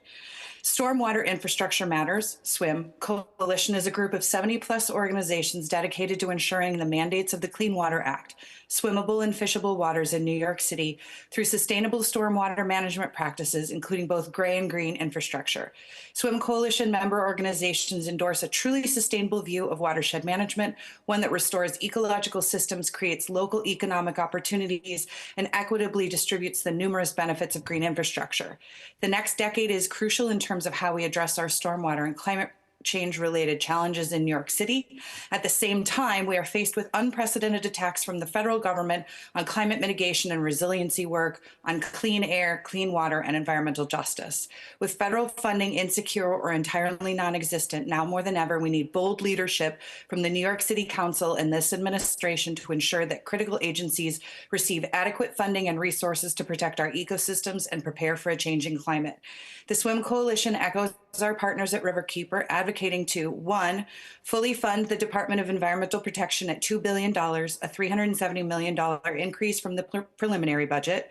2, restore agency staffing to pre-COVID levels and fill nearly 800 vacancies. 3, reject the $303 million rental payment from the New York City Water Board. Number 4, provide $8.5 million to fully staff the Bureau of Coastal Resiliency. And number 5, fully fund implementation of the Unified Stormwater Rule with an additional $4 million. We're submitting a more extensive written testimony with key concerns. Your time has expired. Thank you for your time. Thank you, Michelle. Sorry about your name. No worries. Mr. Eisenberg. You may begin. Sorry, it took a second to unmute. I was a little bit taken aback by the commissioner's complaints about receiving too many air pollution complaints. That seems a little bit like complaining about too many rat complaints in New York City, when the problem isn't the complaints, the problem is the rats. Here, the problem is the air pollution. We lose 3,000 New Yorkers a year to air pollution. And I think the commissioner and I are in agreement with one thing, and that is that our city has been badly underfunding the hardworking men and women of the Citizen Air Complaint Review Team at the DEP. We need more of them to be able to handle cleaning our air, and they need to be better compensated. The commissioner in previous hearings has pointed out they're paid a totally unacceptable, unlivable wage, and that needs to stop. This isn't a matter of choosing between priorities, because we can have our cake and eat it too. The Citizen Air Complaint Program over the past 6 or so years, more so in the last few years, has taken in about $65 million, and the DEP staff costs, I believe, less than $1 million a year. We are really making a bad choice by overworking these individuals, and we need to appropriately fund them. And I don't even know if the commissioner is in disagreement about that. But for some reason, this request has been made year after year, and the city council has not inserted in that line item to make sure that we have enough of these reviewers and they are paid appropriately. So I just want to emphasize that this is something that needs to be done. This has been a problem in the budget process that just has not been done. It will be good for our budget because they take in more money than they cost. Thank you so much for your testimony. Appreciate you being with us today. Next up, we have Michael Streeter. Hello, my name is Michael Streeter. I'm also a participant in the Citizen Air Complaint Program and submit, I submit as many idling complaints as I can, as well as illegal dust complaints. My participation has made a direct and noticeable impact in my neighborhood, which is in your District 33. I feel that I have a good working relationship with the DEP idling team, with the air inspectors and the complaint reviewers to take in and process my complaints. Reviewing and then joining hearings at oath is a very complex, nuanced role. The team does a great job, and they deserve better pay. I sometimes listen to the hearing audio for a hearing, and I'm continually impressed by how well spoken and well prepared the inspectors are, and how great of a job they do representing the city and the DEP. At these hearings, where usually it's, lawyers are doing what they can to get their clients out of a ticket. So as I have at budget hearings in the past, I'm once again going to advocate for the air inspectors and again argue that they deserve proper compensation for their skilled work.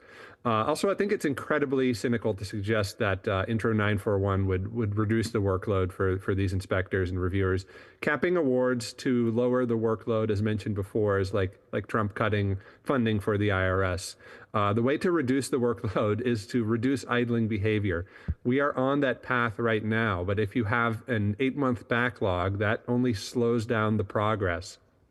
Respondents are often getting summonses nearly a year after the violation occurred. put more resources into handling those complaints. Proper resource allocation for the DEP's air inspectors would mean that respondents can get their summonses sooner and promptly adjust their behavior, and would also free up inspectors to devote more time to the to the other areas that deserve their attention. Thank you. Thank you so much. Next up, Mr. McFadden. You may begin.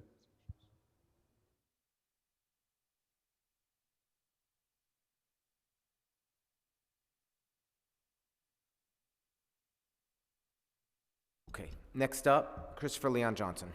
He'll be the final speaker today. You may begin.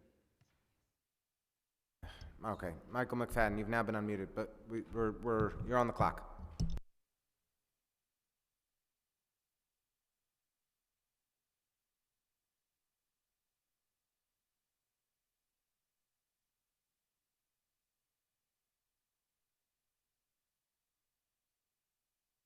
You're muted. We'll go to Christopher Leon Johnson. We'll try and come back to you to see if we can get you at the end. You'll be the final person testifying. Can we get Christopher Leon Johnson? Yeah, hello, can you hear me? I'm online? Yes. Yeah, hello, my name is Christopher Leon Johnson. I'm in the call right now. So just quickly, thanks for Acting Chair Ressler and Acting Chair, having this hearing today. I'm here to call on the preservation of two nonprofits. I'm exactly right because they deal with propane. One deal with propane, one deal with lithium ion batteries. One that's called the Work Justice Project, one that's called the Street Vendor Project. We need to preserve their funding. They do a lot of great work for the city. So basically, and by the way, they need to give more time to people that idle and give people more chances. That park their cars, because it's not fair to people that have to park 3 minutes and then they get a ticket. So while I'm here, like I said before, there's nonprofits that can stay funded. They do a lot of great work in the city. Hope that they keep the funding they get this year, despite the fact that we have not been in office. So thank you so much, and thank you. Take care. Thank you, sir. Next up, our final person for the day, Mr. Michael McFadden. Are you able to unmute? I am. Thank you. We can hear you. Go for it. I'm supporting an increase in pay and numbers of air and noise inspectors at the DEP. I was a 30-year employee of the police department, where I was designated a first-grade detective in recognition of my hard work. It's disheartening for me to hear how particularly the DEP continues to malign citizens that are very dedicated to improving the air quality here in New York City. In the 50 years since the law was passed, all enforcement agencies in the city of New York have not issued the amount of violations that the citizens have in just the past year.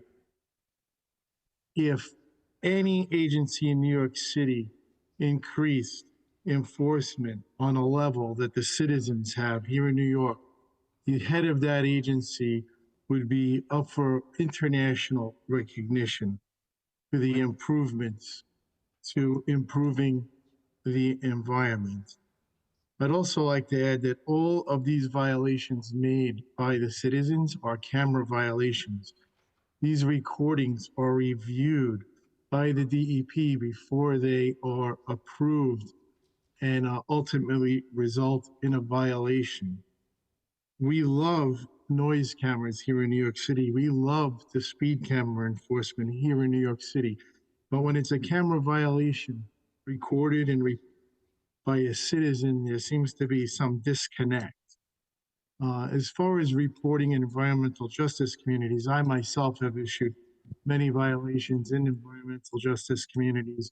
And the real issue that DEP should be brought to task for is that there is no outreach to expand this program other than these few exceptional citizens that are largely responsible for these complaints. If the DEP wants more violations in these communities, they should be doing outreach and encouraging citizens to participate, and this is not taking place. We really appreciate your testimony today, Mr. McFadden. Thank you for being with us and for sharing your insights and recommendations on how to improve this program. If we inadvertently missed anyone who registered to testify today and is yet to be called on, please use the Zoom function use the Zoom raise hand function. If you're testifying remotely, you will be called on in the order that your hand has been raised. If you're testifying in person, please come to the dais, but the only people left in the room have already testified. Seeing no one, I will now close the hearing and thank the members of the administration, the members of the public, members of the staff at the City Council. With that, and Councilmember Gennaro and his team. With that, this hearing is adjourned.